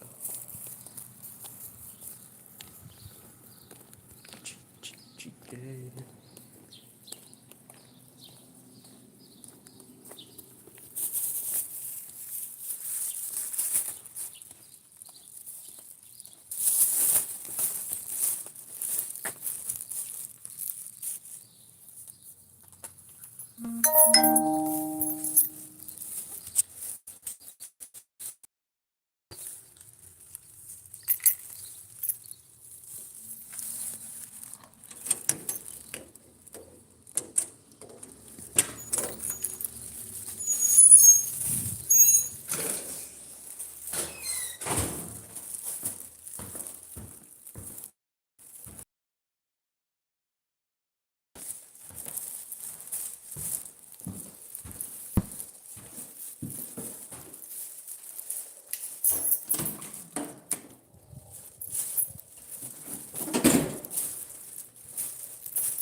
almost every digital space should be age verified in some way, so we can separate children from adults, so that we can treat children differently. And this is where I'm going to say something a little provocative to the adults listening to this. Go for it. For years, parents and adults have sacrificed children at the altar of adult privacy. Yes. We are reluctant to share anything, and there's part of me that goes, I kind of get why, when you see how data breaches and other things happen, but like, as adults in this country, we can't have both. We have to decide if we're willing to give up just a little bit, and there are plenty of technologies now with waving my thumb across my camera to know whether or not, based on the biometrics of that, I'm an adult or a child. There are so many sort of zero proof kind of concepts that are out there that we can use. We've just got this mindset that I don't want to give the device, anything, but we also want our kids protected. And I'm just here to say we can't have both. You can't want that for your children, but not be willing to let them know who the children are, so that we can treat them differently. Tell me if I am simplifying this too much. I would argue that it's less risky for the world to know your child's year of birth than it is for them to be exposed to pornography, predators, abusive content, addictive algorithms, disordered eating related material, suicidal ideation, etc., etc., etc. Right, you're talking about something that's very near and dear to my heart, which is a risk, right? There's every digital decision we make. This is my mindset going back to my consulting days with EY. I was a risk consultant, like that was my job, was to help businesses mitigate risk, right? So you're referring to looking at this balance, right? Is there a greater risk that harm can come to my child because they know that my child was born in 2013 or something, versus just sending them loose in YouTube unrestricted, where they could experience trauma or all the things you described? And to me, that's a no-brainer. I mean, it's a no-brainer. So I know you were trying to lead me to that, but I mean, I would offer as just a response for any parent, look at the balance of risk. And not just right now, but like long-term for the life of your child. What are the things they're going to remember and think about? Some of these traumas are sticky. The thing that I always think of, because I've counseled and worked with hundreds of young people and adults, specifically when it comes to the issue of compulsive or addictive use of pornography. Okay, you have a beautiful day, Queen. It doesn't matter how old they are, whether they're 60 or 16, they always remember the very first thing they saw. Every single one can describe it in great detail. Yep. It is a sticky thought. It's a shadow on the brain. You're absolutely right. That cannot be forgotten. Is that worse than accompanying away the birth year of my child? Right? I mean, these are logical questions that I think we just have to grapple with as parents. One of the things that has upset me the most over the past few years is when I learned that Apple decided to walk back some protections that they had the ability to utilize in iCloud. And if I misspeak, please correct me, either you or anybody from Apple listening. When child abuse media, photos and videos of children, are captured on Apple devices and backed up to the iCloud, Apple has the ability to detect that abuse material, remove it, redact it, report it. We, Apple, could be making a dent in the protection, prevention, rehabilitation of one of the most horrific crimes that exists in this globe. And they've decided not to move forward with that because of privacy concerns. That's right. Did I get any of that wrong? 100% correct. There's a quote out there from a former Apple executive, and I'm going to not get it quite right, but the spirit of it is this. iCloud may be the largest purveyor house of child sexual abuse material on earth. Yeah, there's things that they could be doing, and they're choosing not to. Again, at the altar of privacy, they are sacrificing the protection of children. 100%.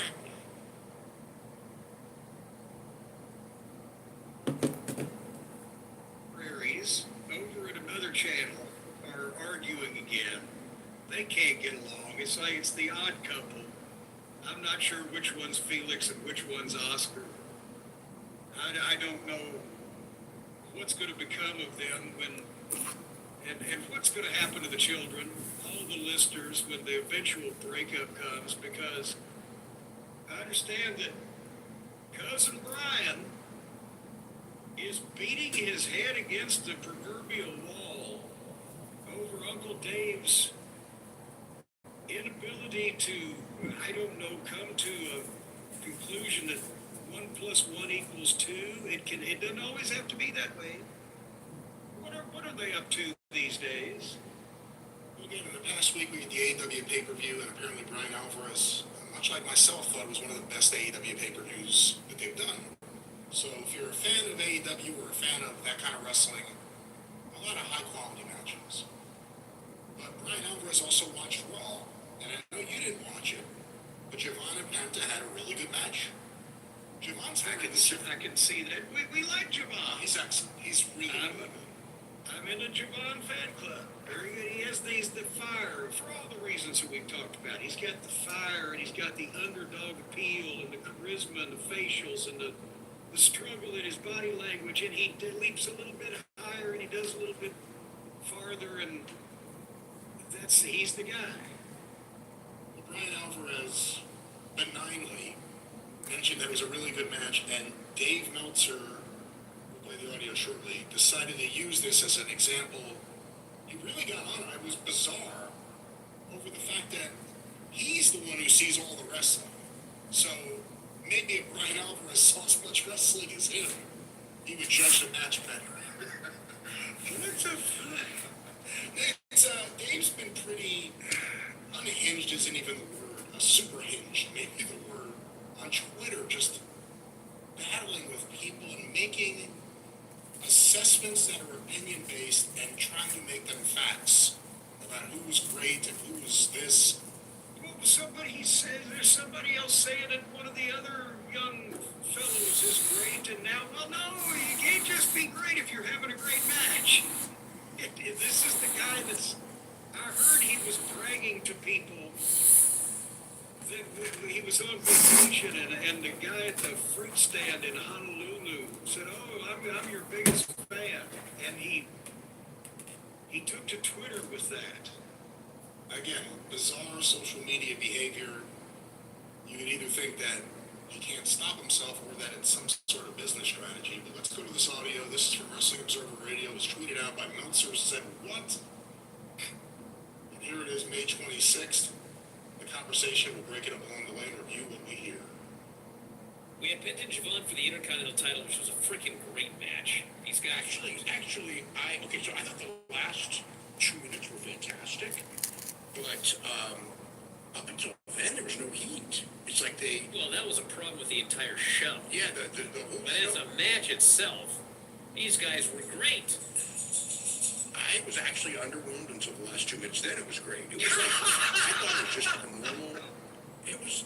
Tough critic today, brother. This match was really good. I know. You saw lots of great matches the night before. Damn it, this match was good. I see matches, up until the last 2 minutes, I see matches every bit like that, every single week. Multiple matches where you do a few flips and things like that, and just as good, actually better than that one. But the last 2 minutes, man, they turned it on, and they were great. Let me stop it there for a moment, because it's bizarre hearing him dismiss something and say, well, I see great matches all the time, or matches where they just do the flips. And yeah, that's what we always say. You grade those matches in AEW super high when it's just a run-of-the-mill, middle-of-the-road kind of match right now. Oh my God! He's actually arguing with himself. You could probably piece together audio of Dave arguing with himself here,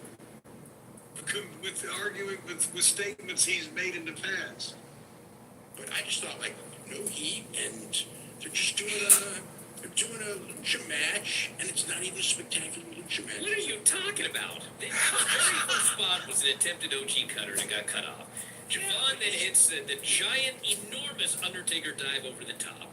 Then he goes for a springboard and he gets super kicked out of midair, which is literally a spot that Shawn Michaels and Shelton Benjamin did 15 years ago that is legendary. That was a little bit. Yeah, but guys do that. Then he got sidestepped and this poor fucking guy hit his spine on the corner of the announce table. I thought he was dead. That sucked. They go to break and come back, and we got the. Hold on, I love him barreling over Dave. That's what Dave does to everybody. Here's Alvarez. He's not stopping for any reason. And then in every movie calls Dave and say, well, now that was great. Well, now that was great. But, when they took a breath in between, it was horrible. The giant springboard cutter, and then a destroyer, which was countered. And this is awesome chance, and an OG cutter on the apron, which almost killed the guy again. And then they had, it was the OG cutter attempt. Penta super kicked him into midair. Then there was a driver, but Javon hit a kick, and then an OG cutter, and then Penta hit a backstabber, and then hit a destroyer and pinned him. It's like, God damn, what a match. And then Penta goes to raise his hand. And those matches where you just do move after move after move, those matches are like, that's modern wrestling now. There's nothing. It's like, oh, God, not just AEW, not just TNA. I mean, you see that like in freaking AAA and CMLL. Let me stop it there because it's almost like you said he's arguing against himself. And the thing is, he values the move, whether you nail it or not, or whether it looks like there's cooperation, or if everything falls apart once, but you do the two things he likes. He'll forget about the once. Dave on American Idol, if you just went out there and was loud and made shit up if you forgot the words, but you tried hard, he would fucking pass you through. And that's not what Alvarez is talking about here, because he's illustrating that, no, these guys, boom, boom, boom, they did this great shit, not well, he missed the thing, or the soul snatcher fucking fell in a heap, or whatever. We'll leave some more audio. It's important to note, you joked about at the top that you were telling the truth. Apparently in the video, Ryan Alvarez starts banging his head on the microphone while going on and on. Let's go back to this. And then Penta goes to raise his hand. And those matches where you just do move after move after move, those matches are like, that's modern wrestling now. There's nothing. I mean, it's like, you see, I'm not just AEW, not just TNA. I mean, you see that like in freaking AAA and CMLL. You see matches like that constantly, and they're very good, but as far as being out of the ordinary, I mean, it's the last 2 minutes were great. But even that, I didn't think it was anything special based on what I see today. Other than, like I said, like they really did get the crowd at the end because it really was good at the end. But their other stuff, flips with no heat. I mean, it's like, I don't mean to be bad about it or anything like that. Well, too late, brother. But again, he's criticizing. And now he sounds like he's making my point. Yeah, that's all they do. The furniture, the flips, and whether it's a flippy match or a furniture match, this is all they fucking do all the time. So then why does he give everything 5 fucking stars? It doesn't make... Either have my opinion, yeah, that's what they all do all the time, and it sucks. Or it's that's what they do, and I love it. But not, that's what they do all the time. But yeah, I mean, I don't know what he's making everybody's point. But the thing is, it's like this is what I see all the time, multiple times a day. And guys, multiple times a day.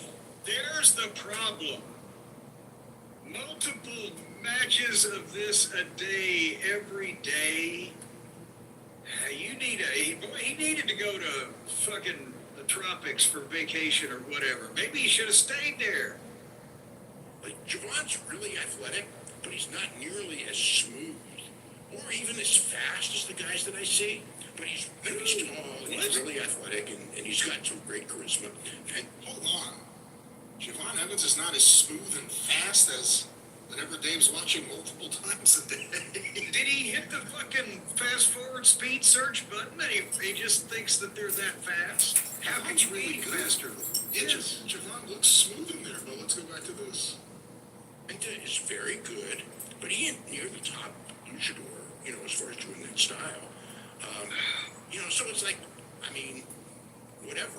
Well, God damn it, I thought this match was great. And then afterwards... That's because you're not watching everything. I just watched the best AW pay-per-view I've ever seen 24 hours ago. I still thought this was great. Okay, but you're not seeing Mexico where this stuff is. They just matches. Oh, like this God damn it! 3-4 times a night. I'm not comparing them. I just really like this match. Okay, I did too. And then... I did too, but I'm just telling you that, there's so much great I didn't say it was 5 stars. You can say it was 5 stars. I didn't say that. I just liked it. God damn it. I liked it too, but I'm just telling you, it's you're going this is this unbelievable match, and this is modern wrestling. There's matches literally all the time now. Literally. So anyway, afterwards, Bennett tries to raise his hand, but Javon pulls a Dave Meltzer. He's like, God, fuck it. And he doesn't like it, and he storms out all angry. So now they're going to do it again at some point. And that's where the clip ends. Oh, God, I'm sorry, but I think this could be the precursor to domestic violence. There's a level of frustration here. Ooh, he won't get over to Mexico. Oh, Mexico. Dave's like, you don't see enough good wrestling. I was like, I just watched the greatest pay-per-view of all time that I put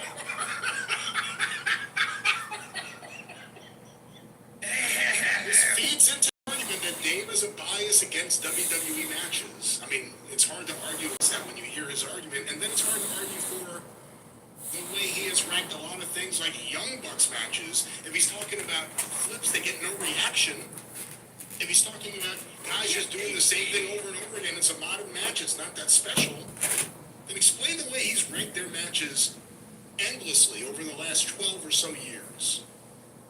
That's what I couldn't figure. It was like he was trying to literally there's 3 or 4 sides to this argument. He made every single one of them. How can you disagree with that? You could honestly see a headline that says, Dave agrees with Jim Cornette about the quality of modern wrestling. And based on what he said there, it would be honest. It would be a very honest headline. I just don't see how anybody could disagree with everything that's ever been said about a subject, all at the same time. I want Team Alvarez. He wins me over more and more every time we hear the frustration. Because yes, it's impossible not to display that when you hear what Dave is saying. It's incredible. I think Alvarez should get the Nobel Prize for putting up with it. That's the thing. Right, I'm just worried is that, there's gonna come a time where this just isn't gonna work out, this domestic union they have here, and they're gonna have to go their separate ways, and then I'm not sure which one of them all alone with nobody to care for him and also nobody to cook for him. You know what that means, Brad? It means unless you come up with a backup plan, you're going to be eating a lot of junk. You got to have good, nourishing food, especially at Dave's age. What if Brian is the chef? He seems like a chef. And Dave, well, I don't think Dave could find the kitchen with written directions. So he's going to need something easy. Do you think we should refer him to our friends over at Factor? Oh, that's a very good idea. I mean, talk about easy. They deliver you chef-prepared meals. They're fresh. All you got to do is heat it up. It's easy as it gets, and it's delicious and nutritious. Yes, Factor. That's right. Every meal crafted with functional ingredients. You know what that means? That means ingredients that work. Lean proteins and colorful veggies, all different varieties of colors. You'll taste the rainbow. Whole foods, even healthy fats, which I found out there's some of those, and they're good. And they're fresh, no artificial colors or sweeteners, no high fructose corn syrup. You don't want that. I hate it when I'm eating at a restaurant, somebody just comes up and pours a jug of Karo syrup all over my plate. But basically, Factor has over 100 rotating weekly meals for a variety of tastes and Mediterranean and Asian and fresh, never frozen, and salads. And of course, you love the teriyaki salmon. And I like the garlic parm shrimp and filet, etc. But nevertheless, if you are like Uncle Dave is going to be, sitting alone in your home, a home, some type of something with home in the title is probably where he resides, and you've run off all of your friends, and you're just there alone watching Mexican wrestling all day long, and you just want to pop a chef-approved meal in and heat it up in a microwave, and somebody that wants to take care of you and give you good, wholesome things to eat while you waste away, shorter of breath and one day closer to death. Go to our friends at factormeals.com right now. You're going to see all the fine food that they have that you can just heat up and stick down your gullet. That'll probably be the best decision that you've made that day. Elsewise, you wouldn't be in the position Uncle Dave would be in. And if you use the code JCE50 off, you're going to get 50% off of your first order and free daily greens per box with new subscriptions only, while supplies last until 9/27, September 27th is what that is. 26. You know, over in the UK, they do it opposite. They put the day in the month. It just throws me the fuck off, because I never know what the 16th month is. But factormeals.com /JCE50 off. That's the code JCE50 off. You get 50% off and free daily greens where you just, once again, the greens, that's what turns your poop brown. It would be black without the green. See, when you add green, you come up with brown. Except green sometimes turns red, or red turns green. I don't know what you're doing or what you're trying to do here. Yes, well, see, that's what I could always, like with Harley, when she took her little poops, I could tell by the shade of her poop whether she'd been eating the carrots or the greens or whatever, because it would color your product there. Well, we're not talking about that, or we're not talking about when pink becomes blue or when blue turns to gray. We're talking about Factor delicious meals crafted by a chef, fresh food, pick, and lady, get the meal that's right for you, is what I'm trying to say. Just think about Brian Alvarez in a chef's outfit, standing over the minions as they prepare all these Factor meals. He's standing over, keeping a watchful eye, trying to make sure that everything is just like you like it. And you folks, they go bring it right to your home. The only thing they won't do is put it in the microwave for you. I asked the one guy about that. He took off with my microwave while my back was turned. So factormeals.com /JCE50 off. You're getting 50%. That's half off food or free food. Half of this food is free. Who the fuck are you to turn down free food in this environment? Assholes. Once again, get some great food that we love in this house and food they love in Castle Cornet. Food you can eat. From our friends at Factor, food you can trust. Factormeals.com /JCE50 off. I don't know if you can trust that food. That meatloaf was one of the biggest liars I've ever seen. Trust the food, trust the Factor, and Factor meals are there for you. We're going to end on a high note. Jim, that promo code one more time. You know, that was just a modified punchline about the sheep. I'll tell you one thing, folks. That sheep's the biggest liar you've ever come across. Anyway, factormeals.com /JCE50 off. Yeah, Factor. The all-new Pixel 10a is here. Join Google Fi Wireless and get it on us. With Gemini on Google Pixel 10a, your phone is more helpful than ever. Plus, Camera Coach helps you snap beautiful pictures with ease. Order the new Pixel 10a and get more of what you need for less.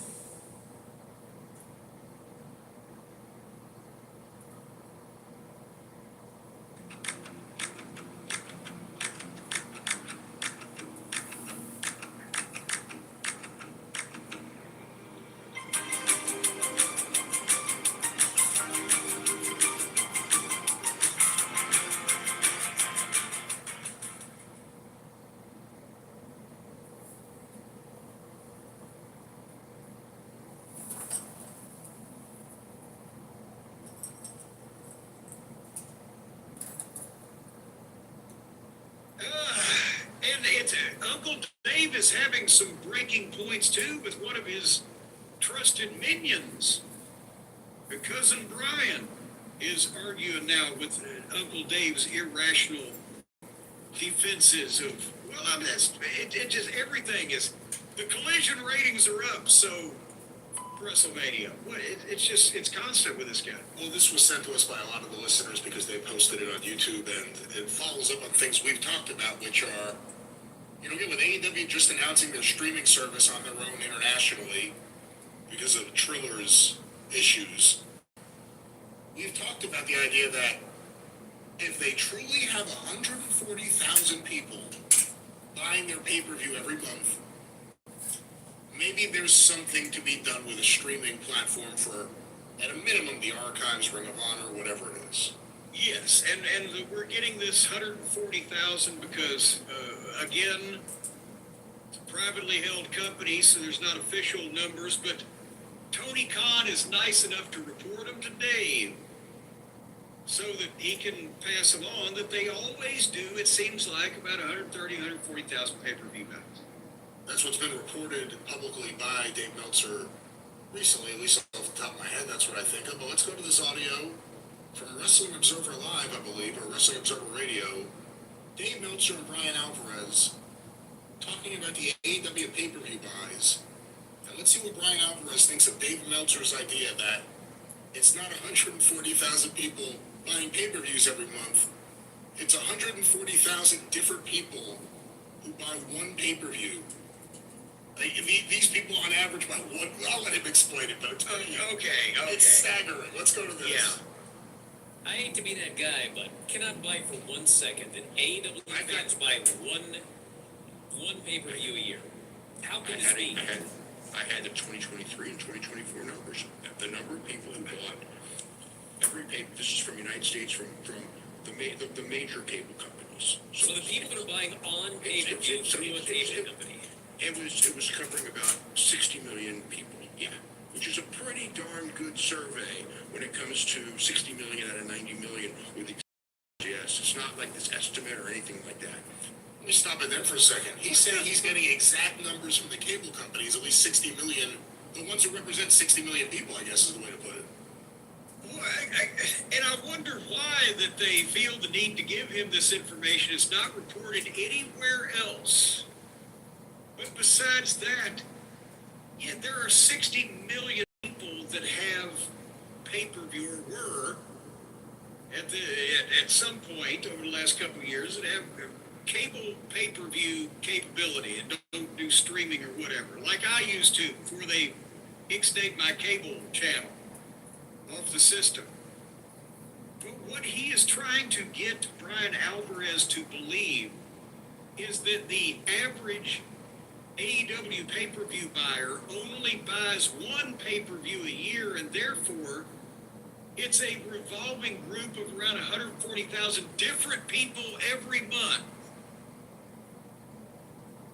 that for the most part that buy. This is what is stunning and unbelievable and what Brian Alvarez is having a cow about. Let's go back to this audio. Meltzer and Alvarez on AEW pay-per-view buys. So yeah, whatever the numbers were, you can look them up in the back issues of the Observer. I mean, those are exact numbers. Every time we do a poll, and in fact, there's one on the front page on our board right now, and like almost everybody is like, I bought every single pay-per-view they've ever done. I buy every single one. That's on our site because we're talking about not normal people. That may. Hold on, let's stop there for a minute. We're talking about normal, sane people here. We're talking about our fucking people. God damn it. What in the world? Let me stop here. We're not talking about our fans. We're talking about normal people. That's what he thinks of his fans.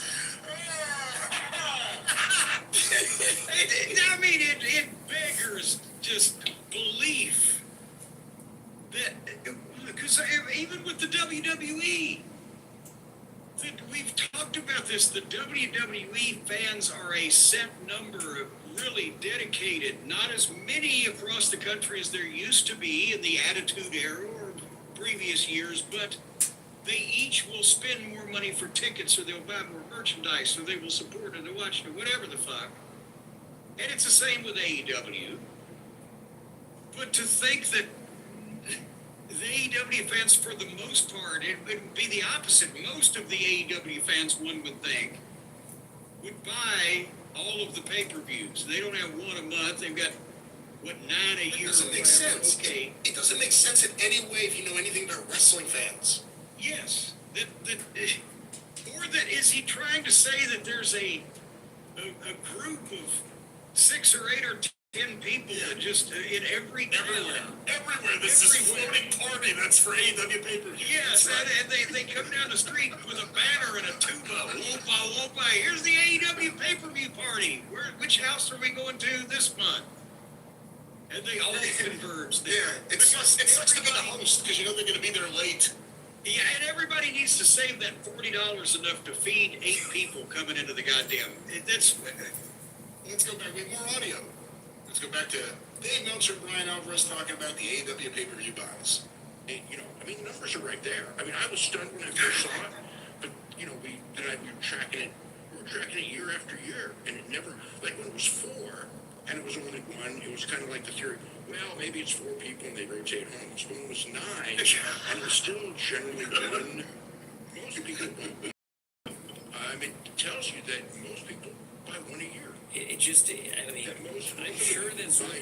sure that's what the number says, but when you think about it, it's like, how can everybody buy on average 1 a year, and yet they always do almost the exact same number of buys? Bingo! The low is about 100, and the high is about, depending on year, 175, obviously, when Sting retired, or the first, it's usually 100 to 175. This one would be interesting coming up. So there it is, and you can tell Alvarez knows this is complete bullshit too. It doesn't make any sense at all. And if they say he saw this from the cable companies, are we sure the cable companies, not the people that were submitting false reports from Dragon Gate or whatever, or Shibata having his brain removed? Hold on, either the cable company kindly just provided internal statistics per Dave's request tailored to his specific question. And think of all we're not disputing that they do tens of thousands, if not 100,000 or whatever, buys per show. So there's over 1 million buys. They just collated this information for him to fit exactly what he wanted, or they just gave him raw data, and he, with a skeleton crew, one would imagine, went through this Epstein file size documentation to get the data he wanted. How do you... Well, listen, you said 1 million. It's either AEW sells 1 million pay-per-views a year to their audience, or 1 million different people choose one pay-per-view, and I don't know how they get the decision, and that's the one they watch. Which doesn't make any sense. How can anyone supply those numbers? Do those numbers need to be adjusted like the ratings were adjusted? And that's the thing, you would have to do some kind of cross-reference for everybody that had bought pay-per-view on every local cable system to then go through it and blah, blah, blah. And but again, it is not logical nor believable that the majority of just like the majority of the people who used to buy the WWE pay-per-views when they had such a thing, they weren't buying every single one of them every goddamn month, but many people would buy most of them, and then you get the big ones for WrestleMania and whatever, and blah, blah, blah. But it just doesn't make any sense, and he's just so sure of it because he's seen the numbers from the cable. I mean, that's what he's saying. He's saying he got this info from the cable company. And again, In Demand's out of business now. So that means he's getting it from Dish and from the cable companies. And if they're indicating that, then they really don't know their audience either. That's crazy. Or is this a situation where it's like, okay, Paulie, you're trying to make me either believe that Jack Nicholson is a fan of our angle, or you're you don't care whether, because he swore on his father's life. I said, you don't care whether your father kicks the bucket or not. Who do you believe? What are the odds, Brian? Who can we pick? Can we be somehow proper and lucky, possibly, with our picks? Could we possibly have a daily fantasy? Yes. Yeah, we possibly have a daily fantasy where we just fantasize daily, like many of these other people that we've been talking about do. We fantasize Not and about have the the copy paper. rolled up, yes. But not about the pay-per-view buys. Yes, fantasize about the copy, which now tells me that the playoff push is heating up, folks. And tournament hoops are here, and there's no better way to cash in on the high-flying hoops action than Prize Picks. They're doing crossbodies off the hoop, and they're doing moonsaults off the... Would you like to see a moonsault off the backboard in a basketball game, Brian? No, it was more exciting bluegrass brawl. I got to see the basketball net being used, and it looked a lot more dangerous than anything like that. Well, see, that's the thing. If they just do this in basketball, too, it would help. Yeah, he almost broke his ankle, too. Yeah, Craig got carried away. But if they just in basketball just let people moonsault off the backboard, imagine what that would do for the game. It wouldn't make a lick of sense, but people would go, ooh.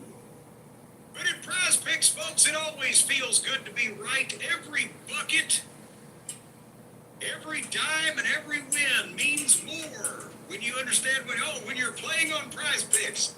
So the buckets are the shots, and the dimes are money, I guess. Don't pass up your next shot with Prize Picks. You're going to get $50 instantly in lineups when you play your first $5. And that's basically what you got to do, folks. You got to download the Prize Picks app, and you just got to start picking. Because when you start picking, then you're going to start grinning. I'm a picking, and I'm a grinning. Because if you pick more or less on 2 to 6 player stat projections, if you get your picks right, you could cash in. You could get an early payout. You could make off with some money under cover of darkness before anybody knows it's happened. The legitimate way. And with a new social feeds feature, you can share Prize Picks with your friends and copy lineups from winners with a single click, and they will never know it's been done. They'll be completely in the dark. All those winners that you're plagiarizing, they won't know unless you get on the wrong side of Prize Picks, and then your name is on a list. And if you want the biggest payouts, go for the power play. That means if you pick a right pick on the power play, then you immediately also get to guest star in Power Schlap.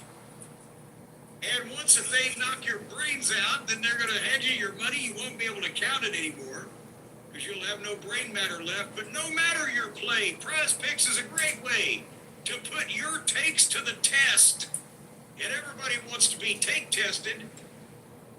Get in on the action. Prize Picks is now available in all 50 states, including California, Texas, Florida, and Georgia. For some reason, they want us to mention specifically, I guess, because there's many people there that are picking right now. And once again, Prize Picks puts their users, that's you first, so all the withdrawals are fast and secure. If you go up there, if you show some kind of weapon, you don't even have to have a mask on. They're just going to give you the money. What the hell? You stop already. Well, ladies and gentlemen, we're talking about secure. On your phone, the smart way. You don't have to go anywhere near anyone. If you hold your phone up, well, fuck, it's not going to do anything unless you tell it. Once again, silly scenarios are fun scenarios. Also want to make mention there is no affiliation with Power Slap, despite what was said earlier, and I think we've walked back most of it. Jim, the comedy portion is over. We need to get serious. We need to let people know. Completely serious. Very serious. You can download the Prize Picks app today. Use the code JCE to get $50 in lineups after you play your first $5 lineup. That's the code JCE, $50 for $5. That's 10 times. That makes sense. And there's no power schlap involved. Prize Picks, it's good to be right and not schlapped. That's right, Prize Picks. It's good to be right. Back to AEW Dynamite. Because I'll tell you what, sometimes when you're wrong, you will get slapped. And then you're embarrassed because you were wrong, plus your fucking ears are ringing because somebody slapped the shit out of you. That's just the way I think about it.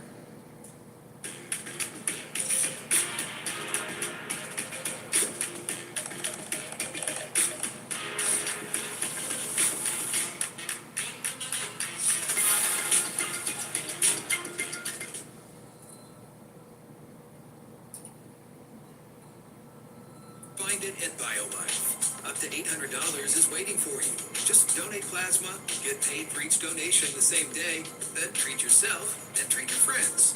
Schedule your appointment today.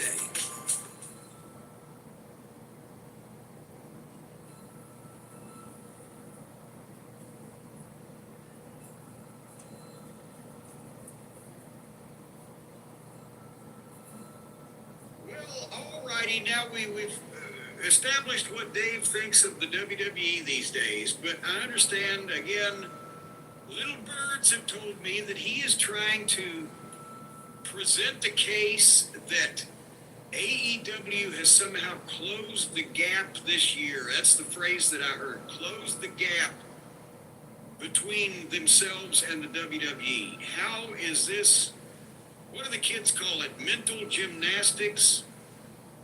Monkey mathematics sounds more like it. How is he figuring this out, Brian? Do you have any details on this? Yeah, a little bit here, because a lot of people have been sending this over because they put it on their YouTube channel, so everyone's like, hey, look at this, what do you think of this? You know, they, I guess they're following up, I think it must have been the media scrum where Tony said how they've had this great year, and last year everything kicked off with full gear, and they've closed the gap, and everything's up. I mean, just what's up is down, what down is up. It's all fucking bizarro, ladies and gentlemen. But Dave, I guess, heard that quote and heard some of the people scoffing at it. So, almost as if he had been talking to Tony about it, he decided to jump in and give a defense of it. If, you know. Tony Khan! Now, this is also after Dave. You're a whore from Richmond! This is also after, we should point out, Dave put up, or his team put up a video about Dave going off on the grifters who need to get a new act because AEW is not doing as bad as everyone says, and they put up your picture with that, by the way. Well, do they all get together on buzzwords, though? Like, let's figure out another buzzword. Well, now they're grifting. And again, while we are not in communication these days, as you know, I've known Dave Meltzer for 40 fucking years, and he never used that word until the past several years. I don't know when the first instance of it was, but this was not something that he either wrote or used in conversation just on the phone or personally with people. And then suddenly that appears, and carny was a thing for a while. He's just an old carny. It's like when these shock jock. He's a shock jock. Oh, no, he's not. But that one has applications in the actual real world, rather than it's almost like that as more of these internet people discover how fascinating the real history of professional wrestling is, and was always until they fucked it up here.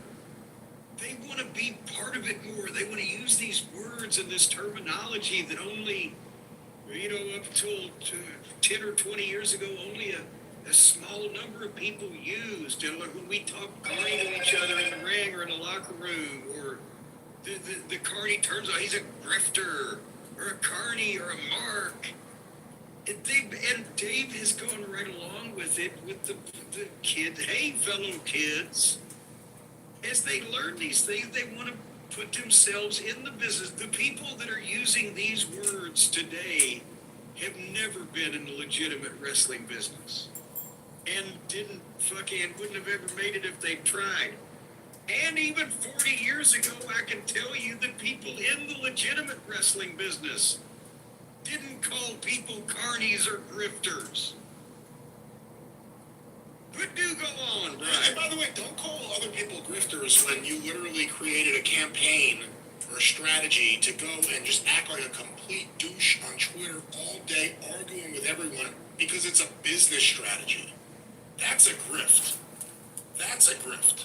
Acting in a way that you would not normally act, influenced only by the thought or opportunity of making more money, is basically, that's being a grifter, right?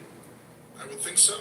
Well, then nobody can call me a grifter because I've been saying all this shit for free for 30 years. Fuck you. If not longer. But Jim, we have this audio here. Again. All right now, don't get too fucking personal. This is Wrestling Observer Radio.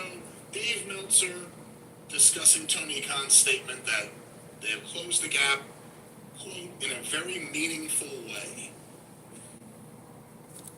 Did you see Tony Khan quotes about how he says that they're closer to WWE? They've closed the gap this year? Technically, in ratings, they've closed the gap because SmackDown went to USA, so their number went way down. Okay, Raw went to Netflix, so their number went way down. NXT on CW, their number didn't go way down, and AEW, their numbers went way down because of Max as well, but they didn't go down as far as the WWE numbers. So, if in the both going down category, the gap is closer. Yes, when it comes to TV ratings.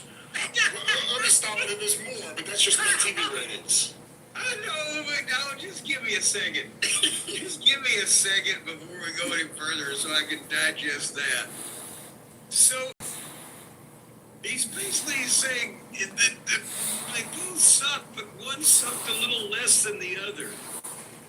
But he's ignoring the, okay, Brian, if this is dollars, would you rather start with $1 million, lose $300,000, and still have $700,000 left?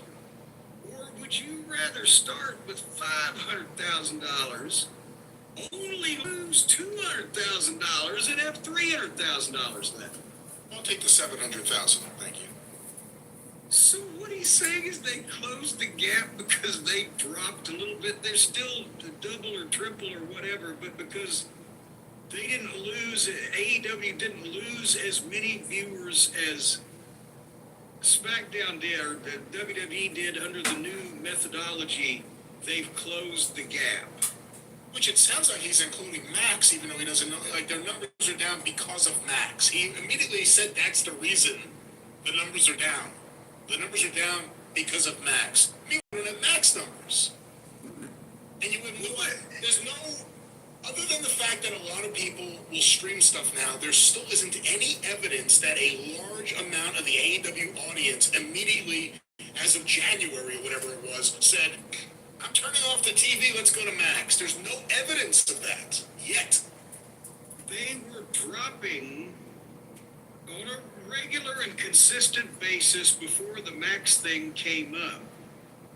Remember when they first did the Max thing, we said, well, they still did about the same fucking numbers they had been, and then it's been more slow attrition, but there was no sudden drop like, oh shit, I can get this somewhere else ever. It was just the continued decline.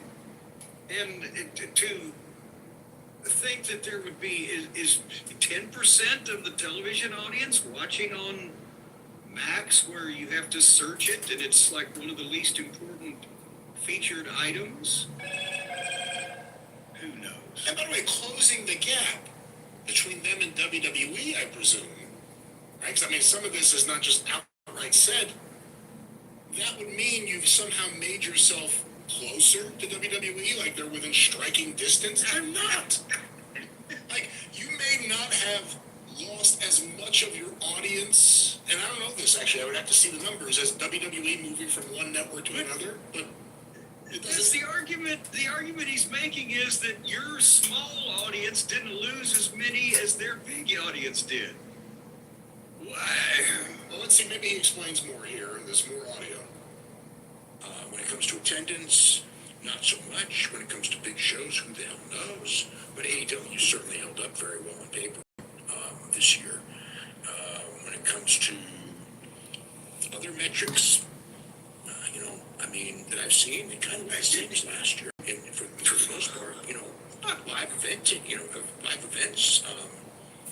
AEW, I mean, I will say that when AEW is not in a small building, they are probably a little bit up. They had like 3,300 this week. You know, they had over 3,000 last week. Those are not great numbers. Let me stop it there because he's talking again about closing the gap and he's comparing the attendances and. But when they're not in a small building, they're up a little.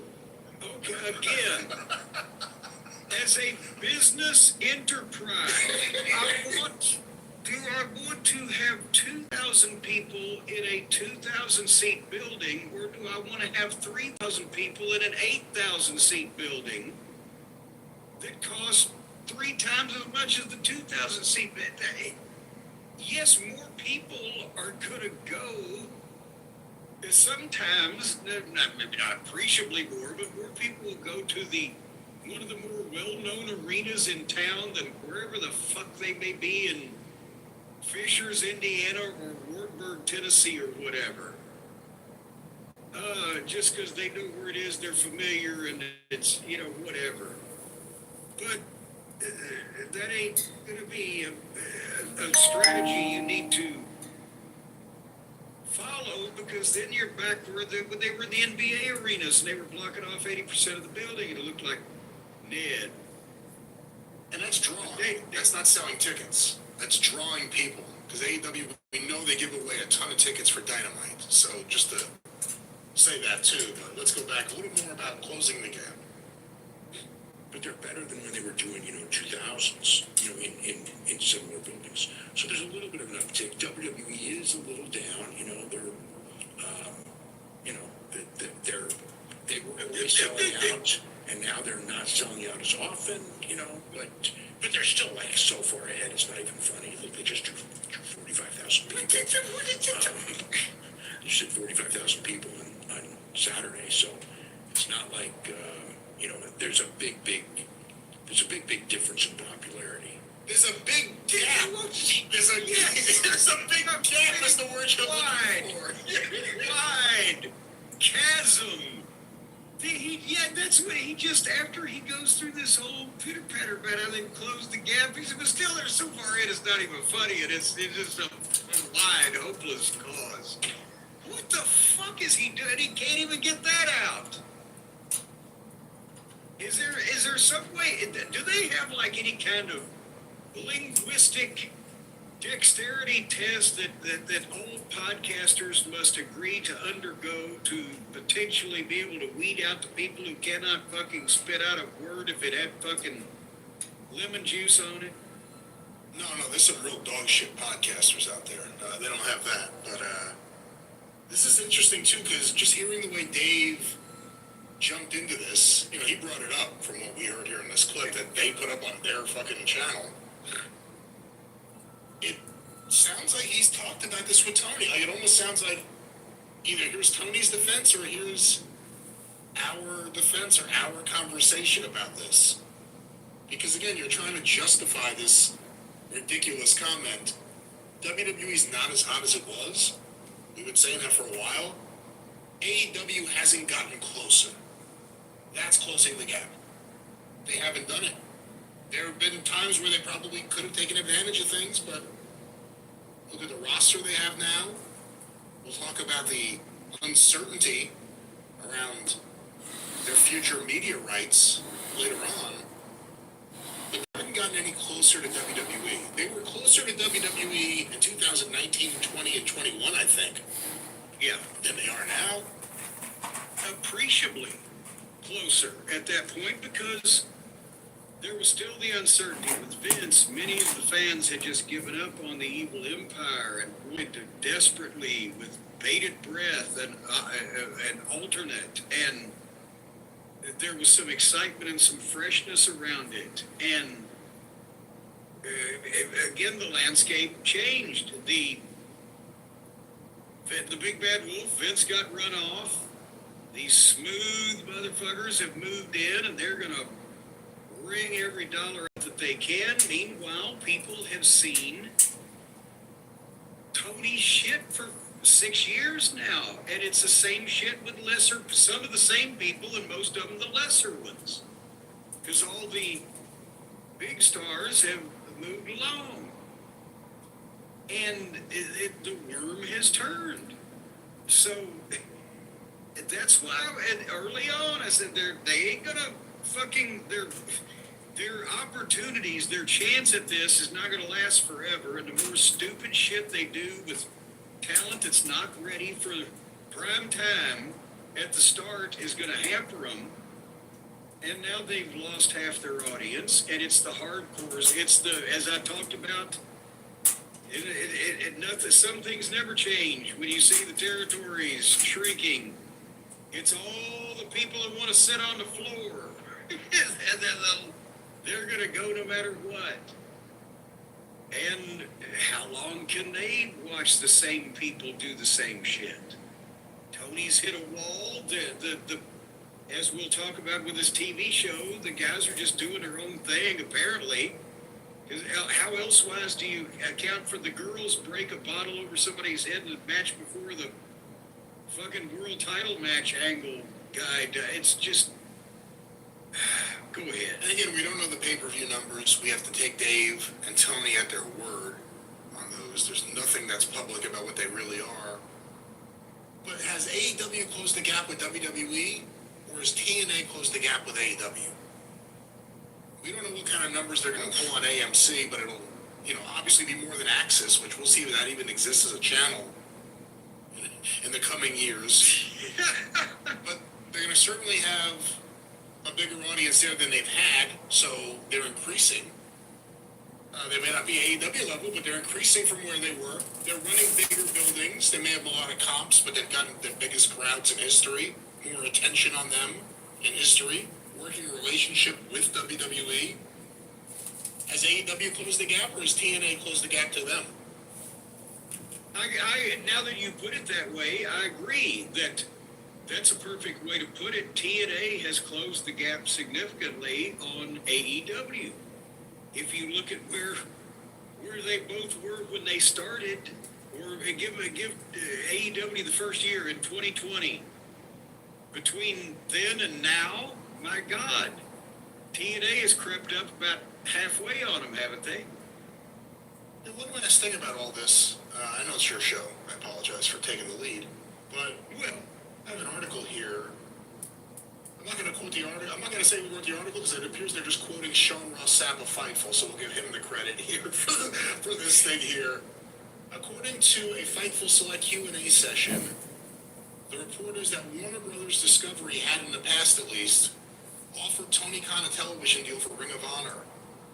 However, the proposal did not meet Tony Khan's asking price.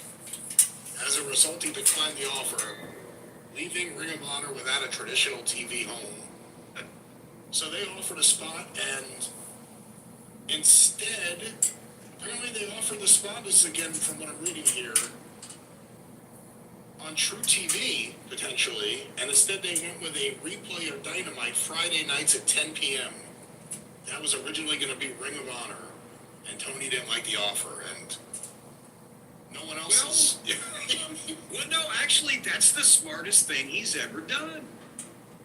Because, can you imagine, again, after Dynamite's bad enough, Collision gets worse. What was it, Rampage? That was a goddamn thing at one point. And then a Ring of Honor TV show that Tony would be at because he's at all the shows. He's the only one. And more fucking inane, repetitive, indie fucking style wrestling. And for, again, even if you look at it not just from a bad programming standpoint, but he's a smart businessman because he didn't allow himself to be further burnt out and his shortage of talent further exposed by having to put together another hour or 2 hour fucking show or whatever on another network on another night and take more of this shit. And that's why he didn't buy Ring of Honor as a business. He bought Ring of Honor because a bunch of the guys went to him and said, oh, it's a shame to see it die. And he's a billionaire, or his dad is, and he gave it a mercy fucking buy. And he wanted to own it. He wanted to own the catalog, and he wanted it. But that's what I'm saying. Like, he collected memorabilia. He wanted to own it and say he had preserved it, and here it is on my shelf, and I'll keep it going for these young wrestlers, and I can book more. But it's not. It's not in any appreciable way different from what AEW is, except the name on the belts. So, what the fuck is the goddamn difference? Just don't have it, because it's useless and it serves no purpose. The announcement that Tony Khan purchased Ring of Honor was March 3rd, 2022, so it's been a while now. Wow. It's going to be 4 years in months. Oh, Brian, I'm telling you, with all these numbers, because Tony Khan's good on numbers and Uncle Dave's good on numbers, there's something about their personalities that makes them good with numbers. But I'm just wondering if with all of these chances and for instances and things like, what are the chances of this and the chances of that? Can we make some money with Prize Picks? Is what I'm trying to find out. Because they do bowl games, they do basketball, they do baseball, they do football, they do playoffs. Do they do goofy wrestling promoters making stupid decisions? Could we somehow make any picks around that? Well, again, for those out there who pay attention, as you put it, ball sports, this is a great place to go. Prize Picks will tell you about the promo code and everything in a second, but I would think Tony would have a leg up as someone trying to win some money because of his analytics company. Well, he may be disqualified. They may look at him like one of those card counters in Las Vegas where, and if any computer brain can figure that out, it's Tony Khan. But folks, if you're just a regular brain, like just the average person, or even super brains like me and Brian Last, well, then you can play Prize Picks and you can have fun and you can make money, because there's one place where it feels good to be right. And that is right here at Prize Picks. And all you got to do is download the Prize Picks app. And now they've got, did you hear they got early payouts? If your lineup gets off to a hot start, you may have the option to cash out those winnings before the game even finishes.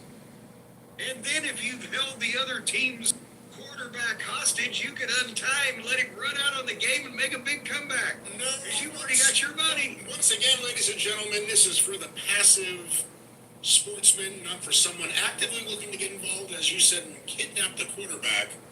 That's not allowed. That's not accepted. That's not. Now wait a minute. The code of honor of the culture. Has the NCAA adopted that rule yet? Because it used to be legal in the pros. Ladies and gentlemen, to kidnap the quarterback. Nevertheless, Prize Picks. Leave those men alone. How you play is up to you. If you want flexibility, you choose Flex Play, where you can get paid even if one of your picks misses. It's now you're getting paid to be wrong. Well, getting paid for being wrong, well, that's right up my alley. And if you want the biggest payouts, folks, go for the Power Play. That's where they bring it to your house, they plug it in. It looks like a giant power sander. And boy, if you can ride this thing, you get the money. But I'll tell you what, just watch your taint. But nevertheless, if you want to ride large electric appliances, no, that's the other sponsor. Yeah. Prize Picks. Well, that's not any of our sponsors. Let's get back to this. Yes. Prize Picks is simple to play. Just pick more or less on at least 2 player stats. If you get your picks right, you can cash in. You can pick the same player up to 3 times in the same lineup. Now that sounds a little shady to me. Do all 3 of these guys have to have different social security numbers? I don't know. Anyway, Prize Picks puts their users first, out in front in the line of fire, so they can get away while the rest of you are riddled with the assault. All withdrawals are fast and secure, and sometimes don't even require a handgun. And Prize Picks exists. No, God, I mean, there's always so much I can look back in so many ways. Ladies and gentlemen, I don't even remember what I'm defending, but don't do that. They accept most major payment methods, so if you need to pay them, well, they got a number of ways to take it. But that's what it was. Handguns. No handguns. No. handguns. It won't come to that, because don't fuck with these people. They don't take kindly to that. If I were you, I'd come unarmed. And you're not coming anywhere. You're on your phone. It's digital friends. They'll be knocking on your door if you don't pay up, but they accept most major payment methods. And you can get deposits into your account quick and easy this sports season. Just as long as you follow the rules, join millions of users and sign up for America's #1 fantasy sports app.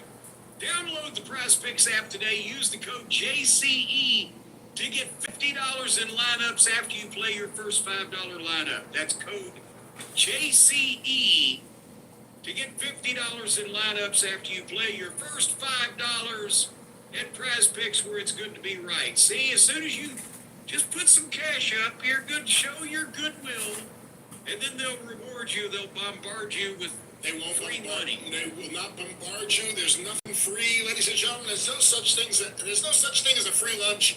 PrizePicks, one more time. Well, no, I don't recommend you eat at PrizePicks. Their food is rotten. They really just started serving it to keep their customers from getting too drunk on the alcohol. That isn't how any of this works, ladies and gentlemen. I think it's an implied understanding that none of this works this way, but Jim, one more time that code. JCE. Join Google Fi Wireless and get the new Pixel 10a on us. Plus, save $10 per month on your service with an incredible camera, helpful AI, and a design that's built to last. It's more than you'd expect for less. Get the real deal with Google Pixel 10a.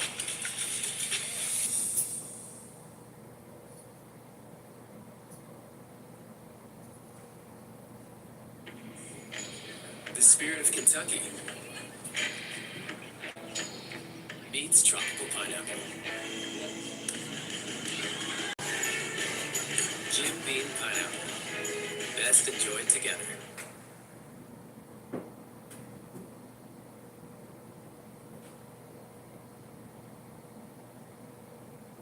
Hello again, everybody, and welcome to another thrill-packed episode of the Jim Cornette Experience. Today, Uncle Dave and Cousin Tony are playing He Said, He Said. AEW Television says the same old thing, and what I said to Jeff Jarrett in more vintage TNA reports. Plus, joining me after a long absence, Hawaiian Brian, the podcasting lion, the king of the Arcadian Vanguard Podcast Network, Mr. Co-host to you. His name may be last, but he's first in your hearts. The great Brian Last, everybody. Aloha, Jim. A pleasure to be here once again. Of course, by the time this episode comes out, I would have returned on the drive-through that they had heard from the one episode I wasn't here for. Yeah, it won't. Are you feeling okay? Yes. It was obviously a near-death experience. Did you see somebody, because the people that listen to the podcast from start to finish, they kind of got the picture that last week, Brian Solomon, the other Brian, Solomon Grundag, was the guest co-host, because I said at the top of the program, Brian Last is on assignment. He'll be back next week. And then we continued on with the program, but the people that listen to YouTube that maybe get the clips out of order, all of a sudden they are confronted by a Brian's voice that is not Brian for like the second time in history. And oh my God, and one guy actually said, I heard Brian Last died. And then somebody else went, R.I.P. Brian. I'm like, did anybody think if you had died that I would be, hey, Solomon, heard any good jokes lately? By the way, Brian Last is dead. What, did you see any of this, or were you even I saw some paying of that. attention? My favorite is the stuff of people that every now and then it's like, well, Brian Last really must be sick. He doesn't sound like he usually does. Yeah. I mean, it's different people, ladies and gentlemen, different voices. But I saw that. By the way, Brian Solomon did a great job. And, not everyone, it's not an easy task to sit in this chair, and he did a great job. Well, but and thank you for the time off. It was a long recovery from my penis reduction surgery. But I feel like now I'm a normal man. Yeah, I'm glad that I referred you to that Russian scientist and eminent surgeon, Vladimir Chapkakov. But the thing is, it's just everybody, folks, we love you. We love the audience, and we love that you love us. Love is in the air. You and I, we do 104 of these things per year between the experience and the drive-through, and we've been doing it for 10 fucking years now. And you've got a wife and numerous children running about, and I've got a wife and in-laws, and now a dentist to support. And it's amazing that we are able, we work around Christmas, and we pre-taped a show last year when I went to see the Pfeffer Files. It's amazing that we can do what there's been like 3 times, I think in 10 years, we've had a guest sit in somebody. There's never a guest for me. Can I have a guest next week? If I could pick the person, sure. Tune in next week for the Paul Heyman experience right here, where we tell the truth. Wait a minute, my schedule is just freeing up. I don't want to. No, if you know what, if we could get Paul to do it, of course, now that's a big if. But I think, why don't we both just sit out and 1 week just have Paul here? Ladies and gentlemen, my name is Paul Heyman. See, that is one of the big mysteries, because he's always told this story, that at some point in the early 90s, before ECW, so that puts it at 91, 92, 93 was with ECW, so maybe even early 93. He was approached by a radio station in New York who wanted him to compete against Howard Stern. And he was going to blow Howard away. I don't think Paul Heyman could do it. I think Paul Heyman's a captivating guest, and the entire time anyone interviews him, he's in full performance mode. Even when he's telling you the truth about something, he's doing it in a very, very performing kind of way. Everything with him is performance. I don't know if he could carry a 4-hour show. I don't know if he can carry a 1-hour show. I don't. Now, wait a minute. Hold on now. Think about what he's carrying around on a daily basis already. He might be the strongest man in the world. But I agree with you. Paul is one of those guys where he's an entertaining person in a variety of ways to speak to, but he's not necessarily extemporaneously funny about a wide variety of subjects off the top of his head, as one would need to be in the patter of the dog-eat-dog morning radio world. He has to be himself, and there has to be a normal human being, a George Fenneman, just something. Yes, a sidekick, somebody a wall to bounce off there somewhere. Which is why he and JR worked well in commentary, because JR was a normal adult man, and Paul was Paul. But nevertheless, what? An unnormal adult man.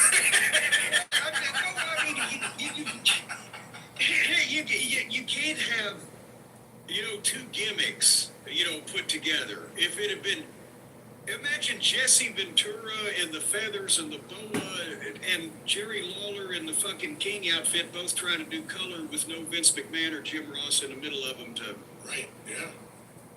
I agree. It don't work. And by the way, Heyman and Jim Ross, they were great together on Raw when they were together when Lawler was out, but they were better on WCW when they had the New York show. They had a local show in New York, and those were the commentators, and it was geared towards New York, so Heyman was in his element. Yeah, that was actually the best stuff those two ever did together. Well, actually, all of us were always better in WCW because there was it was more of a standard environment of we're doing a wrestling show rather than all the goddamn chaos surrounding in the back and etc. But nevertheless, a real quick house cleaning, and then we got a big segment here to cover the big awards that have been given out from the Wrestling Observer newsletter fans. They've spoken, Brian, and now we see. We're going to start to see the results of Uncle Dave's narrow casting to a specific mindset of the audience. But nevertheless, real quick, I want to recognize Joe Ed and Aaron Holt Aaron would be Erin, not the male version, but they sent a gift in memory of Harley Quinn to the University of Georgia College of Veterinary Medicine. Because it's been 1 year since we lost Harley. And the college sent a nice card, and telling us about this with her name stamped on it and everything, and we're keeping it as a souvenir. And I want to thank the Happy Holes. And also, I meant to do this last week, and I lost the email, but we want to say to Adam from Liverpool, he and his dad were lifelong fans, but his father passed away in January, and we want to send our sympathy. He's going through that period where he's kind of lost, not being able to send him a wrestling video or something, because Adam is 42 now, and he's been a fan all of his life. So anyway, but he does say, long live triple cheeseburgers and French toast from Liverpool. All right, hey, all right. Take a ferry across the Mersey and get some French toast, my friend. All right, Jerry, put your pacemaker back in. But anyway, Adam, we appreciate you. Let us know we send our sympathy. And also Jonathan and Taylor from the Cornelia, Georgia post office sent me. What? Why are you laughing already? I haven't even got to the goddamn point. Everything is like, hey, this is our listener Joe, this is our listener here. Here are the people at the post office. It's not even your post office. Someone at a different Well, post yeah, no, it's 30531, by God, is the way they know them by down there. But no, Jonathan and Taylor sent me a block of the brand new uncirculated Muhammad Ali stamps. And said, and to say that they love us there at the Cornelia, Georgia post office. He says, we love you here at the Cornelia, Georgia post office. By we, I mean me and another guy named Taylor. And they stamped it with the postmark, the letter, along with the stamp so that I would know that it was legitimate. So thank you, Jonathan and Taylor. That's very nice. Enjoy your Monday off. Stamps. Enjoy your Monday off. You get nothing, Brian, by the way. And that's not nice. A little story here. You remember Richard Hunter, my friend out of Las Vegas? He gave CPR to Lamar Odom in the whorehouse, and he's... Oh, yeah, I remember that. He's in every kind of strange offbeat place. He keeps popping up like some kind of supernatural Forrest Gump. Anyway, Richard sent me a letter, sent Stace and I a nice Christmas gift, and he and his lovely lady Jennifer, but nevertheless, he enclosed a story that I wanted to tell you, Brian. He said Jennifer goes to a private gym, and they live in Las Vegas. I think I mentioned that.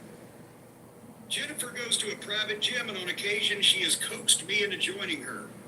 The intimate nature of the gym means that there are usually only a small group of people working out at a time, and everyone is in close proximity to each other. On this particular day, I happened to be wearing my Jim Cornette face t-shirt, and as I pedaled away on a stationary bike, I kept noticing a woman that I did not know casting suspicious side glances my way. She was a petite woman, hair pulled back, ball cap pulled down over her eyes, wearing no makeup and looking rather nondescript. I wouldn't have recognized her as anyone of note, nor even really noticed her at all had I not continued to catch her looking over at me. After she left, as we were leaving the gym, I asked my girlfriend's trainer who that woman was.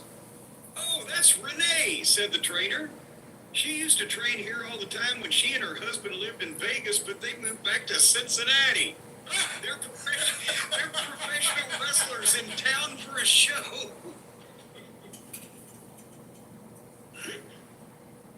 So it was a slow developing situation, but apparently he exchanged glances and sweat in the air with Renee Moxlegood.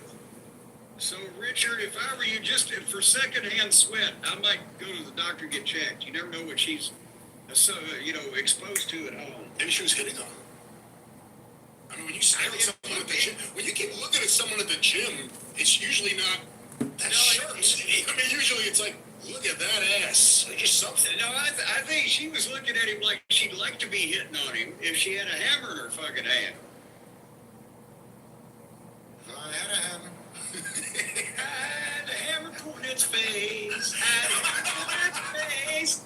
All over this land. I had a hammer on the right side. I had a hammer on the left side. I had a hammer right down the motherfucking middle, right into his old nose. You know what we should do now? We should raise some money from crowdfunding, and we should send him to Cincinnati so he can go work out in the gym there. Everywhere she goes, that guy with the shirt is here again. And he's ignoring me. Ladies and gentlemen, find out where the AEW female announce crew works out at every city, and then wear your Cornette face shirt to the gym, and it will fucking freak her out. Yeah, she'll, my God, they're all over. It's like they live. We're going to release a new version of the shirt that just has Hi Renee on the back. It'll be Cornette face on the front, Hi Renee on the back. All right, and speaking of saying hi, before we get to the main part of the show, let's say not goodbye, but maybe kind of farewell, because Captain Eddie Colross, who has flown millions of miles around the world. He's a commercial airline pilot. He's been stationed over in the Far East, and then it was the Far West. And I don't know, maybe he's far. He's come back around and met himself. Has finally retired. He is officially 65 years old. He's retired from flying, so he can't call me from Bangkok anymore and leave me a message telling me what the weather is in Louisville, because he's tied into the goddamn worldwide fucking system. What are you talking about? What is happening right now? Captain Eddie Colross, the most famous airline pilot in the world. When I was doing the MLW taping in, goddamn, it wasn't Chicago. It was the one in Milwaukee, that shitty building they had in Milwaukee where fucking that fat fuck, what Callahan got fired and blamed me and all this other shit. He came up, he had been flown into town that day. It happened to see we were there, and came up with a bag of Wendy's triple cheeseburgers for me to the back door while I was talking to one of the boys. And we were wondering whether the show was actually going to take place because of the fucking bad inclement weather overhead and the fact that we were in a goddamn pole barn and there was some issue with the power of the generator or something. And he gave me a bag of burgers, and I said, here, go in for free. So fuck you, Court Bauer. I sold your company for a bag of cheeseburgers. But it was, but he's retiring. Did I mention that? Captain Eddie. Retiring now, will not be flying around the goddamn world doing who knows what in international espionage as he's been doing for so long. He's a commercial pilot, or just flies his own plane wherever he wants? No, he's a commercial pilot, but I have a feeling he's some kind of goddamn undercover espionage agent, because he just pops up everywhere. His wife Rosalie needs to keep him under control now that he's going to be home more, at least in the continental United States. Don't you think he tells his supervisors that you're one of his sources? Where do you think he got the budget to give you the cheeseburgers? Well, he probably expensed it with a Delta. I think it was Delta. I'm not sure. He may have moved around a lot. You know, he's had a few assumed names. You remember that book by that guy that conned people into thinking that he was a fucking pilot when he really wasn't? He flew airplanes. That wasn't Captain Eddie. No, that was Catch Me If You Can, movie with Leonardo DiCaprio. Frank Abagnale was that guy's name. That's right. Top that for fucking off the top of my head trivia about nonsense. This is one of those conversations that makes me wish I was D.B. Cooper and I could just jump out. They'll never find me. Whee! Just disappear. All righty. Well, anyway, happy retirement, Captain Eddie. And I guess before we go any further, the mouth organ of AEW wrestling, Uncle Dave Meltzer at his Wrestling Observer newsletter, now entering its 75th year. You know, I've got the original Observer was chiseled into a rock with a fucking stone tool. Did you know that? I have a copy. But now he has pushed and promoted this style, this concept, this wrestling that he thinks is the future and has been the future and continues to be. It's always coming, it's never here. But it's going to take over the whole world. And now, Brian, you're not as old as I am. You can thank your lucky stars for that. But when he started this thing 40 years ago, 30 years ago, maybe even 20 years ago, you know, a lot of the ever-growing number of smart fans who actually knew what this kind of was and how it was kind of done went from the numbers of hundreds in the early 80s to everybody today that cares to find out. But all of the smart fans used to kind of agree on the major points. Like everybody loved Ric Flair and everybody thought Uncle Elmer was a shit, right? I mean, there was really no goddamn major controversies and you know, two camps. And then they liked WWF or they liked WCW. And most of Dave's readers in the early years actually were more WCW centric because that was the more traditional kind of wrestling, and they thought that if anything the WWF was too fake or cartoony, and that was 30 years ago. But now what we're left with is the only people that are listening to Dave or paying attention to Dave now are the people that like the same kind of thing that Dave likes. And then Dave, his readership reflects that because everybody else is going, oh, Jesus Christ on a cracker, can we stop with this horseshit of the Buckaroos and the fucking, and Tony's the Booker? And so this is a self-fulfilling prophecy that Dave has run off all the people that liked wrestling except for this trampoline cowboy subset, and he has praised them to the moon. So therefore all the people reading him praising them vote for them as the best at what they do, to the point where it becomes ridiculous. And I'm going to put one result ahead of you, and then we'll go from there. Best on interviews by a 2-to-1 margin at least, Adam fucking Page. Brian. Adam Page in all the world of wrestling is the best on interviews, over Paul Heyman, over John Cena, over Drew McIntyre, over Cody Rhodes, over CM Punk, over MJF. In what universe do these people live, and how does their cognitive ability function in their brain that this fucking... I still love the quote, empty-headed dipshit is a better speaker on interviews in any way, shape, or form in professional wrestling context than any of those names I just mentioned. Help me. Yeah, thank you. You set me up by just saying all the things you hate about it and then asking me to do what? Defend it? I can't. Yeah, Adam Page is empty-headed. I just saw that picture of him and Marty Scurll the other day. Obviously, that was a bad decision.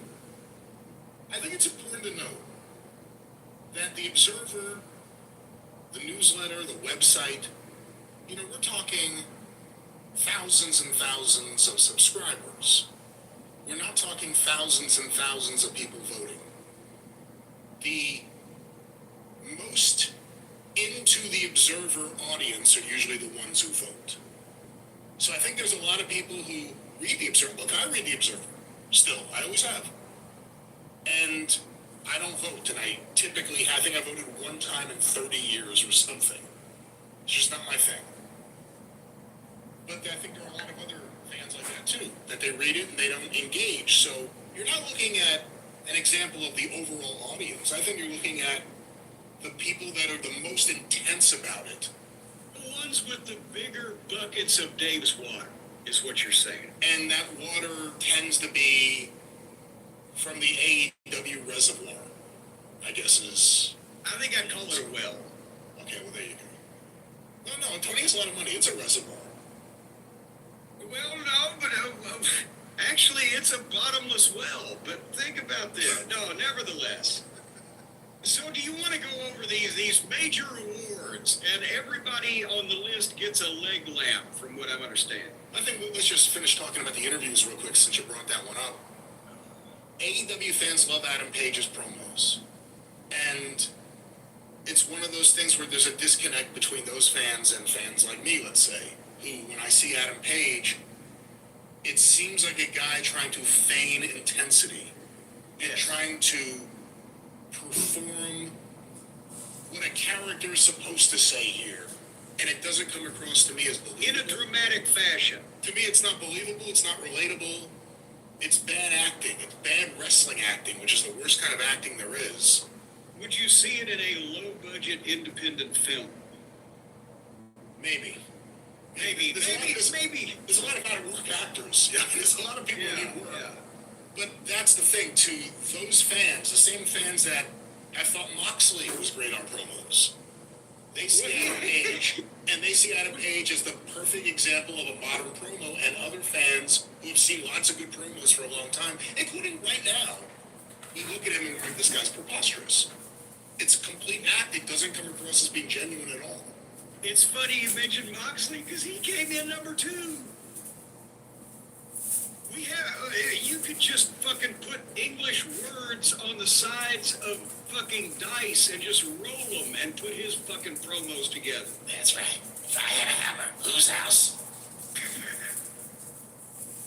And those are the number 1 and number 2 choices over, again, all of the other names that I mentioned. And even in their own company, what is Dev known for? Well, besides now being the poster boy for bad booking for the past 2 years or so, but good God. But yeah, I quit looking at that point. That was the 3rd one listed or whatever, and I said, I'm just going to let you break the news to me from here on out. So it's your. Oh, that's great. It's your podium.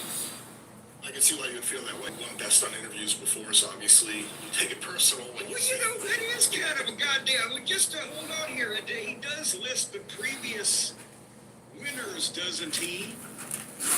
Let's see, 1985, Jim Cornette, 1986, Jim Cornette, 1987, Jim Cornette, 1988, Jim Cornette, 1989, Terry Funk, I get bound to the master. 1990, Arn Anderson, 1991, Ric Flair, 92, Ric Flair, 93, Jim Cornette, 94, Ric Flair, 95, Cactus Jack, 96, 7, 8, Steve Austin, 9, 0, 1, or 9 and 0, Rock, 01, Austin. I mean, this was a murderer's row. And then following by Kurt Angle, and I'm just looking at Chris Jericho and fucking Punk and Heyman. And suddenly it's fucking Adam Page. Okay. Well, Jim, here are some of the other awards. I don't know if we're going to go through everything, but let's go through some of the big ones. Of course, the Lou Thesz Ric Flair Award for Wrestler of the Year. It is the Lou Thesz Ric Flair Award, skipping multitudes of other NWA champions, but focusing on those two.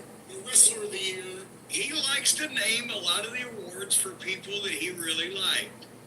With 548 votes for first place, giving him 3,286 points in total. And that's another guy. We're not even going to discuss how. It's determined by points on a 5-3-2 basis, kids. It's in Dave's mind somehow that this is the best way to do this. We're just going to. The results is what we're looking for. But again, to what I said earlier, thousands of readers, not thousands of voters. 548 first place votes, 3,286 total points.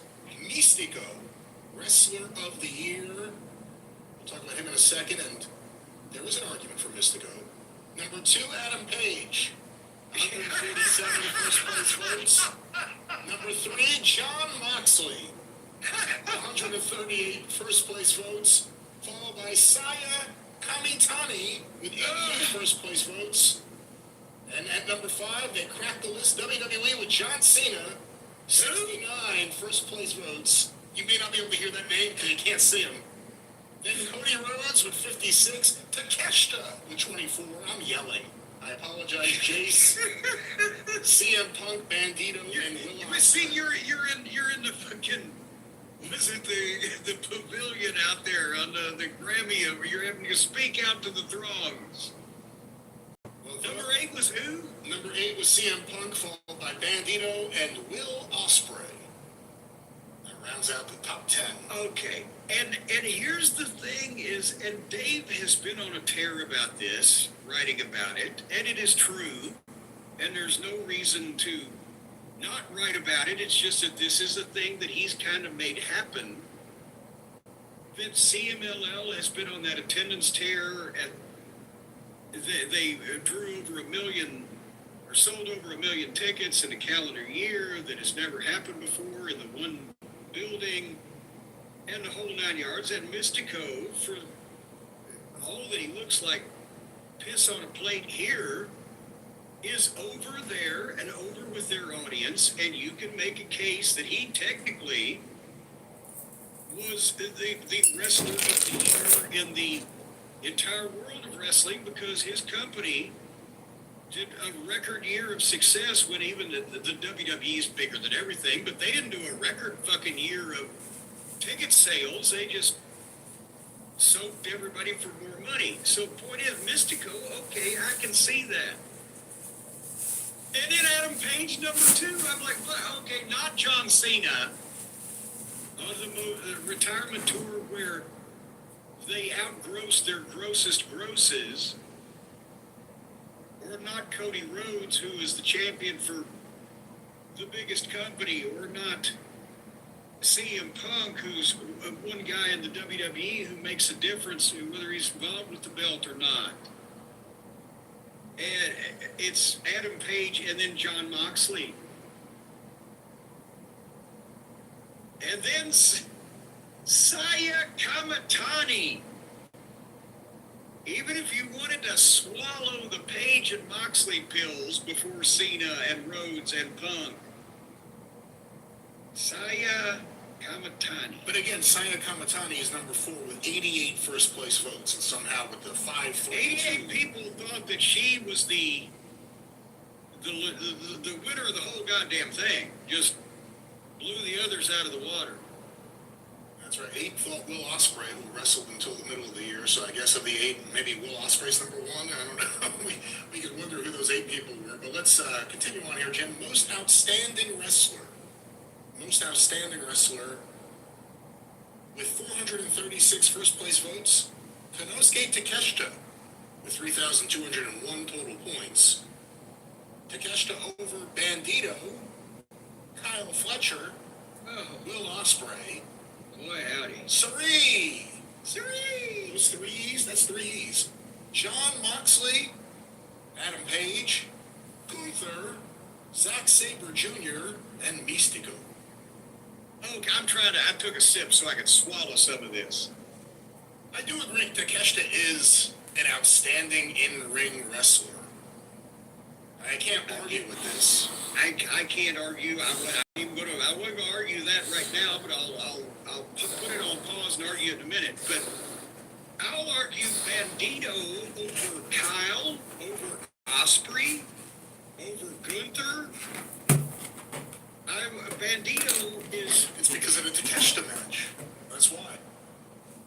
But every other match he had in that stupid fucking suplex and the fucking little happy feet he's got in his basics or shit, and he can't...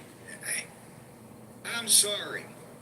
If we're going for the greatest hits of the indie-minded AEW crew, which is basically what this is besides Gunther, Kyle Morrell would be on top of that, but of course Gunther would be number one of this list in my thought for most outstanding wrestler, because he's actually a goddamn wrestler and he's outstanding. Well, Jim, let's continue on here. Tag Team of the Year. Although you're not a wrestler, I consider you to be, part of the Midnight Express. So another one that you've won in the past or been a part of in the past. Tag Team of the Year. First place with 272 first place votes.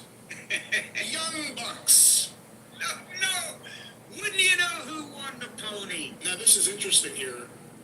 They're in first place, 272 first place votes, 2,435 total points.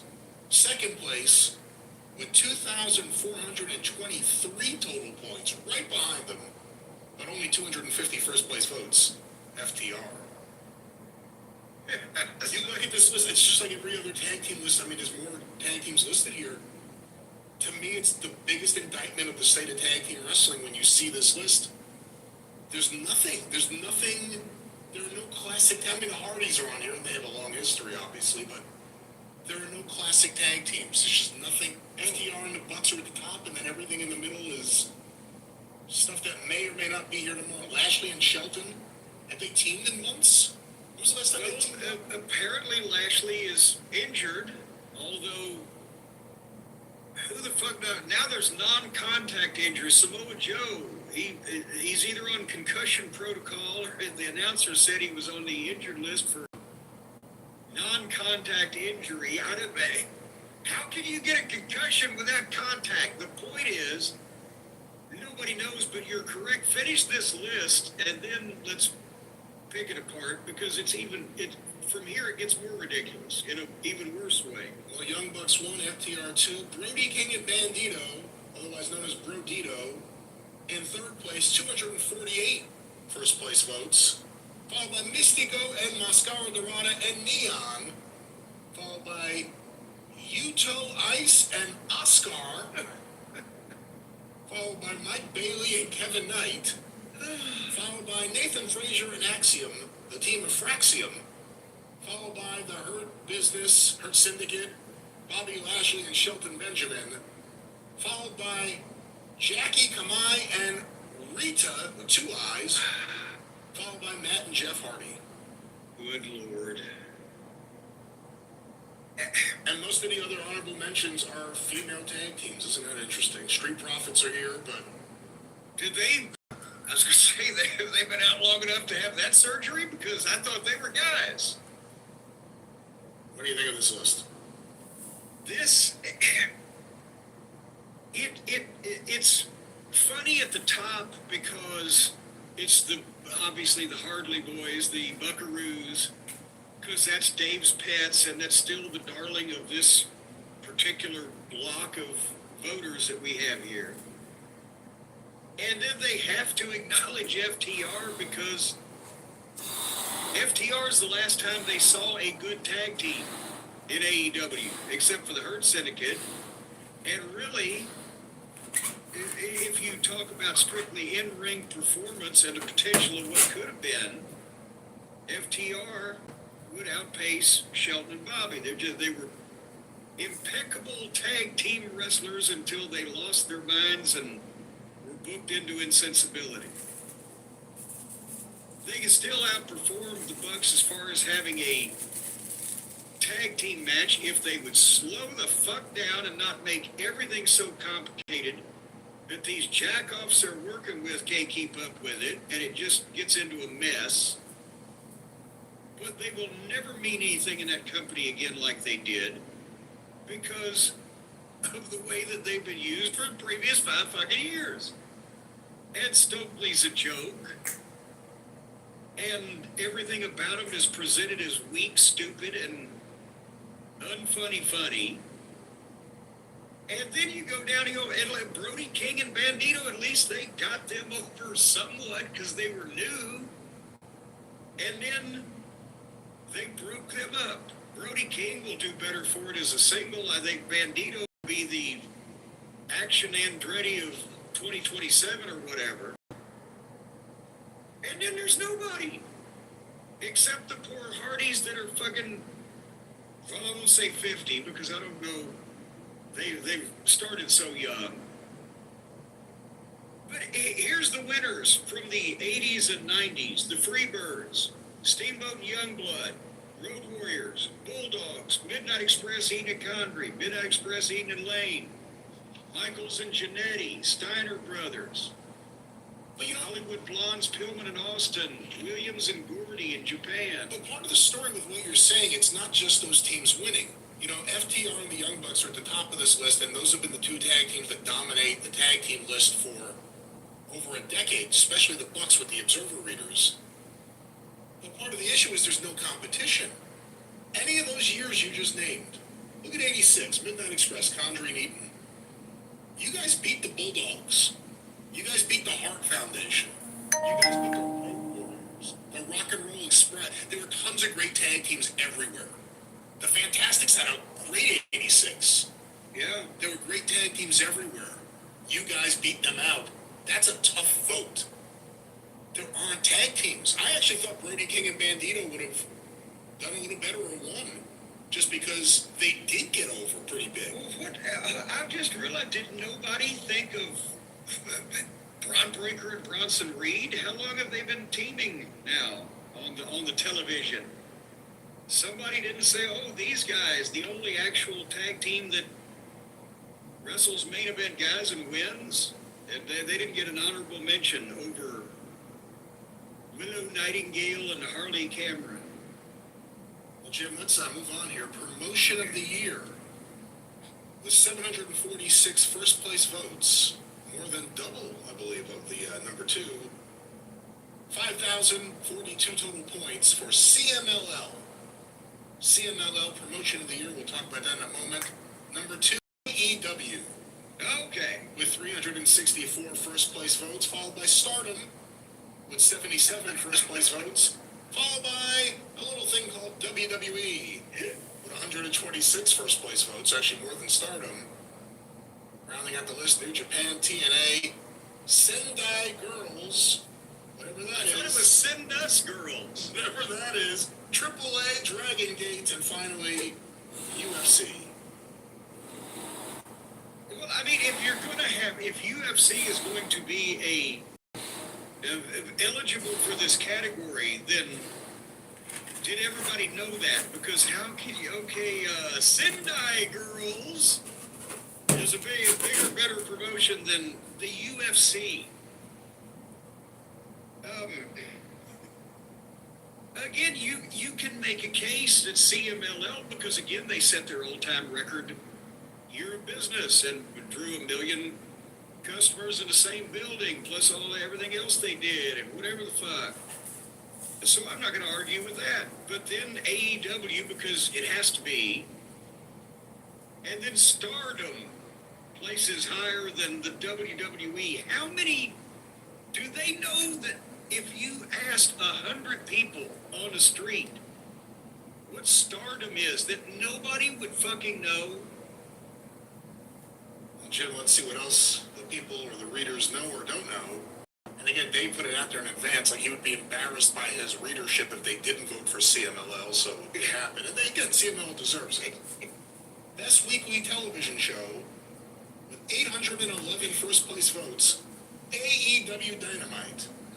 4,655 total points, followed by CMLL Super Viennas, followed by AEW Collision, followed by WWE Raw, WWE SmackDown, WWE NXT, followed by Ring of Honor and Honor Club.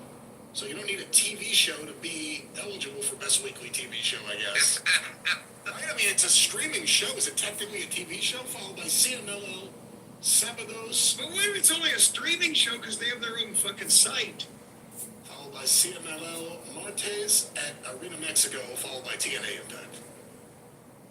Okay, I mean, was there a none of the above option to vote in this category? You just not vote. I guess this is the only way that would work, but that's the television show of the year, Dynamite. Again, you know, it is what it is a shit show and a slop fest better than a snooze fest and a bore fest? Would you rather be bored, or would you rather see a shit show unfold in front of you? There's not really an option here, and that's what everything has been. I again look at past winners like Mid-South Wrestling, New Japan World Pro Wrestling, the Memphis show won once, All Japan, ECW, WWE Raw. In those various times, I could see that. But now it's like, which sucks the least? So really, it's going to be Dynamite, because this audience, that's the kind of thing that they like. Or at least the voters like. We don't know how much. Well, this audience that's voting. Jim, Pro Wrestling Match of the Year. The 224 first place votes. Kenny Omega versus Gabe Kidd, January 5th at the Tokyo Dome. The 1,728 first place votes. A match in January. One match of the year. That's pretty impressive. Followed by Bandito versus Takeshita. Adam Page versus Moxley. Mystico versus MJF. Adam Page versus Will Ospreay. Saya Kamitani versus Tam Nakano. Mariah May versus Toni Storm. Oh, blessed. Bianca Belair versus Ripley versus Io Sky at WrestleMania. Jon Moxley versus Kyle Fletcher. And finally, Ospreay and Swerve Strickland versus Young Bucks. Do you know the one match on that list that I actually remember watching? And I know we've seen most of it. Is Gabe Kidd. Look at the fuck that. Look at the state of him. Just look at his appearance. And what the fuck that anybody is going to see in him for the match of the year, I have no idea. With Kenny. But I remember Mystico versus MJF. Because that was special. Otherwise, holy Jesus Christ, what's the matter with these people? Well, Jim, the Category B Awards, this means it's only first place votes that get you to the top list here. The United States and Canada MVP, Jon Moxley, with 387 votes. Over who? Over John Cena, with 273 votes. Followed by Adam Page, right on John Cena's heels with 262. His family must be heavily involved in the voting block. Followed by Cody Rhodes, CM Punk, Gunther, and a tie for 7th place between Kyle Fletcher and Mercedes Moné.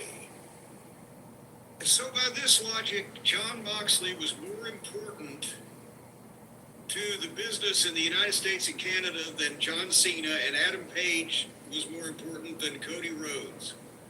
And both Jon Moxley and Adam Page were more important than CM Punk. I rest my case. Well, you know, sometimes in baseball, the best player on the best team wins MVP. Sometimes it's the best player on the worst team. Sometimes the team is terrible and the one player is so good that even though the team doesn't win because of him, the value is there. So, but how did two players on the worst team beat two of the players on the best team? Do you think you can argue, and I'm not saying you can, I'm asking you, that Jon Moxley and Adam Page are more valuable to AEW than Cena or Cody Rhodes are to WWE? No, you cannot argue that at all, because if Cena was to, well, I can't, now he's gone, but let's say last year, if Cena had disappeared, gone down to injury, been kidnapped, taken away, tied up, held for ransom, whatever, in February, it would have fucked their year up.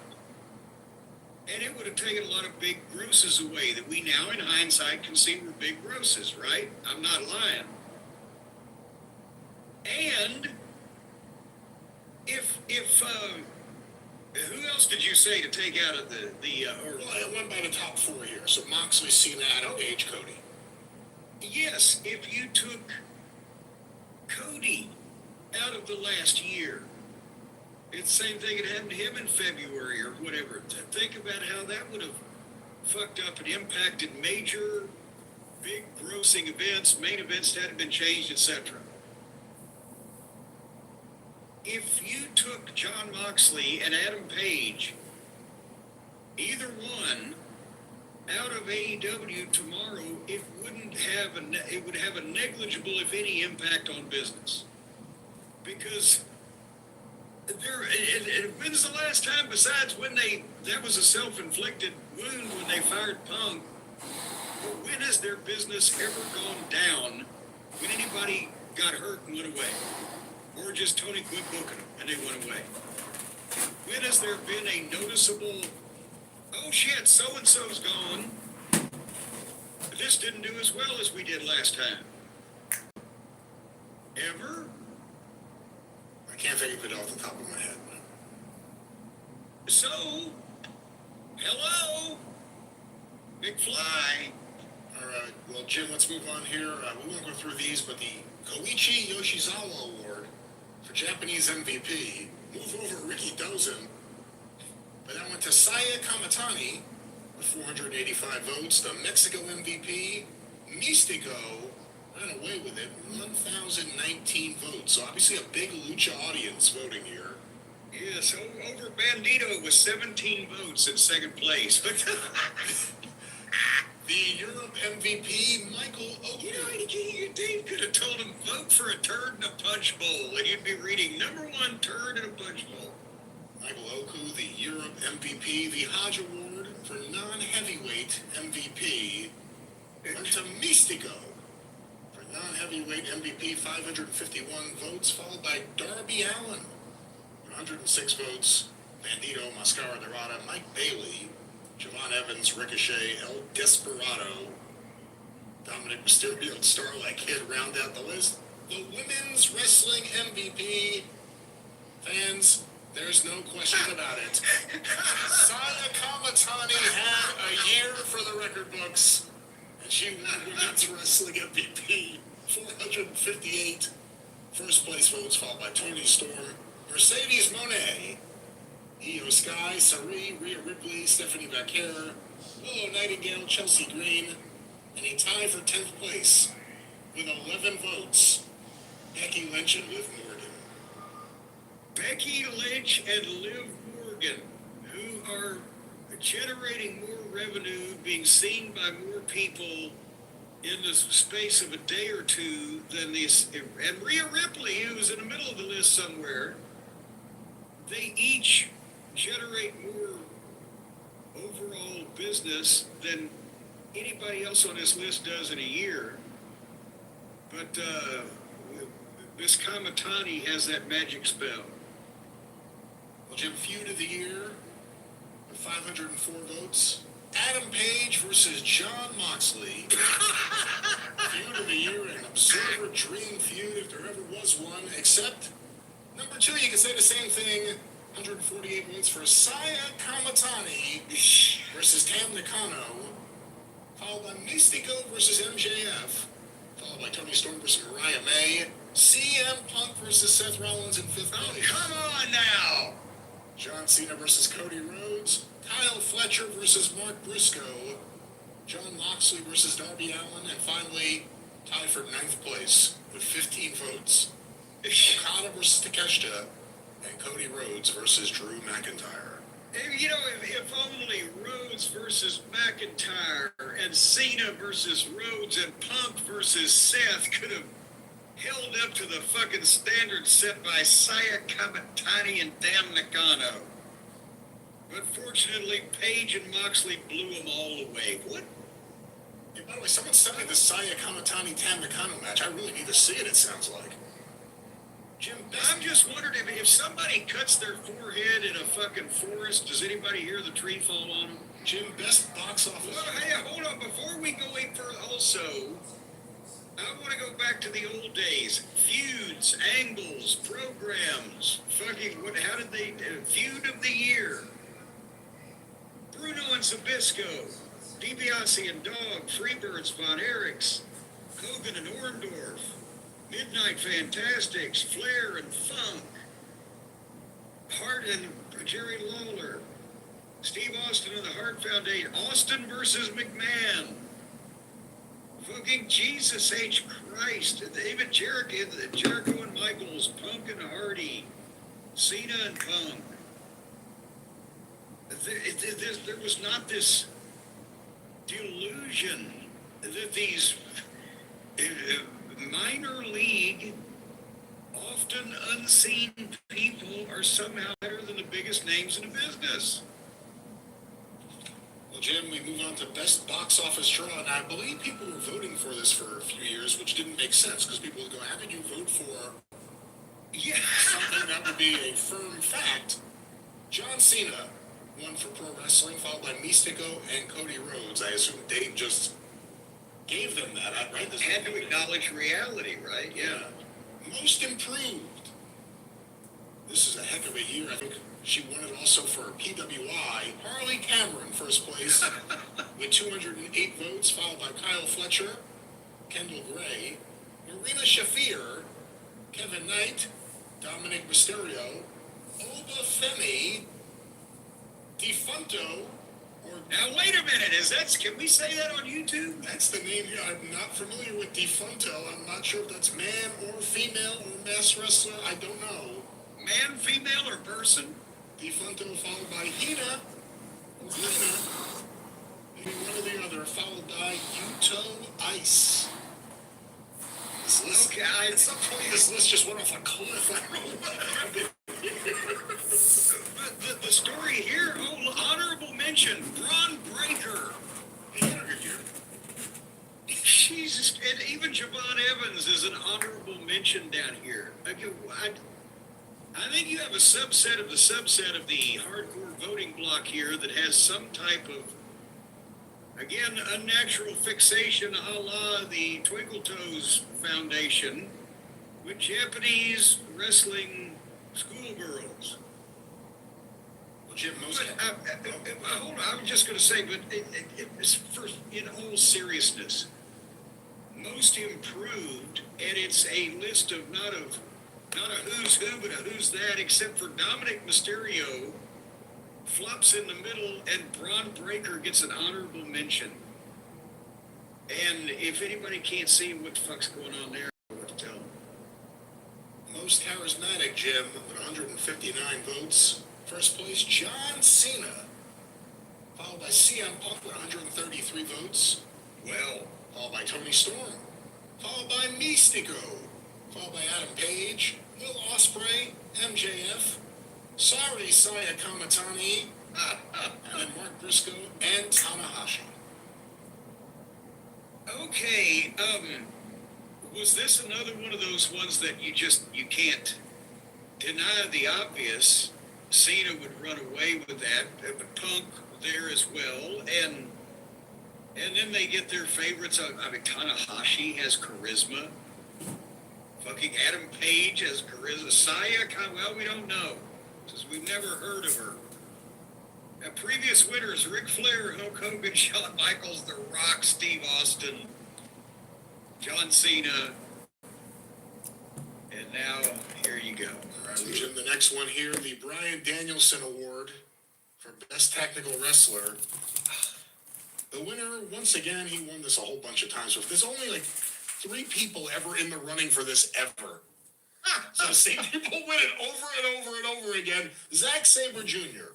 with 657 first place votes, followed by Hechicero, Gunther, Kyle Fletcher, Konosuke Takeshita, Kyle O'Reilly, Will Ospreay, Zelua, who is tied with Ospreay, followed by Bandito, and Chihiro Hashimoto. Okay, but also, honorable mention, Ilya Dragunov gets an honorable mention, and John Moxley gets an honorable mention for Best Technical Wrestler. I think I just threw up a little in my mouth. Here's another thing. The lead has been buried. Zack Sabre Jr., it's not his real name. He's not the son of Zack Sabre. His name is Luke Eatwell. No wonder he changed it. Good God. Wait, he's like the skinniest wrestler in existence, and his name's Eatwell? Luke Eatwell. It writes itself, folks. But I mean, here, if you want to look at this list, technically, see what I did there? The best technical wrestler is Gunther, because he's the best example of an actual professional athlete looking motherfucker that plies a hand-to-hand combat sport skill in the ring to beat up his opponents, instead of, if this was best gymnast, best aerialist, floor routine performer. But Gunther's the only one right now that fits the Kyle O'Reilly. I see him, he's on the list. He actually should be on a list like this, but there are no more Billy Robinsons and Tony Charleses and Nelson Royals, and but this is just, there's nothing technical about the wrestling most of these guys do, because it's either of the high school cheerleading variety, or it's, like you said, Zack Sabre Jr., who wins every year because he's a human Q-tip looking motherfucker that emulates the Billy Robinsons and the Tony Charleses and the Johnny Saints and the fucking Mark Roccos and etc. Well, Jen, the other side of the coin, the Bruiser Brody Memorial Award for Best Brawler, 476 votes for John Moxley, the winner. He's won it most, he lost it last year to Adam Page, but he won it every other year since 2020. Would you like to have seen Moxley try to stand toe-to-toe and fucking no-sell a 1-2 exchange with Brody? I would have loved to have seen Moxley sit in front of Tony Khan or Bruiser Brody and say what he's not going to do in front of Bruiser Brody. That I can't say I'll chip in because it can't possibly happen now, but I would have given a large amount of money for that. And then send him out there to be interviewed by Renee, and let's just see what happens. Let's just see how it goes. But John Moxley wins, defeating Adam Page, Gabe Kidd, Gunther, Mark Briscoe, Brody King, Darby Allin, Mad Dog Connolly, not familiar with him, Tomohiro Ishii. You got 17 family members. Followed by one more, Samoa Joe, here on the list for Best Brawler. Okay. Again, Gunther's not a brawler. He's the furthest thing from a brawler. He's just the only one who looks like he's actually fighting you, so maybe some people are confused. And we got this Moxley and Page business. At the Mark Briscoe, that can technically be kind of called his style. But how in the world is he considered the best at anything? And Darby Allin's not brawling. He's being a piñata. There are no... The Terry Gordy, Stan Hansen, Cactus Jack, Mick Foley. Good God, Kevin Steen now would look like Brody next to these motherfuckers. Anyway, go ahead. Well, Jim, Best Flying Wrestler. First place with 511 first place votes, Mascara Dorada. Mascara Dorada, followed by Will Ospreay, who wrestled for half the year. Bandito, Commander, forgot about him. Javon Evans, Mystico, Kevin Knight, Neon, Io Sky, and Mike Bailey. I'm laughing only because as I'm doing this list, I think there's multiple people I've seen land on their head on this list within like 6 months. But there it is, Best Flying Wrestler. Let's pull for our boy Javon Evans in the future to overcome all this and be the only one doing that shit, so he'll really stand out. You know, I ended up watching the other day, I think it was Raw. It was him in the original El Grande Americano versus the new Americano, the new Grande Americano. The new American Condo right down the road from beautiful Delray Beach, Florida. Well, it's against the new guys, and I normally wouldn't watch it, but I kind of wanted to see Javon, and boy, he hits the best looking dropkick in wrestling right now. And he does get high up to do it, and it looks great, and they've got something there, as you said before. Jim, a few more. Most overrated with 323 votes, Jay Uso. Oh. Wins most overrated. Possibly some sting of truth there amidst all the clouds. Followed by number 2, CM Punk with 100. Okay, here now we go back to the tribalism of the same people who think that the Buckaroos are the best tag team in the world also pops out overrated. You know what? In this very issue of the Observer, because I looked through it earlier, Dave talks about an interview MJF did with Chris Van Vliet, where he talked about a whole bunch of things, because a bunch of people sent me the link. I haven't had a chance to watch it, but it's a long video, and Dave, the only quote that made it into this thing was, here's what he said about CM Punk and how he doesn't like him, and there it is. So, I mean, I think there is a little bit of that. Dave's definitely been an advocate against CM Punk to his readers, but following CM Punk on the list, Jade Cargill. She's a turncoat. Evil, who I believe just left New Japan and may have signed with WWE. Well, we'll see what happens there. Seth Rollins, Cody Rhodes.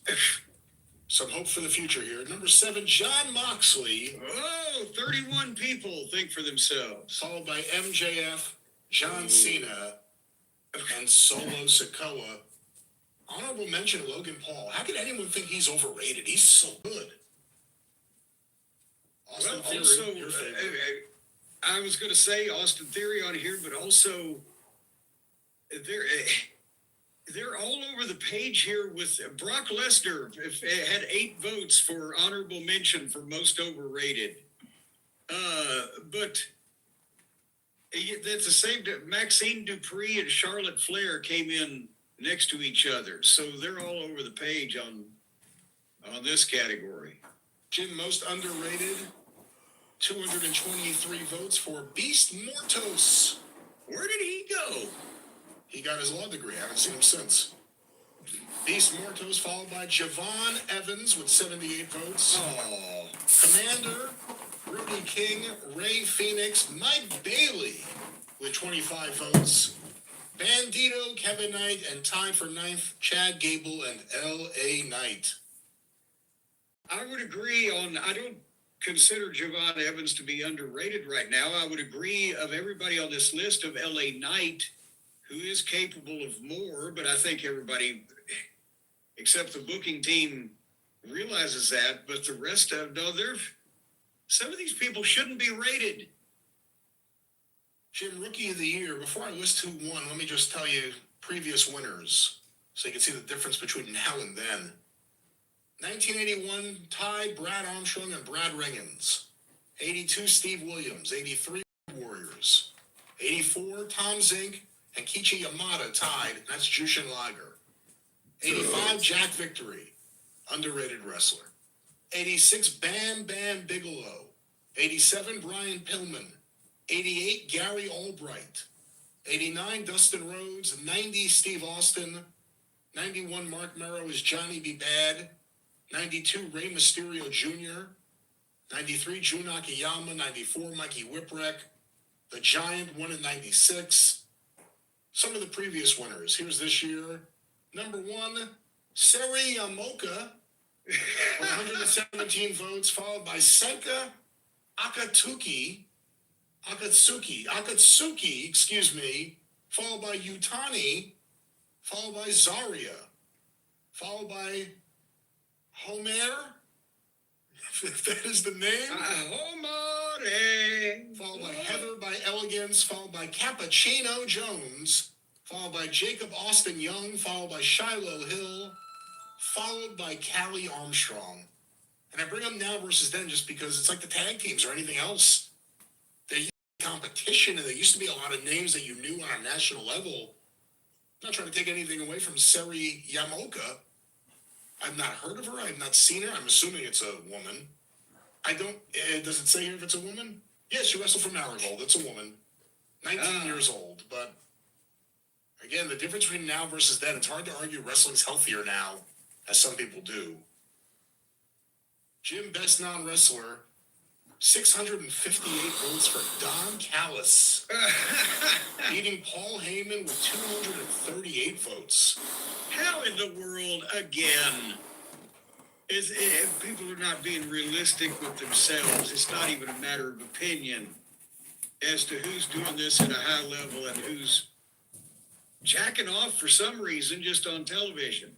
And well, look at the list. Number 3, Stokely. Number 4, Renee Paquette. Number 5, Prince Nana.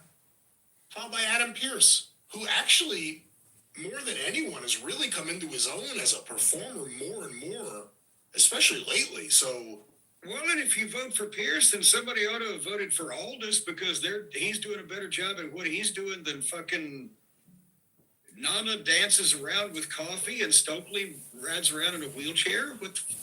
Jim, the Jim Ross Award. Well, hold on. I just wanted to just make a comment here. Best non-wrestler used to be called Manager of the Year. And you will, again, let's compare. If I would have voted for Paul Heyman to win this, and let's compare the work of anybody else I'm about to mention with Paul Heyman with anybody else on this year's list. 1983, Jimmy Hart. 84, Jim Cornette. 85, Jim Cornette. 86, 87, 88, 89, 90, Jim Cornette. 91, Sherry Martel. I took a year off, and I love Sherry.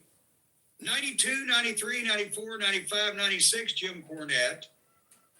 He took a couple years off. 99, 2000, 2001, Vince McMahon. 2002, 3, Heyman. Austin in 4, Heyman in 5, Bischoff in 6, Cornette in 7, Larry Sweeney, bless him, in 2000, 2009. And then after a couple years, Heyman swoops in and runs from 13, 14, 18, 19, 22, 23, 24. Why isn't this the Jim Cornette Award? You've won this award more times than Ric Flair won Wrestler of the Year or Brody won Best Brawler or anything. Why isn't this the Jim Cornette Award? Hold on, it might be Heyman. Hold on, let's count this. Where'd Heyman come in? I've got, hold on. I'll count you, you count Heyman. I'm counting me.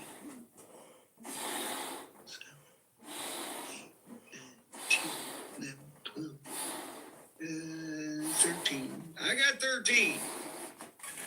Heyman's got 11. So at least it ought to be the Cornette Heyman. I can be fucking Luthez and he can be Ric Flair. Well, you also won both iterations of the award. He only won Best Non-Wrestler. He never won Best Manager. Well, that's true also. But still, if it's just a simple change in the name, I blazed the trail. I agree. All right, well, let's move on here. Jim Ross Award for Best Television Announcer. And Jim Ross is not on the list. With 315 votes. I didn't even notice that. Brian Danielson wins Best Television Announcer, followed by Walker Stewart, followed by Excalibur, Nigel McGuinness, Michael Cole, Ian Riccaboni, Wade Barrett, Corey Graves, Joe Tessitore, and in 10th place, Tony Schiavone. I can't even, if I only had time. Worst television announcer, Booker T. with 516. Jim Ross is on this list. With 516 votes. Jim Ross did not place for the Jim Ross Award that the best announcer is named after because he won it so many times. But these people said all right. Booker T, followed by Pat McAfee, Michael Cole, Vic Joseph. 5th place for Tony Schiavone, Excalibur, Taz, Jim Ross, or as it says here, J.M. Ross, Wade Barrett, and Corey Graves. The best major wrestling show, Jim, All In, Arlington, Texas, for AEW with 404 votes, followed by Double or Nothing in Glendale, Arizona, followed by Stardom, All-Star, Grand Queendom, followed by AEW Revolution. Hold on. The point is, I'm looking at this thing. The point is, AEW 1, AEW 2, Stardom 3, AEW 4, 5, WWE, the Elimination Chamber got 25 votes, then AEW CMLL, WWE Evolution. Did we even see that? What was that? That was the all-female pay-per-view. You did not see that. Christ. Well, that got 17 votes. And then WrestleMania Night 1. in 10th place for best major wrestling show. So this is a very skewed or askew audience. Well, the worst major wrestling show, Jim, WWE WrestlePalooza. Indianapolis, I remember that was awful. Followed by Survivor Series. Followed by WrestleMania Night 2. Followed by GCW, The People versus GCW. It sounds like the people lost that night. WWE Night of Champions. TNA Slammiversary. TNA Bound for Glory. New Japan Dominion. And a tie, seemingly, between Backlash and, oh no, it's not a tie at all. That just doesn't have numbers. And SummerSlam Night 1. Was it a worse show? And two more WWE shows got honorable mentions. So they pretty much, every month, the WWE show was worst. Best Wrestling Maneuver, 194 votes for Adam Page, Buckshot Lariat. Followed by the Neon Double Springboard Moonsault, which the last time we saw he knocked himself out. We haven't seen him since.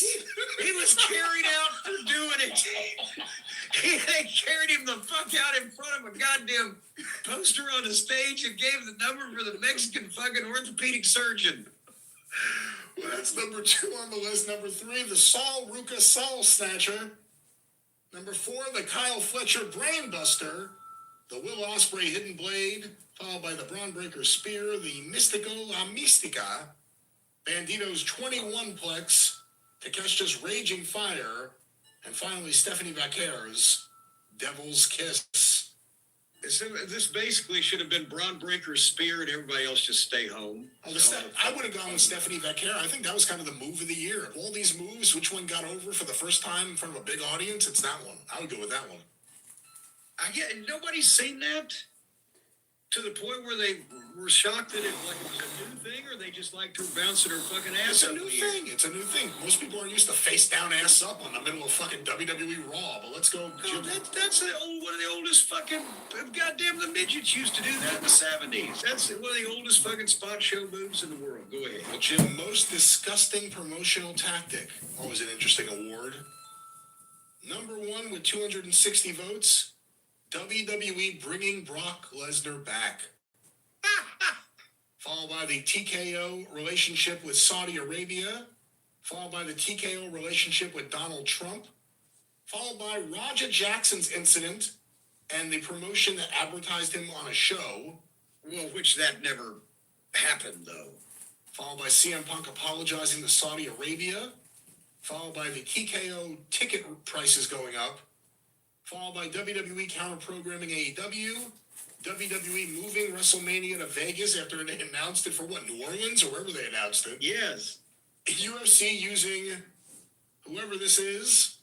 And finally, I forgot about this one, Sabu's last match and background. Well, I mean, this is all over the place. Just real quick, because most disgusting promotional tactic, well, it may be disgusting that TKO is in a relationship with Saudi Arabia, and definitely disgusting their relationship with Donald Trump, but that's not a promotional tactic. They are not, the business relationship with Saudi Arabia can't be called a promotional tactic because they're taking money to do something. They're not doing it because they think it will help them get more over and get a bigger audience or whatever the fuck. That's a promotional tactic. The Raja Jackson incident wasn't a promotional tactic. We covered it at length, but it wasn't like they were trying to draw any money with that. They just all were out of their fucking minds and potentially drunk or just stupid. WWE counter-programming AEW, that's a promotional tactic. WWE moving WrestleMania to Las Vegas wasn't a promotional tactic to sell more tickets or get more goodwill. It was a goddamn cutthroat business deal to fuck your previous fucking people out of something because you got more money or a better fucking arrangement. See, this is all over the fucking place. And now they can't sell tickets. And now they're having problems selling tickets, funny enough. Well, funny enough. And for those prices, funny enough. And because they're in the middle of a desert, funny enough. But more on that later. The only thing on this list that actually did for money was they brought back Brock Lesnar, and that's what the people called the most disgusting. What the fuck? You knew he was coming back. He didn't do anything wrong. Except be emailed to by a fucking perverted old octogenarian with $10 billion and agree to look at pictures of dubious repute. Of course they were going to bring him back. But that's not a disgusting promotional tactic. That again is a, if anything, questionable talent relations decision. So basically, this is all over the goddamn place. Jim, worst match of the year? John Cena versus Cody Rhodes at WrestleMania, 328 votes. Followed by Minoru Suzuki versus Butterbean. I did not see that. Followed by Brock Lesnar versus John Cena in Indianapolis. That was questionable. Maki Ito versus Mickey James. I forgot about Maki Ito. Adam Copeland versus John Moxley. Gunther versus John Cena. Chelsea Green versus Zelina Vega. The Women's War Games. And finally, Cena versus Dominic Mysterio in San Diego. I like that. That was good. Worst match. Well, yeah, of course it would, because they're mad that, was that the one that Dominic won or Cena won? I think Dominic won. Was that the one where Dominic won and Liv came back and turned him? No, because Cena beat Dominic in his hometown because Dominic beat blah, blah, blah. Yeah. Point being, these 18 marks that voted for this shit are just mad that Cena smiled when he tapped out, or mad that fucking Dominic got beat in his hometown. And then, again, Cena and Cody, you know, if it wasn't the greatest match of all time in the ring and it was hyped to be a WrestleMania main event, that might be a disheartening thing, but no, at Brock Lesnar versus Cena, it was disappointing, but that doesn't mean it was the worst match. How many rotten, stinking fucking matches, by anybody's standards, have we seen on these television shows where the match where the two guys fall off the top rope and one of them fractures his fucking femur and can't walk for 2 years? That was better than John Cena and Cody Rhodes?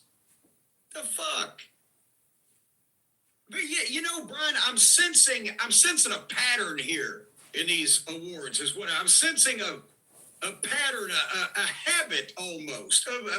They're doing it by muscle memory. They're just fixated on these same people, and they're giving them the same awards for the same vote for the same people. It's a habit, and habits are hard to break, Brian. Patterns, they can grip a hold of you. They're hard to break. You will agree to this. A habit is hard to break.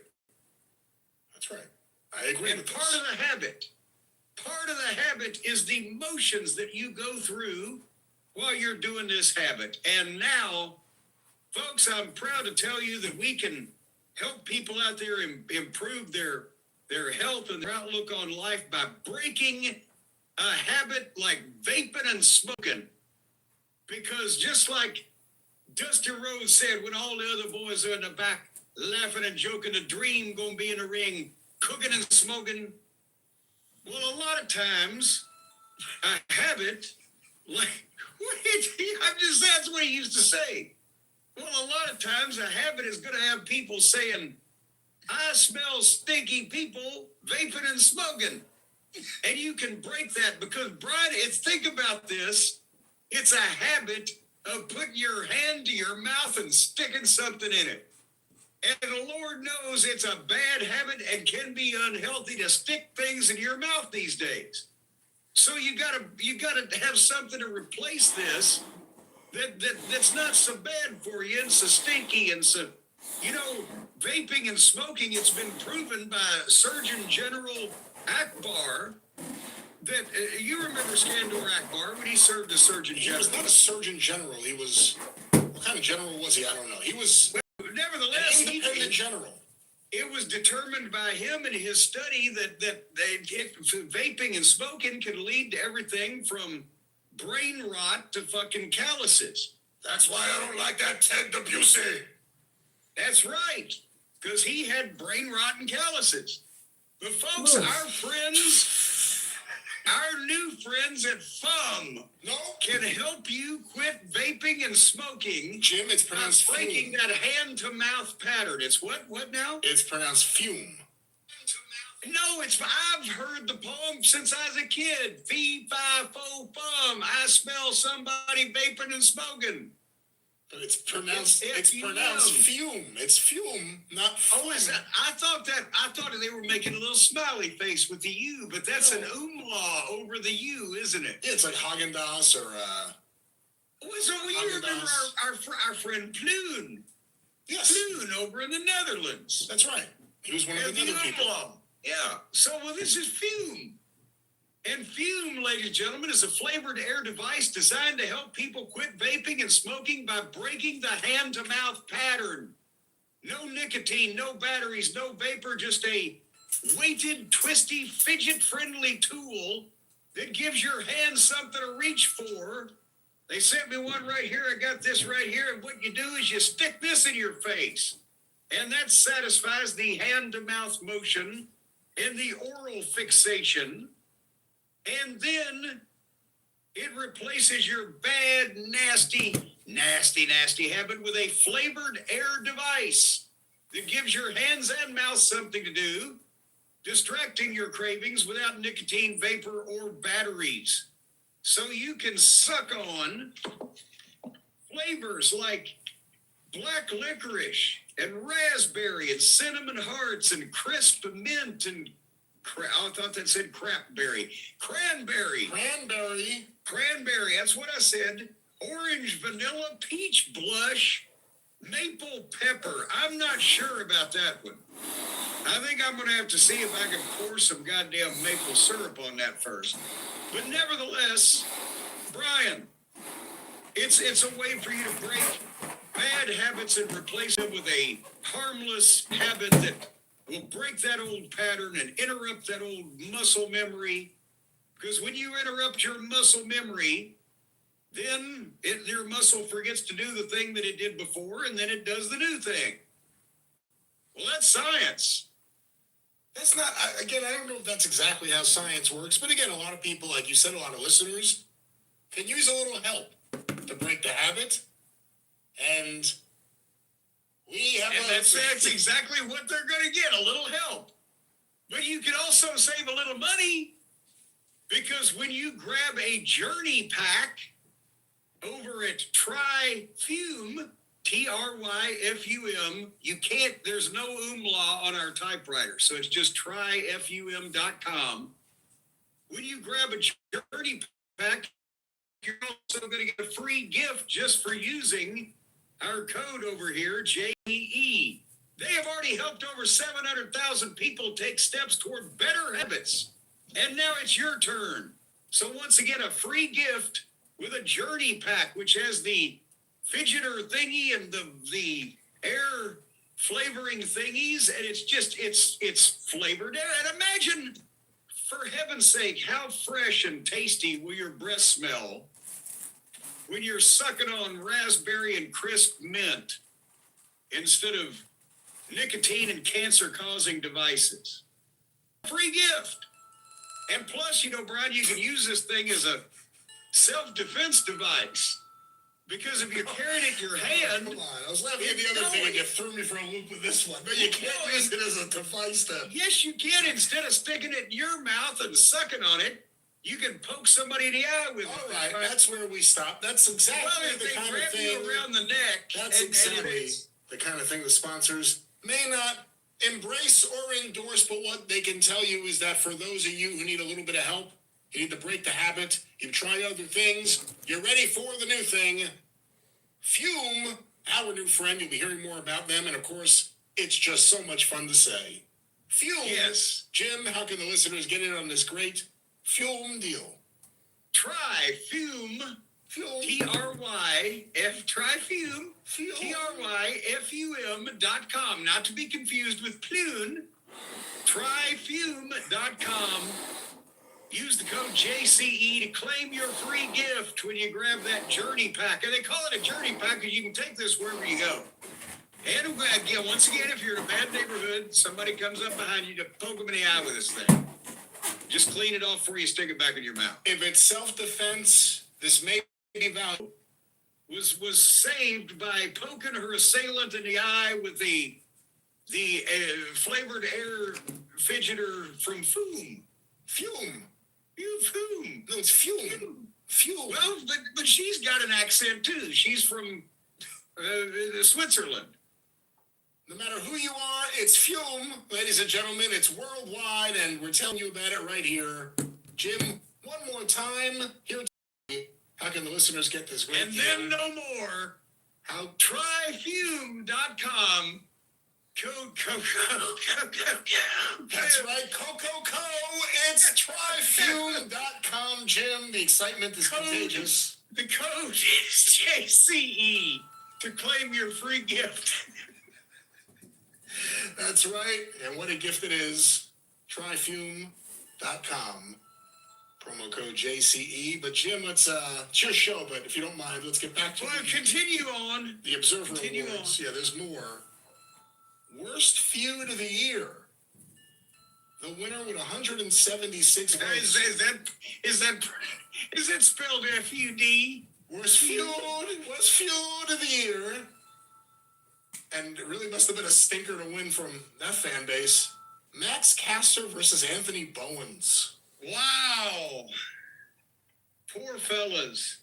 Which didn't even take place on Dynamite, really, right? It was all. I don't know that it took place. Followed by Cena versus Cody Rhodes. Okay. Followed by Moxley versus Cope.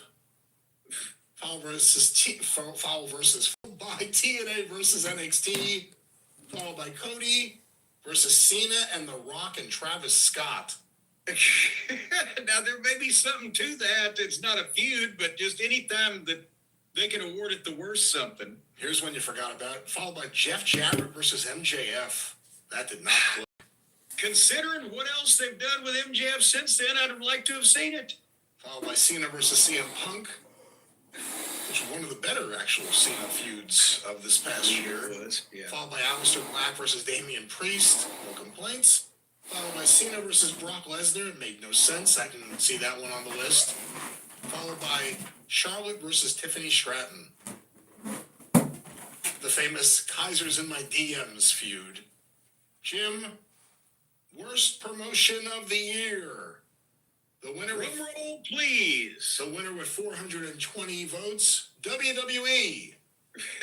Followed by the NWA, 329 votes. You know what? 40 years ago, they always used to tie 1 and 2, NWA and WWF. WWF and NWA. Now they are just for the worst promotion. Followed by TNA, GCW, AAA, which of course is under WWE rule, at number 5. Tied for 6 with 19 votes each, Juggalo Championship Wrestling and MLW. Followed by Women of Wrestling, New Japan Pro Wrestling 9th and 10th on the worst promotion of the year list with 17 votes, AEW. Oh! Maybe fucking Bowens and Caster's families wrote in on that. It's crazy. NWA came in second, and looking here, they won the last 2 years or the previous 2 years, and I mean, I don't think there's that much of an audience. Like, I don't hear anything about what's going on there to the point where it would win the worst promotion. Well, who knows? Well, at the same time, I don't remember hearing anything in the last 2 years that would have won it best promotion. I don't remember hearing anything. But go back and again look at this logic that the WWE in these people's minds is the absolute worst promotion of the year over Juggalo Championship Wrestling or Garbage Championship Wrestling or whatever the fuck they're doing over in MLW these days. Jim, Best Booker with 655 votes. The winner, Tony Khan. Best Booker. I'll read a little bit of what Dave had to say about this. Followed by number 2, Taro Okada. At number 3, the CMLL booking team, Rivera and Feliciano. I love their last record. followed by number 4, Paul Levesque. Number 5, Anthony Douglas, James Darnell, and John Blood of Deadlock Pro. I don't even know what the fuck that might be. And that is the end of that list there. A list, There's five bookers or booking team combinations in the entire world of wrestling now, apparently. Again, this is another one of those awards that you previously won, and you were standing amongst giants when you won it. Literally, Giant Baba, Dusty Rhodes. In terms of girth, Paul Heyman. Thank you to stealing my stuff now. But no, from the 80s, Dusty, Vince, Eddie Gilbert, Baba, me, Heyman, Vince, Heyman some more, me some more, Vince some more. Gabe Sapolsky for a few years. Then he went on his Japanese kick, and Guido and Jado were his anointed folks, so they voted for them. And then, since this whole thing has happened, 2020, Tony Khan, so Triple H won it the last couple of years, but I mean, it is an indictment that there are no bookers anymore.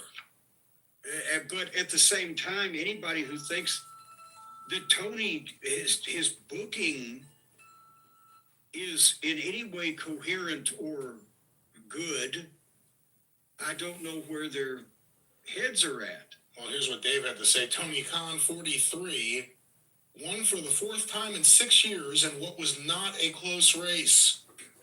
The story of him booking so many strong matches and AEW seemingly solidifying itself after 2024 declines led to the win. So okay, I don't know if they got any more solid, but booking so many strong matches, that's not booking. That's just writing down the names of who's supposed to wrestle.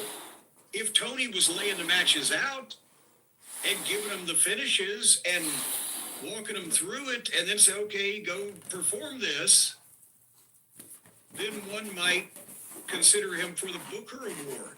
But he's not doing that by everybody's admission. He lets the wrestlers do their thing. Therefore, he just wrote names down against each other. That's not booking. He can afford to have an unlimited supply of wrestlers so that he can write down a bunch of different names, but it's still not booking. Well, Jim, Promoter of the Year, with 485 votes, Salvador Luderoff III, followed by Tony Khan with 404 votes, Nick Khan, previous winner the last 2 years with 193 votes, Dana White of the UFC, and Taro Okada. Okay, again, I understand Salvador Luderoff because of CMLL, and we've gone over that they had the record year and they did the business. So I can actually, I'm not well versed enough in the lucha business to know whether he's just a complete dipshit and his office does the work for him or whether he's the creative genius behind it, but his company, so okay. After that, doesn't it have to be between Nick Khan and Dana White, UFC and WWE, as to who is the next promoter of the year? Because both of their companies had blockbuster fucking years and are global fucking monoliths, whereas, again, Tony is doing the same shit he's been doing for 5 years and ain't learned nothing. Well, Jim, the best gimmick of the year, with 447 votes, she ran away with it. Timeless Tony Storm. Best gimmick. Geez, after this week's Dynamite. Number 2, for best gimmick, Adam Page.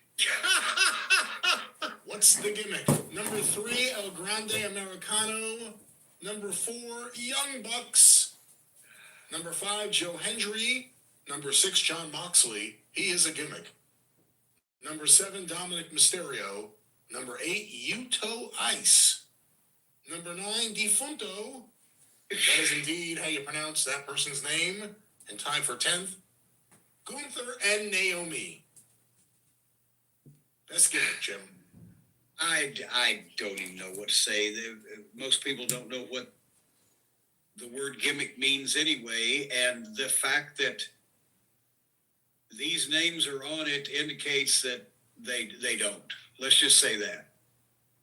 Worst gimmick, 246 votes for heel John Cena, followed by Wyatt 6, House of Torture, Timeless Tony Storm, the winner of Best Gimmick, Jey Uso, Death Riders, El Grande Americano, The Learning Tree, Blake Monroe, and finally, worst gimmick, in 10th place, The Vision.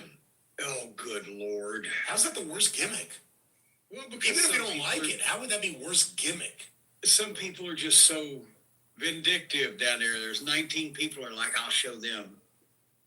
Heel John Cena was not necessarily a gimmick per se, although you could loosely define it as such. I agree wholeheartedly. The Wyatt 6, that's a rotten fucking gimmick. I don't know what the House of Torture is. Tony Storm, yes, we've talked about that. Uso is getting a little tiring. Death Riders, yeah, I guess it was a gimmick. Nobody ever explained what it was. But yeah, there's a lot of rotten gimmicks on this list. Previous awards like Most Embarrassing Wrestler, 86 Adonis, 87 George Steele, 88 George Steele, 89 Andre, 90 Dusty, 91 Heavy Metal Van Hammer, 92 Papa Shango, 93 Bastion Booger, 94 Babyface Doink the Clown, 95 Hogan, 96 Hogan, 97 New Gold Dust, 98 Hogan, 99 Hogan, 2000 Hogan. Yeah, that's the period where Dave started getting down on Hogan and all of the machinations in WCW, and Hogan was very unpopular with this fan base. And Jim, two things here at the end. Best Pro Wrestling Book, won by, with 112 votes, our very good friend Brian Solomon for The Irresistible Force, The Life and Times of Gorilla Monsoon. Yay! And I applaud Brian Solomon's book, which it was fabulous, winning this, and then I bemoan the fact that only 112 people are reading books anymore. The saddest thing is number 2 is This Book Is All Elite by Keith Elliott Greenberg. I got that book. That is the biggest fluff book I've ever seen issued by a wrestling company about itself. AEW put that book out about themselves. They hired Keith Elliott Greenberg to write them a book that pleasantly goes through their history. How that got the second place, the second most amount of votes, that tells you the problem with the readership over there, if we're going to call them a readership. Finally, Jim, Best Pro Wrestling Documentary. I don't recall if you were on this episode or not, but we talked about it. Dark Side of the Ring, the Daphne episode with 102 votes. And that was a emotional episode, so I can see that because I'm looking at the list here. This was so not diluted, but diluted in a way, not with Drek, but 1, 2, 3, 4, 5, 6 different episodes of Dark Side of the Ring placed in the top 10, so that it was kind of split. But when you say the only other non-Dark Side documentary, Nevermore, The Raven Effect, 2-in-1, The Briscoe Story. I'd actually like to see that if I'd have known it existed. The Good, the Bad, and the Hangman from AEW got 15 votes. And Hollywood Demons, The Real Iron Claw got 12 votes. WrestleMania 9, Becoming a Spectacle. Apparently it was only that was 10. Fascinating. That was a fascinating documentary. That's what I'm saying. It was only a spectacle to 10 people. When you have something like that was on Netflix, right? I believe so, yeah. The WrestleMania documentary that's widely viewed and seen by tons of people, or the Dark Side of the Ring, all episodes canceling each other out. There wasn't much else to choose from, was there? WWE Unreal got fucking honorable mentions. Well, there it is, the 2025 Wrestling Observer Newsletter Readership Awards on a 5-3-2 basis.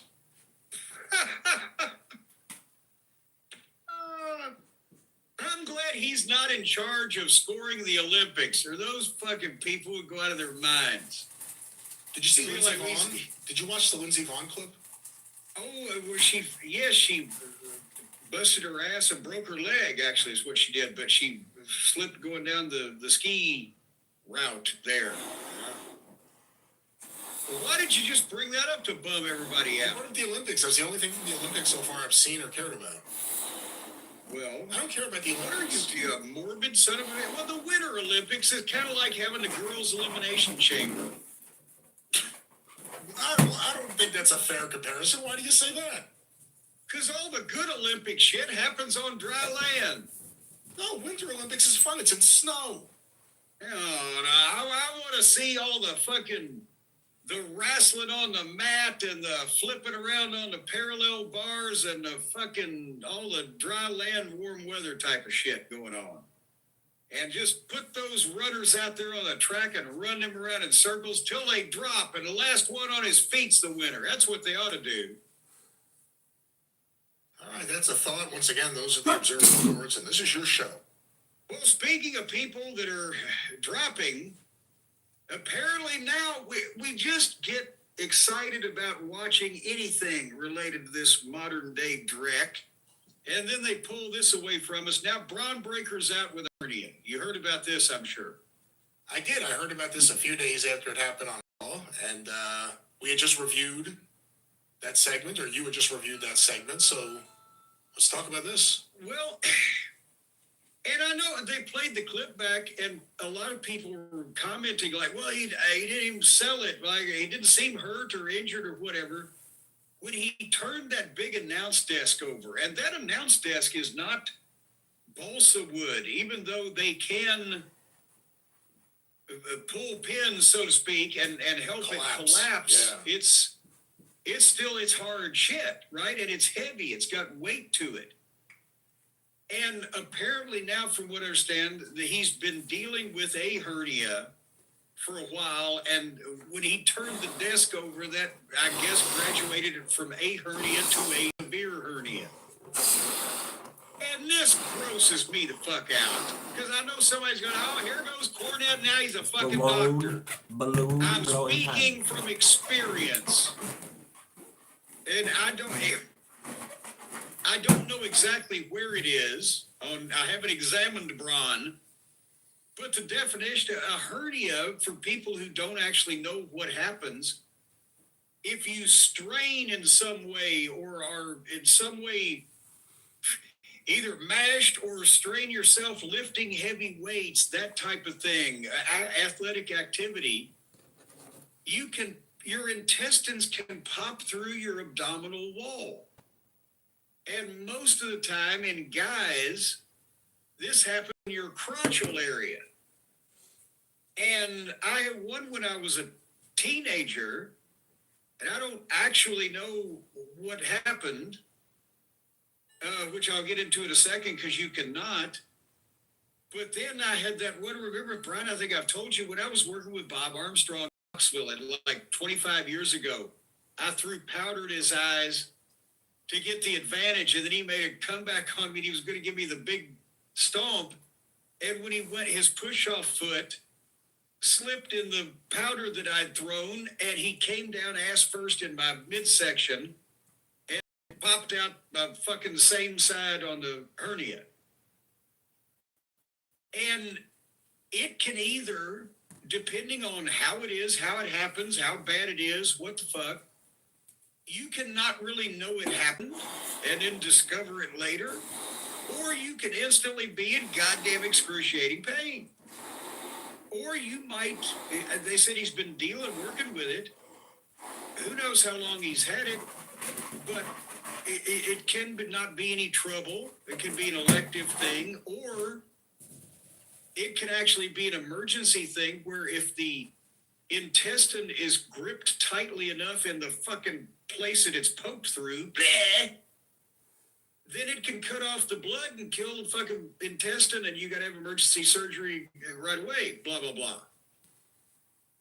So It's a fucking miserable thing. I can assure you that. But there still may be a chance for him at WrestleMania, being a 20-something-year-old fucking athletic freak. For when I was a teenager, a couple weeks, and I was up and about and driving, and had just started a wrestling business by the time I got it fixed, and it was bumping and feeling fine. At 25 years ago, you may have seen the clip. Brian, I used it. I was doing OVW television, and I said that I was attacked by the heel group of mystery that turned out to be Doug Basham and those guys. And I showed my scar when as much as I could without getting us kicked off television. But I had 18 surgical staples from about 2 inches from my dick all the way up to my hip bone. So you can come back to normal activity in a few weeks or whatever. But I don't know to be that athletic, whether that's, it's cutting it close at best, is what I'm trying to say. But God damn it, it's a miserable fucking thing. He won't be able to cough or sneeze or fucking blow his nose without his crotch feeling like it's on fire. Is that something that once it happens the first time, not more than likely, but it's more common to happen a second time? Well, no, with getting the best doctors, if he was going to Hernias R Us, you see the commercials all the time for fucking, if your hernia mesh is pulled loose and, a fucking alien's peeping its head out of your crotch, call 800, fuck you, we'll sue, whatever. With a professional athlete having high quality doctors doing the surgery. Okay, Blues. That's the screen for today. 12 miles biked. 17,593 steps. 250 push-ups with 2-pound vest. 56 or 57 second plank. We did good. Hope everyone has a good day. I'll be the cheesy count.